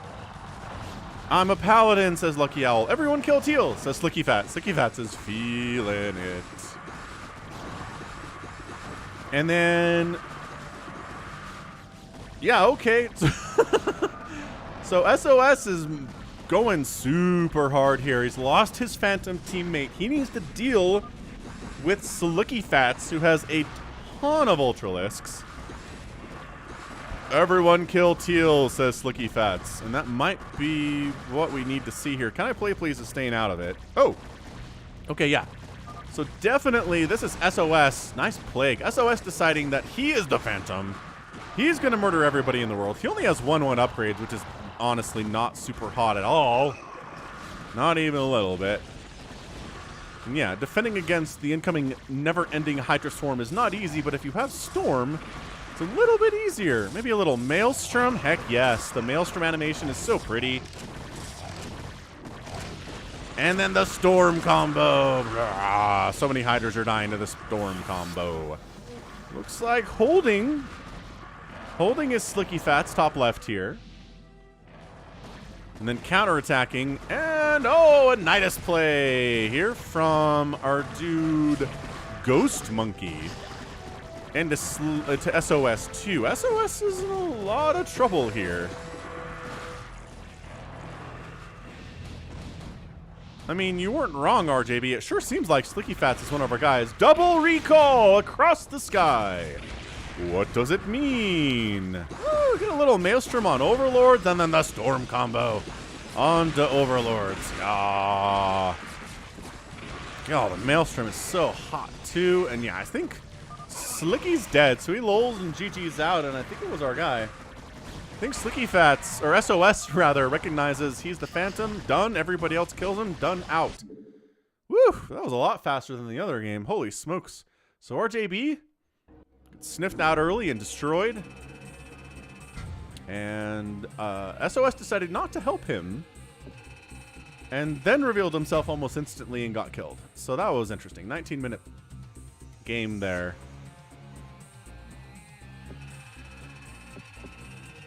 Fun. All right, so we're gonna wrap this thing up with a free-for-all.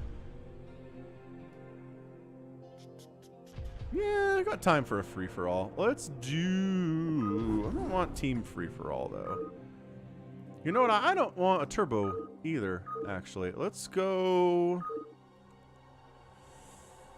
We're just gonna do a stupid 8-player free-for-all. How's that sound? Tribes is so big. These are all so big. Why are they so circly too? Octopus? Sure, let's go Octopus. Octopus looks sufficiently stupid. So Octopus, free-for-all settings, extended. Let's see who wants to play this thing. Psychonauts, have fun with your game 7. I'm gonna jump in after this game is over too. Wow, that filled up. This free-for-all today. People are into the free-for-alls, I guess. SOS wasn't looking for the other Phantom at all. That's fair.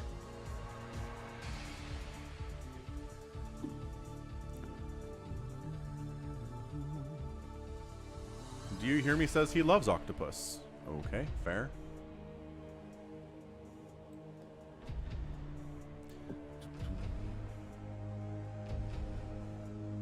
Whoop-a. Here we go. Here we go. Free for all. Here we go.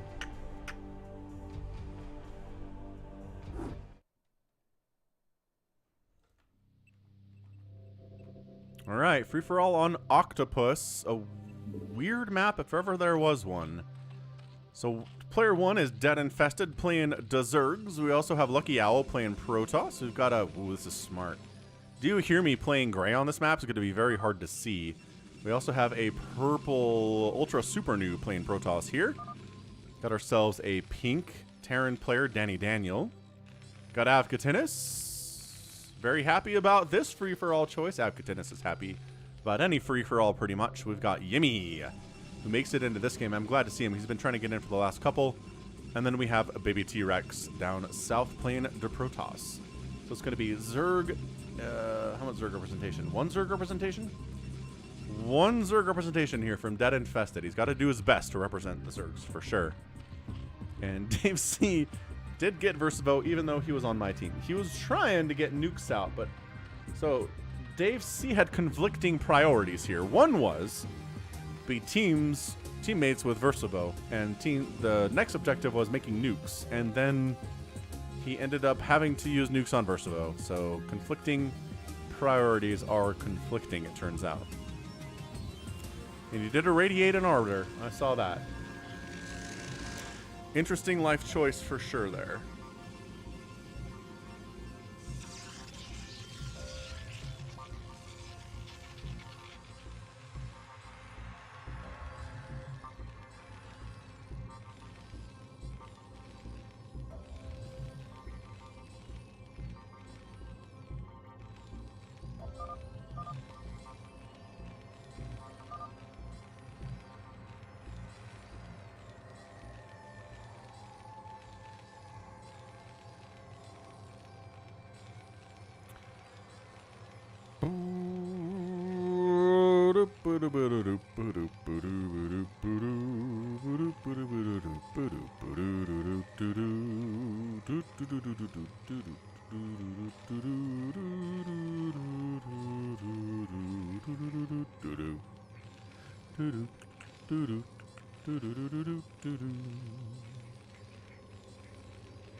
So the dark blue is hard to see, the dark gray is hard to see. The light gray is easier to see, actually. So dark gray and dark blue up here are going to be the ones I'm going to lose track of and forget they exist, which is always fun.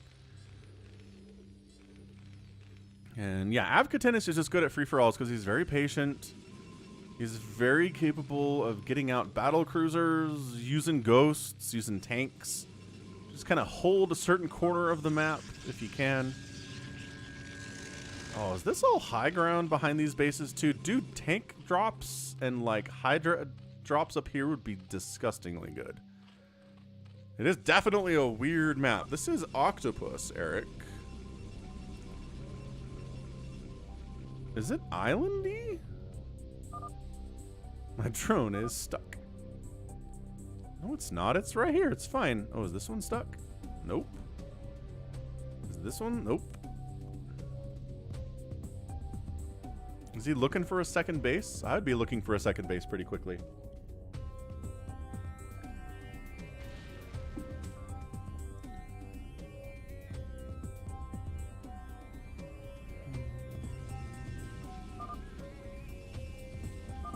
Ah, tried to throw up a...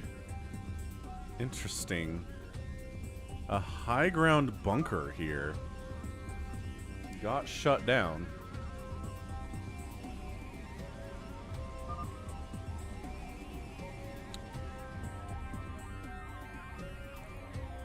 Maybe here for Dead Infested? Can he reach that?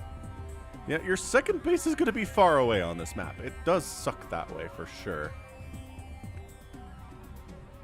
I don't think anybody has a second base yet.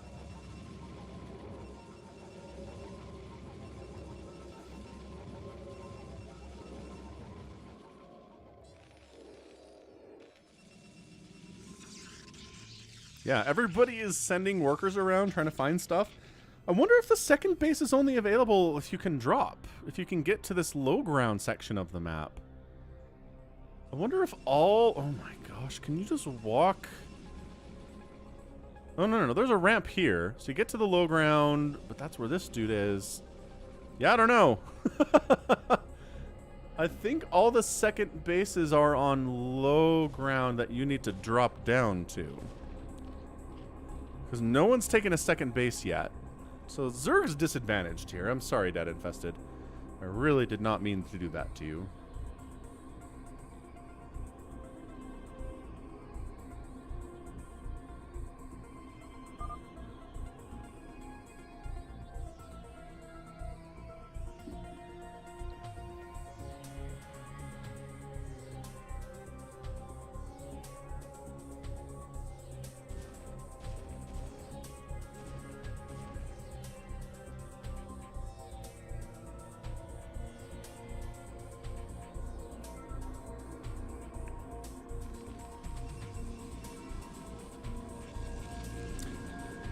Female octopus lays 200,000 to 400,000 eggs at a time, which they guard very carefully. I mean, sort of? Because if that was true, there'd be a lot of octopus running around. So I think, yeah, if you lay that many, then a lot of them die. That's usually how that works in nature. It's something that creates a ton of offspring, loses like 95% of them, 99% of them, and something that has like 1 or 2 offspring like keeps most of them, right? I think that's how nature generally works. Either way, a little bit of harassment here from Afgatinis against the Yimster. What's up, All Brown? Happy Sunday.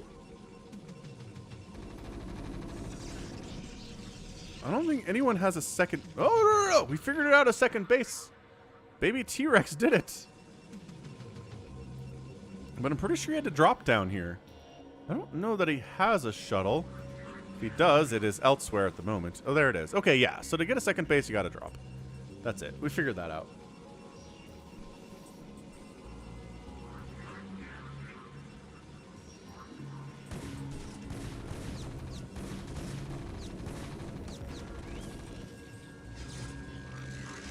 Oh, DTs. DTs? DTs? Wait, DTs killed a drone? That was a drone death sound. Why was I hearing a drone attack when I was here? What is going on? Something is weird.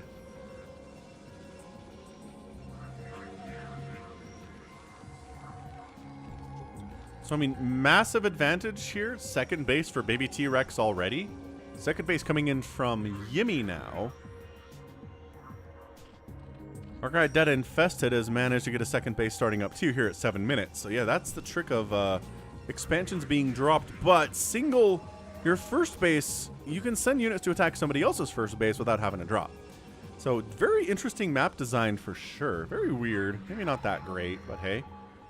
Weird free-for-alls are fun.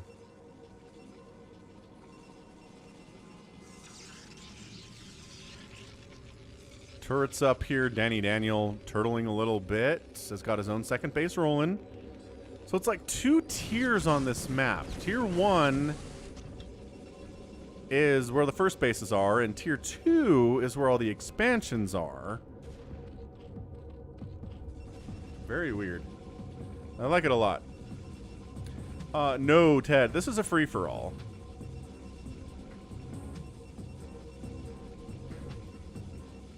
Oh, really? Toy Cop hasn't been a Phantom for a long time. Huh.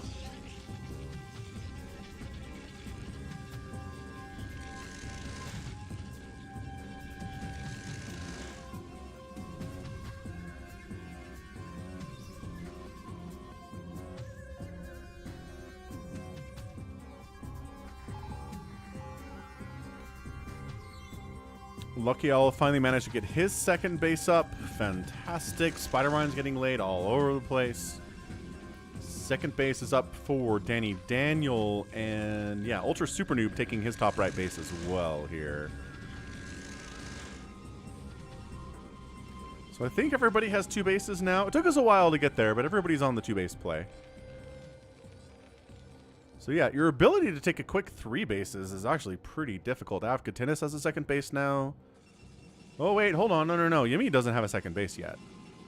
This is actually Baby T-Rex with 3. Never mind.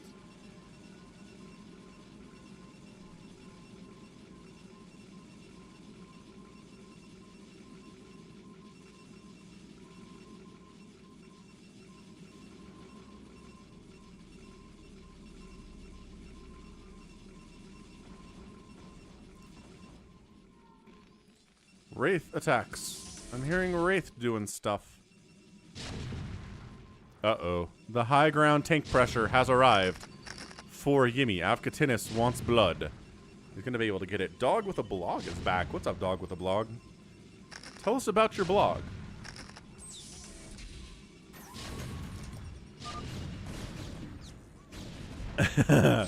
This is a staple of free-for-all, is somebody feels picked on every single time.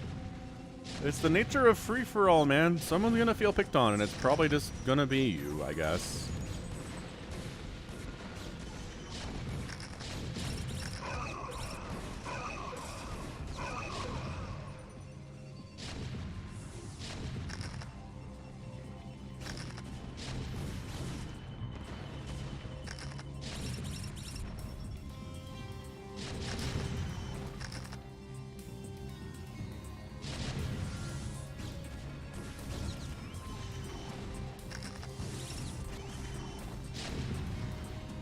Not looking good for Gimme all of a sudden. The fact that he doesn't have a second base is a major problem, too. Oh, there are so many high ground tank positions here. Oh my gosh. Yeah, Terran has something of an advantage, I would say, in this map. Third base coming in here, too, from Lucky Owl. Sure, yeah. Or do you hear me manage to expand up here, too, for a second base? And then Ultra Super Noob top left here, too. So, yeah.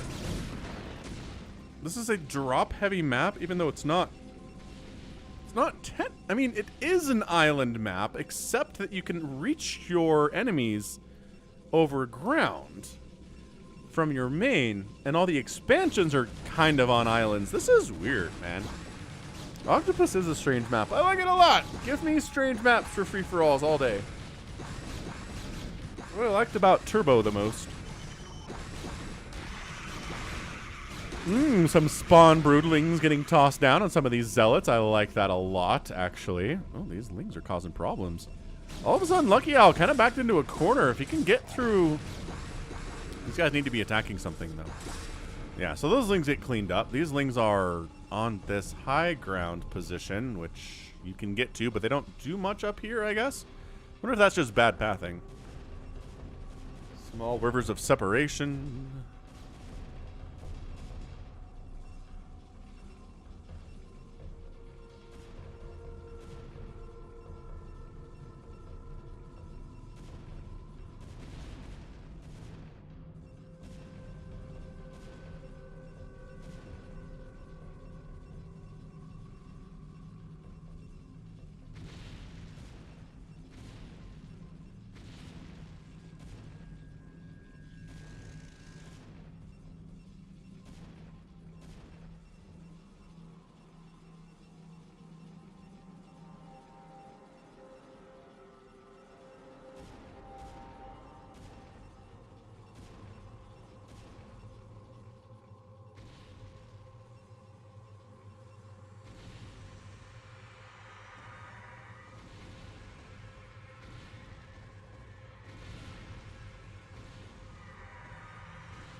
Hey, sorry. Kids needed something. I'm back. Ugh. Do we miss anyone dying? No. Lucky Owl's alive. We've got some carrier production out here from Lucky Owl, which is fun. Queen shenanigans out of Dead Infested is fun. I like that, too. Still defending. Lucky Owl's defending against this Ling harassment for sure. Zerg player's alive, which I can definitely support. Zerg player not being dead. Yeah.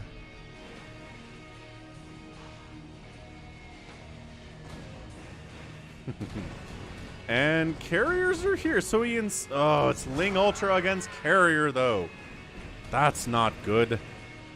That's not good at all. What's up, Stefan? Peace be to you as well.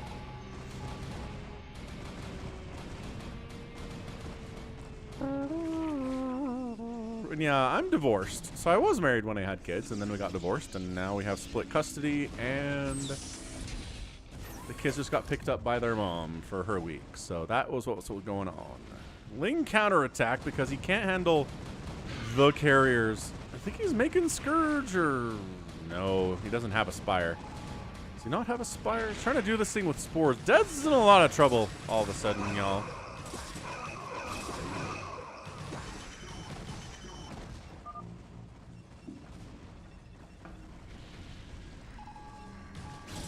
So he's maybe trying to pull the carriers back home to deal with this. I feel like that might not be a terrible idea. He's kind of getting overrun here. Carriers, I mean, I don't know that base racing in a situation that is a free-for-all is the greatest thing to do. So, I mean, he's still got this to roll with and this to roll with. So maybe he's okay sacrificing his main, but I don't know. I'd pull the carriers back, I think. Dead infested. Die.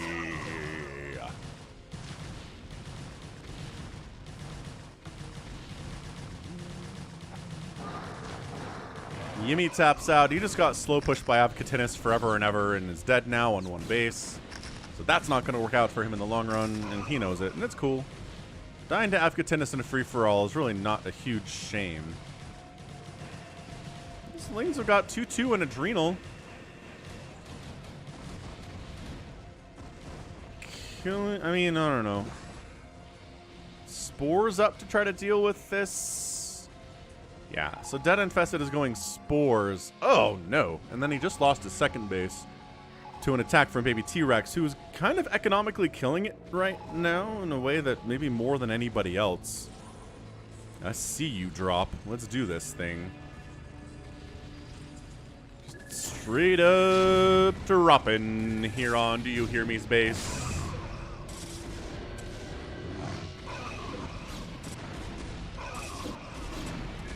And I don't think we're saving anything here either. Dragging some spider mines into it would be good.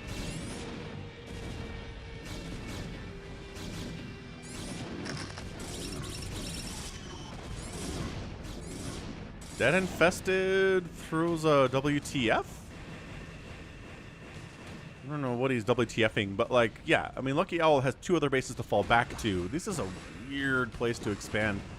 I like kind of this like, diagonal row of carrier or Stargates here. That's very funny. All right, so Do You Hear Me loses a base. He's got this one rolling and this one potentially rolling if he wants it to, and his main base is pretty healthy as well. Just the tank fire you're hearing in the distance is Yimmy getting killed, but Yimmy is dead. Lucky Owl is supply blocked. Dead Infested is also supply blocked as they try to beat each other into submission, but I just don't see path forward for Dead Infested here. He's got some money. He's getting as much gas as he can. He needs a second base, but he can't really take this one with what he has. And yeah, Real Ultra, this is the last game today. Truth be told. Last game of the stream. Ah, and then a recall over here on Avcatinus. Baby T-Rex doing what he needs to do.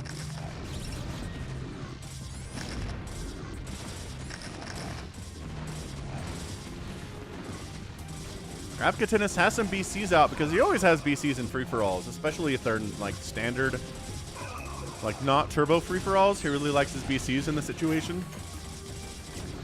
Getting hurt. He's down to 77 total supply, which is not a great place to be at 20 minutes in a free-for-all, but you know.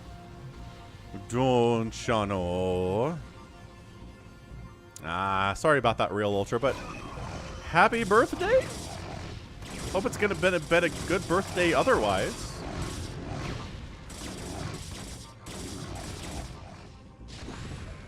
Yeah, Tyrion, I start the stream at 11 a.m. Eastern, so I've been doing this for... Where's my clock? 4.5 hours now. So yeah, we're coming up on the tail end here for sure. So Tyrion, if you want to join up, 4 hours ago was a good time to start hanging out at the stream for sure. Good. I'm glad, Real Ultra. Did you get birthday presents from your family and your friends? Did you get anything cool for your birthday?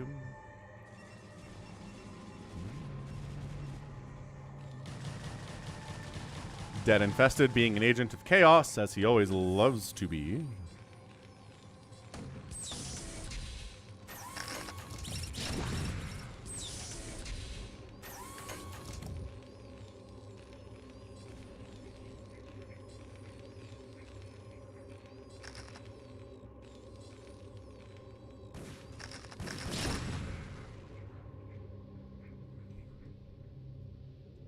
Yeah, Legos. Legos were my favorite thing to get when I was a kid.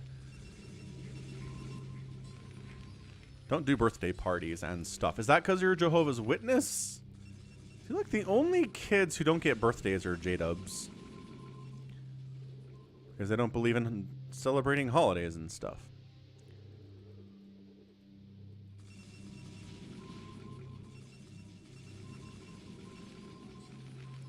One of my favorite presents I ever got from a birthday was called the Solar Snooper.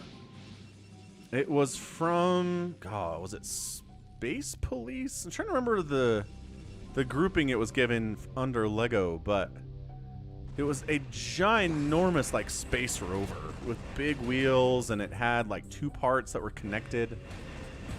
It was kind of like a semi-trailer truck in space, sort of.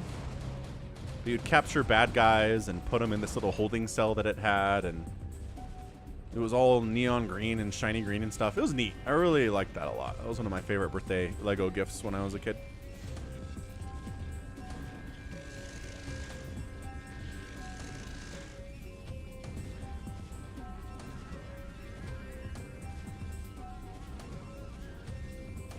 Yeah, Jehovah's Witnesses, they don't believe in blood transfusions. They don't believe in celebrating holidays like birthdays or Christmas or anything, really. But especially birthdays. I'll always remember that. The poor Jehovah's Witness kids didn't get birthday parties. Celtics Bucks. It's so hard. Game 7s are hard, man. Okay, here's what's going to determine Celtics Bucks. If Tatum is unconscious like he was in the 4th quarter of Game 6, the Bucks win. If Tatum is the guy who scores 12 points against the Bucks, then the Bucks win.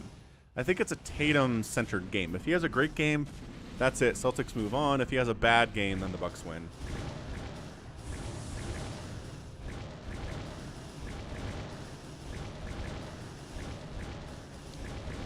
Some Guardians out from Dead Infested, because why not? He had a bunch of money available. Got a Spire down. Instead of making something that can defend against the carriers, he decides to risk it and try to retake his second base away from the baby T-Rex, who's at 169 supply and has a bunch of bases. Oh, but hold on. Guess who's down here? That's right. Yimmy, who's not dead, showed up and rebuilt on a base he's taken from Lucky Owl. I think this was Yimmy's technically second base he should have taken anyway. Carrier count here for Lucky Owl is getting a little bit tense. He's got no attack upgrades? No attack upgrades. 1 shield and no armor right now, which is weird. Oh, no. And see, then the decision. Spores! Spores! Save me!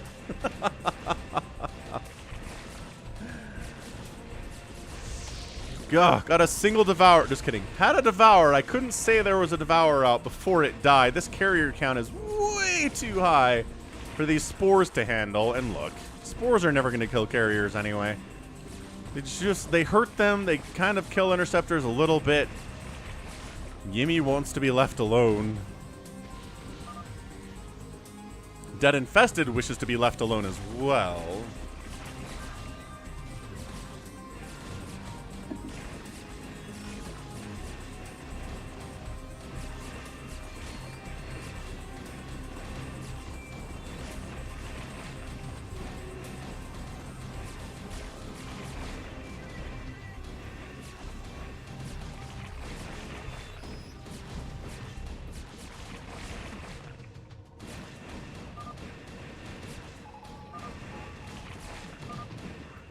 Zerg Suction free for all. can. We've seen Zerg wins in free-for-alls before, though. Yeah, what's up, Savior Sword? Definitely a free-for-all. 100%, yes. So Yumi's trying to rebuild the shattered bones of his prior life. We want its carriers taking down a dead infested. You can do that, too.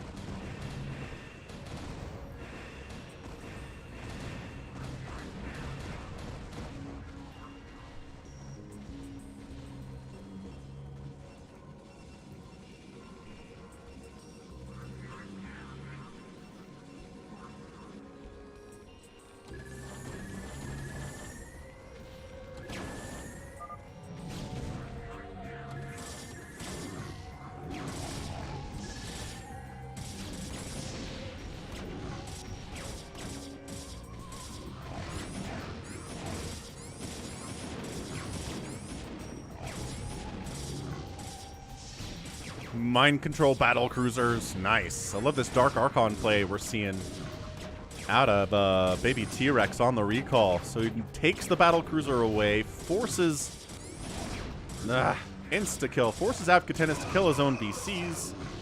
With his BCs, Command Center gonna go down. That's a lot of Zealot attack, and they've got +3, so yeah. Base sniped, good attack there. I like going after Avcatinus as Lucky Owl as kind of your biggest threat here. But the problem with free-for-alls is you do that, and then suddenly Danny Daniel gets huge, or suddenly Ultra Super Noob has a ton of bases, which he totally does, by the way. He's killing it. And do you hear me? He's kind of creeped. He's just turtling. That's all he can do at this point. He's dead.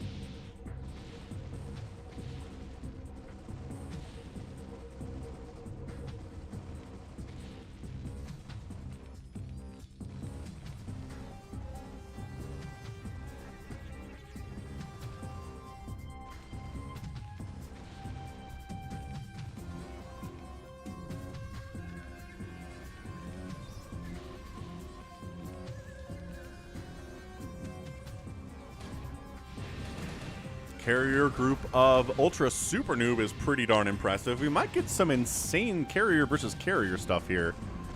And Lucky Owl really can't afford to lose a whole much more economy. His worker count is not healthy as it is. And losing another Nexus and several, maybe up to 16, 17, 18 probes. So, oh, the stasis though. Oh, didn't bring his own Arbiters is the problem for Lucky Owl. Oh, and he's move commanding his carriers, which seems bad. So Lucky Owl just got, I think he just got his butt kicked in this battle. I don't know. He's still got another group of carriers coming in to defend while you're at it.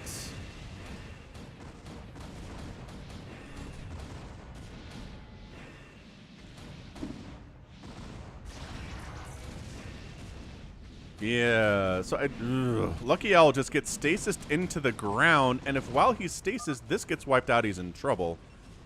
Dead Infested's mad about Arbiters as his only remaining base gets murdered, I think. He gets eliminated. He is mad about Octopus. It's fair, dude. Octopus is a dumb map, especially for Zergs. I agree with you. Eric's putting his money on the baby T-Rex, which, I don't know. He's got the biggest bank, which is pretty useful when it comes to a free-for-all scenario.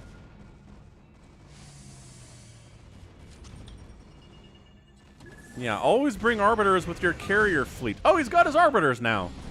They have arrived, but they're not throwing down stasises. Wait, no, this is more Ultra Super Noob Arbiter. Ah! I thought Lucky Owl brought some. They were coming from the other direction, but nope. Dude, that is so much stasis. Holy crap. That is so much stasis on these guys. That's a lot of... He stasis some of his own interceptors there, too, which is fun. Stasis sucks. Agreed. Stasis sucks. So here's the thing, Dead Infested. Octopus is a map that shipped with Brood War from November of 1998. So this map is older than you are and bad. Like any map that was created in 1998 by the Brood War staff is terrible. There are no good ones. This is extra bad, I would think. But if you're looking for a good map in that Brood War folder, you're not really going to find one. Stasis again. Maybe too much stasis? Like he's not leaving enough. He's not leaving enough of Lucky Owl's army unstasis so he can kill it and whittle this down. Oh, this is fun. Battle cruiser fleet, battle cruisering from Avkatinis. Don't count Avkatinis out. Don't you be doing that.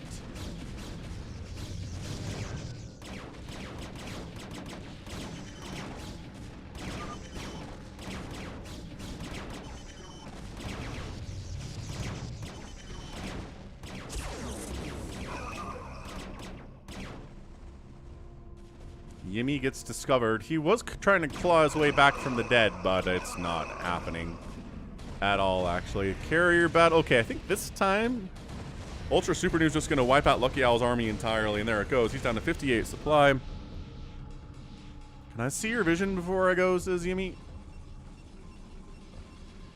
Yum, yum, yummy, yum. Oh.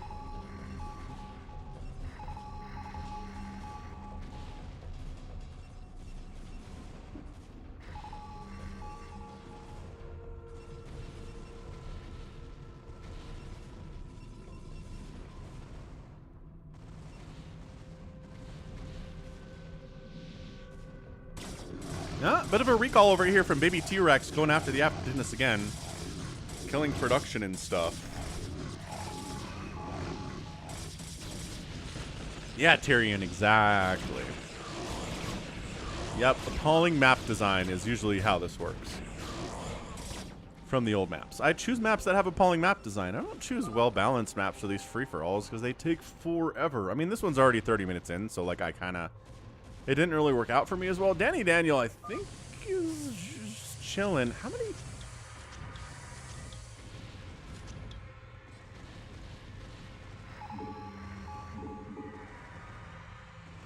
I love this, by the way. Like, this is fantastic. These little, tiny, terrible places to expand where tanks set up or anything flies in and you die and you don't have enough room to build a ton of static defense to try to defend against it. It's terrible. He is terrible. Lucky Owl's mined out. Lucky Owl has no money to rebuild anything. I don't think Lucky Owl has a shuttle available to get out of this area and go build a Nexus somewhere else and doesn't have the money for it anyway. So yeah, Lucky Owl is done. Not as lucky in this game for sure. Yep, finding a natural is tough. Tough, tough, tough.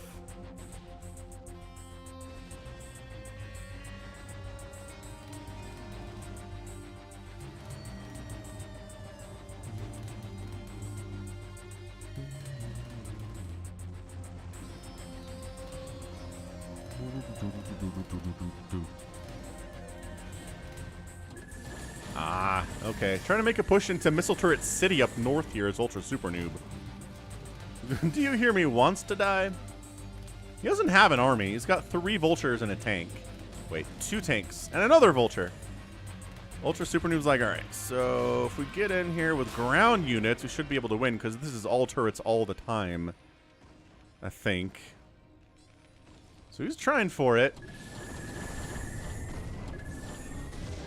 Stasising the tanks, unloading here. That should do it. Let's see. This tank needs to die. Oh, that DT's patrolling back and forth. Kind of stuck behind these mineral lines. If you swipe at this... Oh, he's left the game. All right, so Do You Hear Me is tapped out too. So Dead's gone. Do You Hear Me gone. Yimmy gone. Avkatinis actually supply blocked. Struggling a bit at all the chaos that has arrived to him thanks to the power of Baby T-Rex today. Lucky Owl's dead too. I mean, he's got a carrier group. By that I mean... he does not have a carrier group. Lucky Owl, GG is out.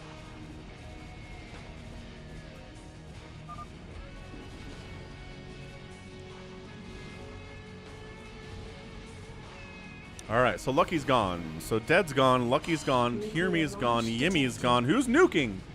Avkatinis, maybe? Maybe?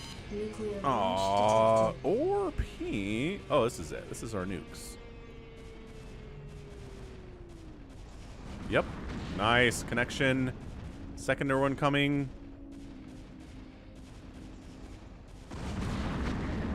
Beaut. beautiful, beautiful nukes here against Ultra Super Noob. And really, there's not a lot happening here, so whatever. These Dragoons are still killing someone who's already dead. GG, Lucky Owl.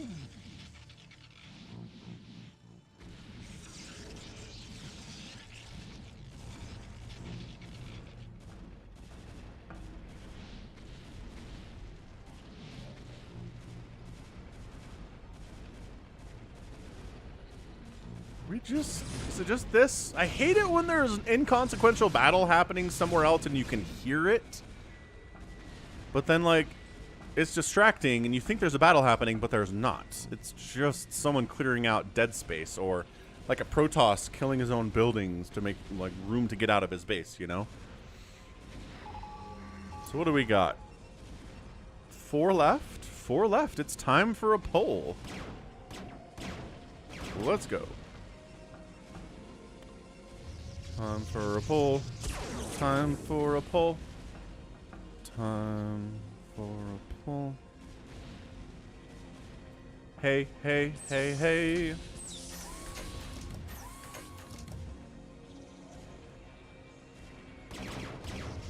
Time for a poll. Time for a poll. Time for a poll. Hey, hey, hey, hey.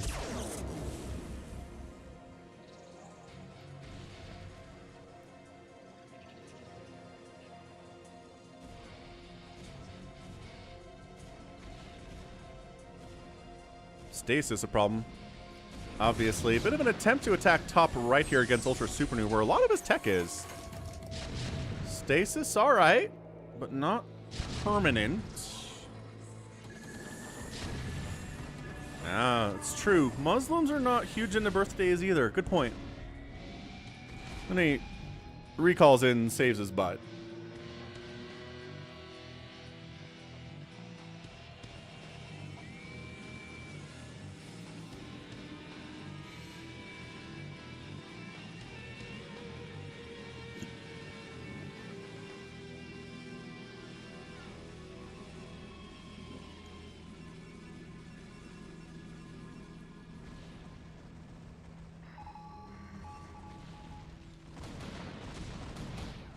Those tanks get wiped right on out. We're split on the poll here. Looks like Danny's winning right now, but T-Rex is in second place. Avkatinus in third. And Ultra Super Noob bringing up the rear here. So far in the voting. We'll keep it open for a little bit longer here. And all the main bases, the Vespene Geyser is sitting over the main building and not under it, because it's bad map design. John Doe, this map was made in 1998. No one had any idea what good map design for Brood War was in 1998.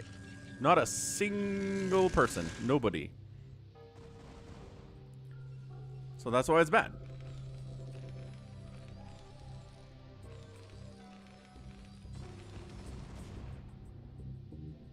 Is that a ghost? I feel like that was a ghost that got sniped by carriers. That's good. Like, keep paying attention to ghost attacks.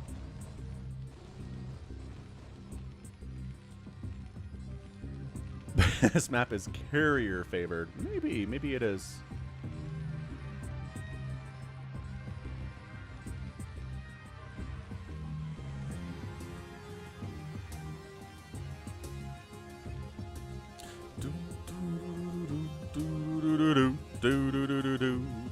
I like how they're just allowing these Guardians to hang out. Just a reminder, the Dead Infested was in this map. He's here. He was here. He's gone now, but he left these Guardians to watch over us while he's gone. And they are gentle Guardians who do not kill anything. They just, they hover. They vibrate a little bit. See ya, Royal Ultra. Happy birthday again, dude.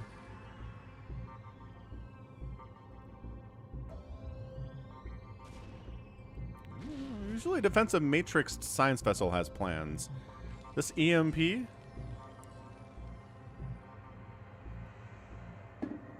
Oh, EMP, run, did not run. Second EMP, gets a second EMP off, nice.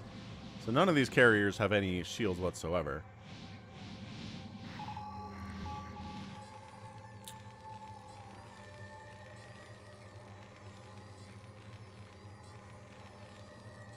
Modern maps like Polypoid or Eclipse, they are mirrored, but the Vespene Geyser is always above the main building. And I don't know, John Doe. That is a good question. Someone smarter than me probably has a general idea. Okay, little Terran army setting up. Some battle cruisers ready to play.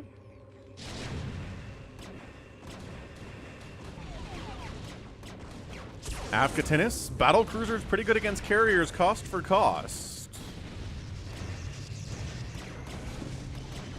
Oh, Yamato. Good Yamatos against these. Woof. Really good Yamatos. And you got to back out of there for sure. Maybe trying to bait them into these Dark Archons for mind control purposes. Ooh. BC gets sniped as it tries to retreat.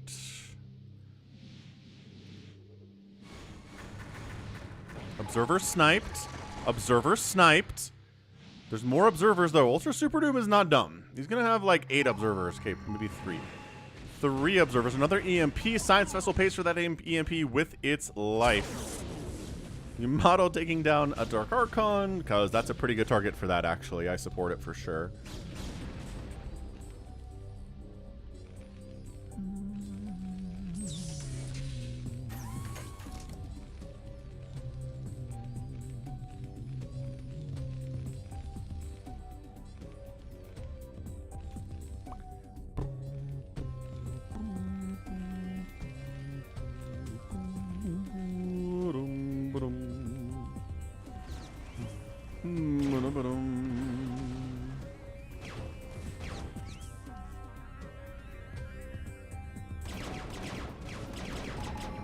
Ah, we found your little mining operation. First time in a long time. This has been here for a while.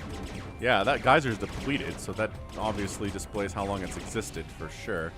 The Mass Dark Archon stuff is definitely interesting. Kind of like it. Baby T-Rex is not happy with this map, as he's actually mined out. No, he's got a little bit of mining going on over here. I wonder if we're going to get to the point where people are trying to take these little pocket expansions.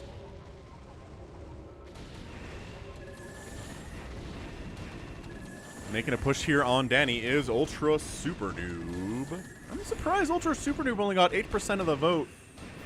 He's a pretty good player.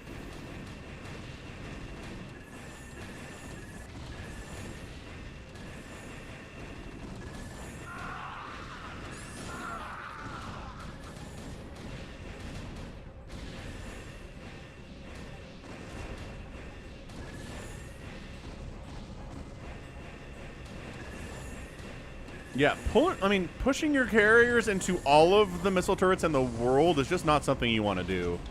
You can do it, but it just costs you so much in interceptor replacement that it sucks.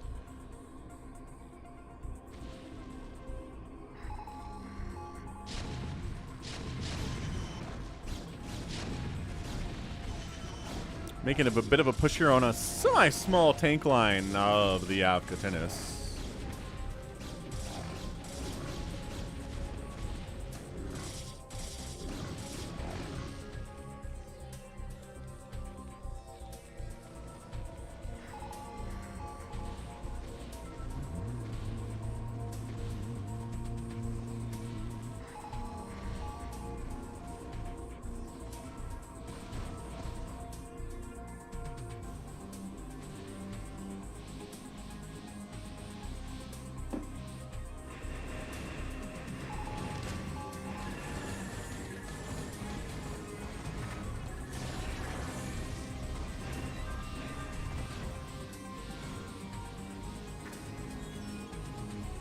Stasis, good unit. Arbiter, good unit too, but had a problem there for sure. Siege tank's rolling in. Mind control siege tank is hot. Bit of a recall attempt here. Kills a couple SCVs, but nothing too much there for sure. Really trying to get a recall in, I feel like, is the play, but there's a lot of tanks and Goliaths here. Danny is at 196 supply. Decent bank rolling here too. Killing someone off entirely is really going to require you going for their main production in a free-for-all in general, too.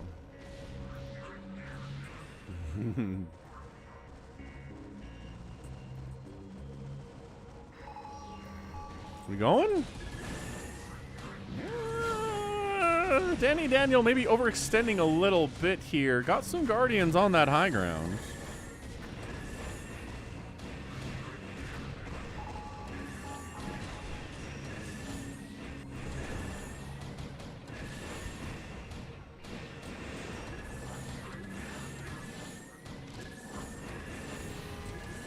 Nukes! Nuclear launch detected. I think this is defensive nuke attempts to try to stay alive. Oh my gosh, if he lands this... Yeah, no, Ultra Super Noob realizing what's happening here. I don't know if he killed the ghosts either. Nope! Oh! He gets the nukes off! And Ultra Super Noob's in trouble all of a sudden. I felt like he knew what he was dealing with, but maybe not. Oh, gets a stasis up, but the Arbiter gets killed in the process. Dude, this is crazy. I can't believe he got that off.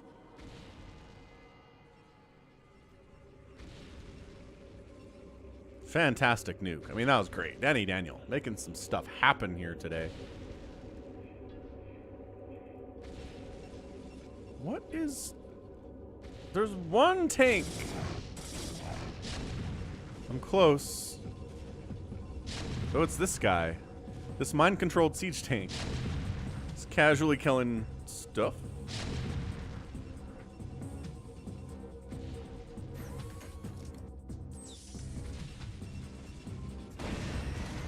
Oh, the Wraiths came out of stasis and the carriers didn't leave. That seems like a problem.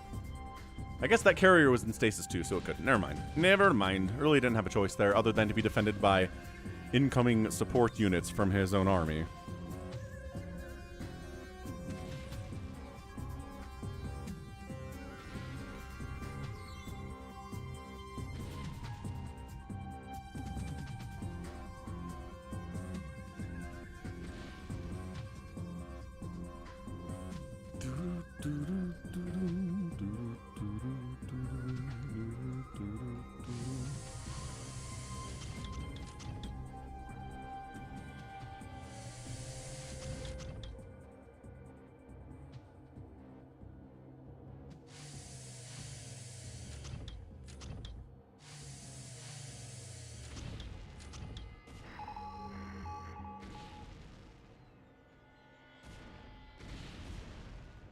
More random take shenanigans with a single Dragoon down here.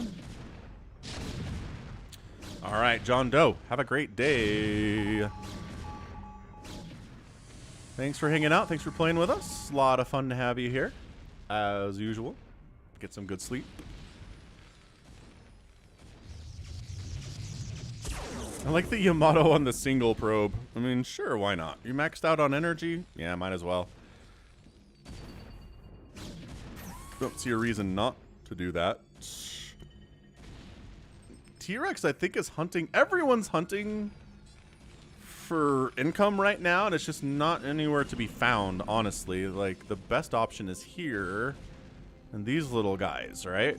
Everything else is pretty sparse. I mean, Ultra Super Noob is, you know, getting it where he can in this top left-hand quadrant.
Carrier count here from Ultra Super Noob trying to get some work.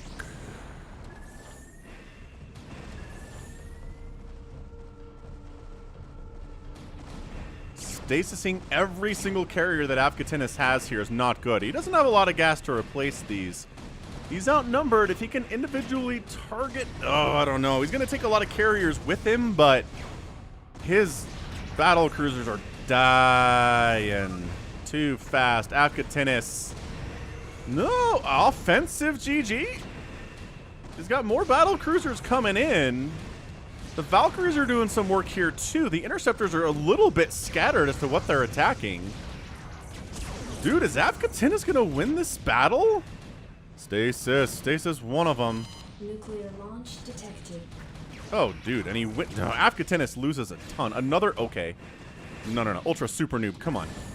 Too smart. Too smart. Getting out of here this time. He's like, last time I was here and a nuke was launching, Ow. So that actually hurts Danny quite a bit.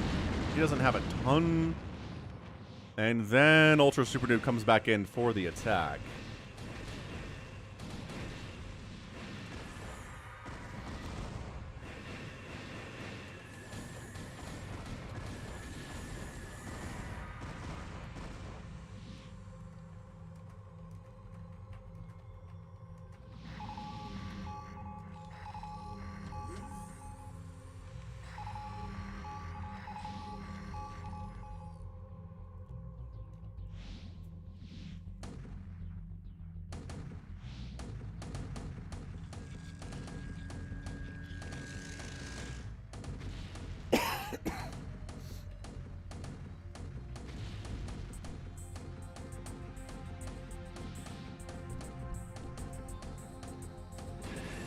Yeah, Danny might just be dead here. He doesn't have a ton of money. He's only at 100 supply or so. He's got a nice Goliath army to deal with these carriers, but his own SimCity is preventing him from really getting body shots off on here either. Disruption web tossed down, so the Goliaths can't do their thing. Nuke? Any more nukes available, Danny? I'm not sure that we do. And yeah, more disruption web in great positions here too. I think Danny might have just gotten removed from the equation here.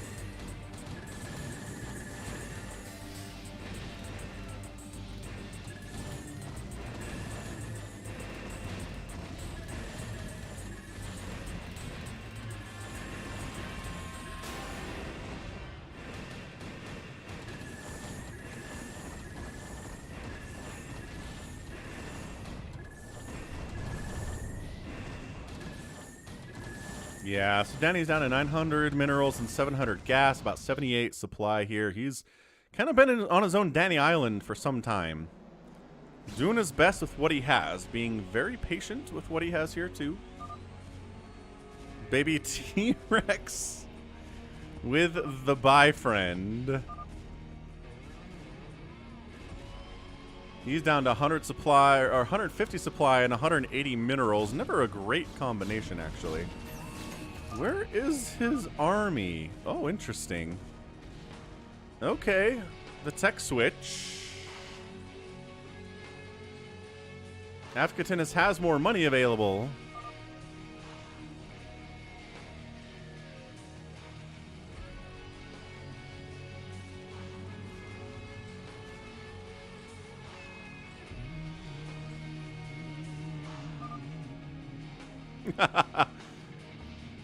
Afghatinus wants a fist fight.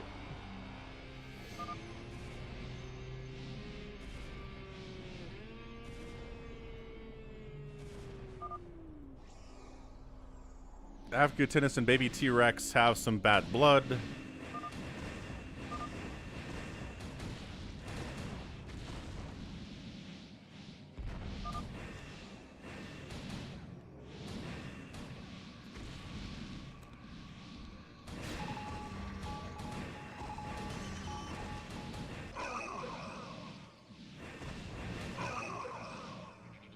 I don't know. Is T-Rex giving up?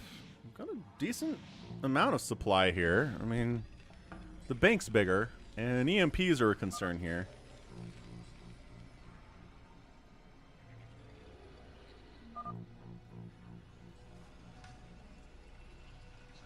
Who the heck is purple? I don't have a purple.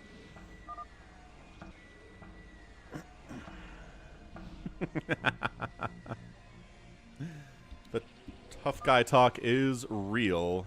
T-Rex is mad at Avcatinus' general angry sentiment. Got a little pocket expansion here from Avcatinus. That's a big deal in this game.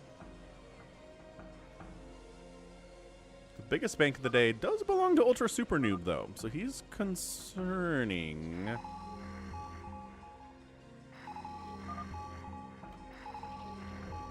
It's going to be Stasis versus EMP here today. Going to try to wander in and get an EMP off on these Arbiters. That's a pretty sick move, actually. Arbiters unprotected. Bam.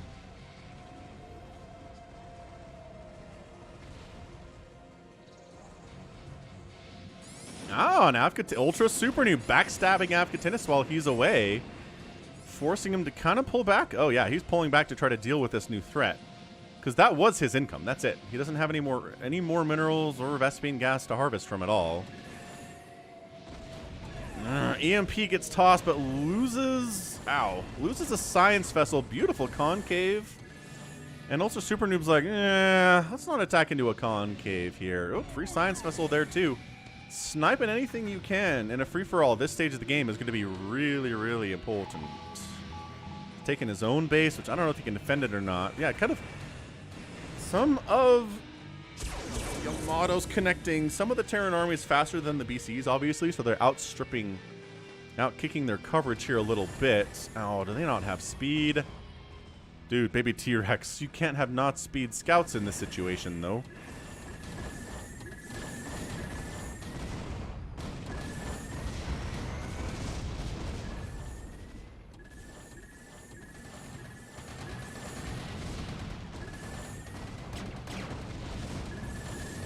Well, if there are any science vessels supporting this... Ow, I kind of like it.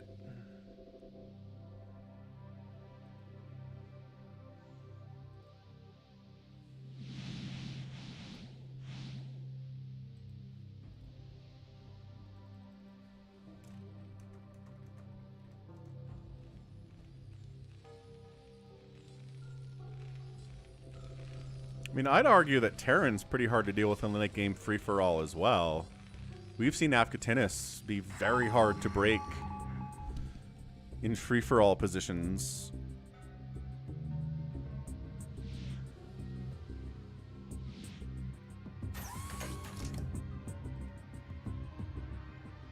Dead DT.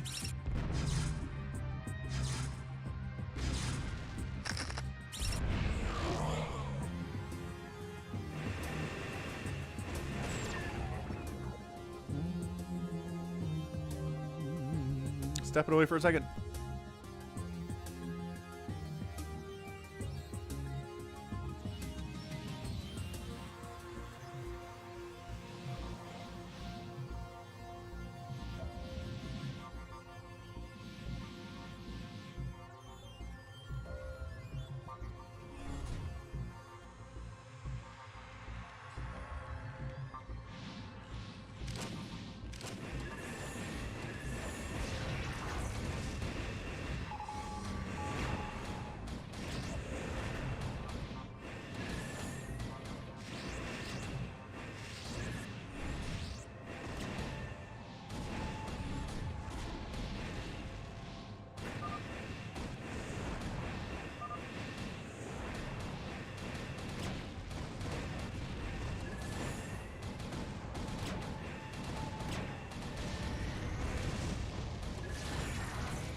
Huge battle. What's up, Alvin?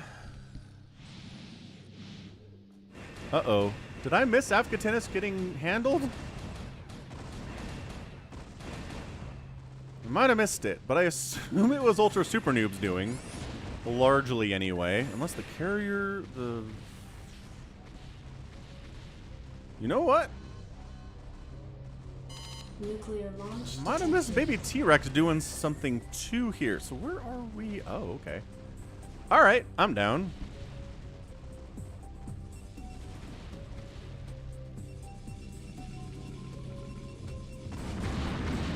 Okay, Danny, Agent of Chaosing his way. Oh no, the carrier group is here. Dude, they don't have speed. How do you not have speed? Afghatinus, good manners his way out of the game. He's down to 75 supply. We got a couple tanks remaining, I guess. The carrier group is hunting for that darn ghost. You won this one, Ultra. I think he did. I really do think he did. Ultra Super Noob. Like I said, strong player. And you guys voted him the least likely to win. The people who voted, anyway. Afghatinus taps out. We are left with Danny Daniel turtling up. Maybe T-Rex taps out too. He just wanted to beat Afghatinus. Okay, so now it's Danny Daniel turtling up and Ultra Super Noob doing, well, maxed out army, 6,000 minerals, 8,000 gas in the bank kind of stuff. So I think it's over. I mean, Danny's going to do this. Something with this guy. I don't know what. I do know what, actually. Nuclear launch detected. Just repositions a tiny bit. Oh, what a match. Good free-for-all, though. They're always good. I don't think I've ever cast a free-for-all. I'm like, well, that was garbage. Just out of the blast radius, some of the probes survive. I don't, like, removing probes from Ultra Super Noob's army is probably good for him, I would say. Yeah, so let's see. Danny's got a handful of Goliaths and a couple siege tanks and a bunch of missile turrets, and that's it.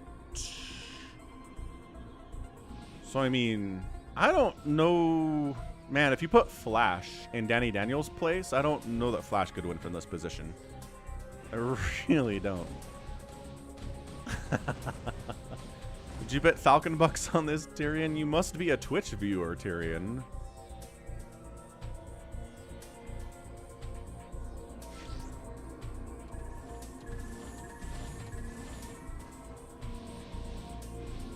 Ultra Super Noob being incredibly patient. He's gonna warm up by killing baby T-Rex. Baby T-Rex scouts that aren't hurting anybody, and this may be the final countdown. So he nukes from the position. Oh, I love that. He sees the dot. Pretty easy to see on the dark background, right?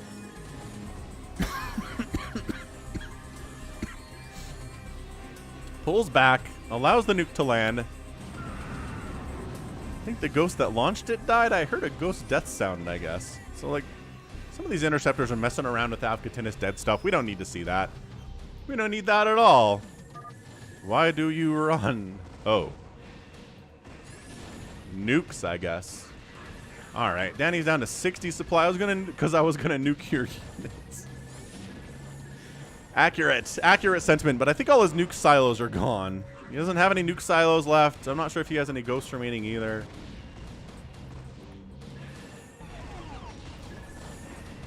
His tanks are worthless here. His vultures are worthless here. All he's got that can shoot up are missile turrets. Oh, he does have a ghost.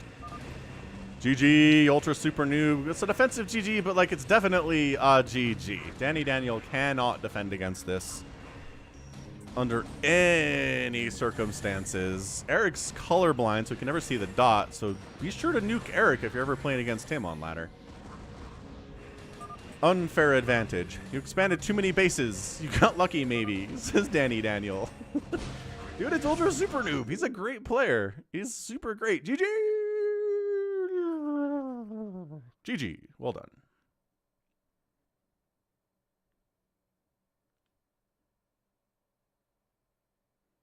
Go. Dang it, StarCraft, don't crash on me. Ah, he didn't crash on me. Nice. Oof. All right, 447,000 points there from Ultra Super Noob. 408 for Afgatinis. Goes down from there. Had the highest APM today as well. 123 to 122. Second place for Dead Infested. Outproduced everyone. Outkilled everyone. Outlost everyone except for Baby T-Rex, who lost the most. Actually, Dead Infested losing 204 is pretty impressive. He's like third, fourth place, and he died a long time ago. But Zerglings also. He made some wings. Structures raised. Ultra Super Noob wins that battle. And resources. Baby T-Rex spent the most money.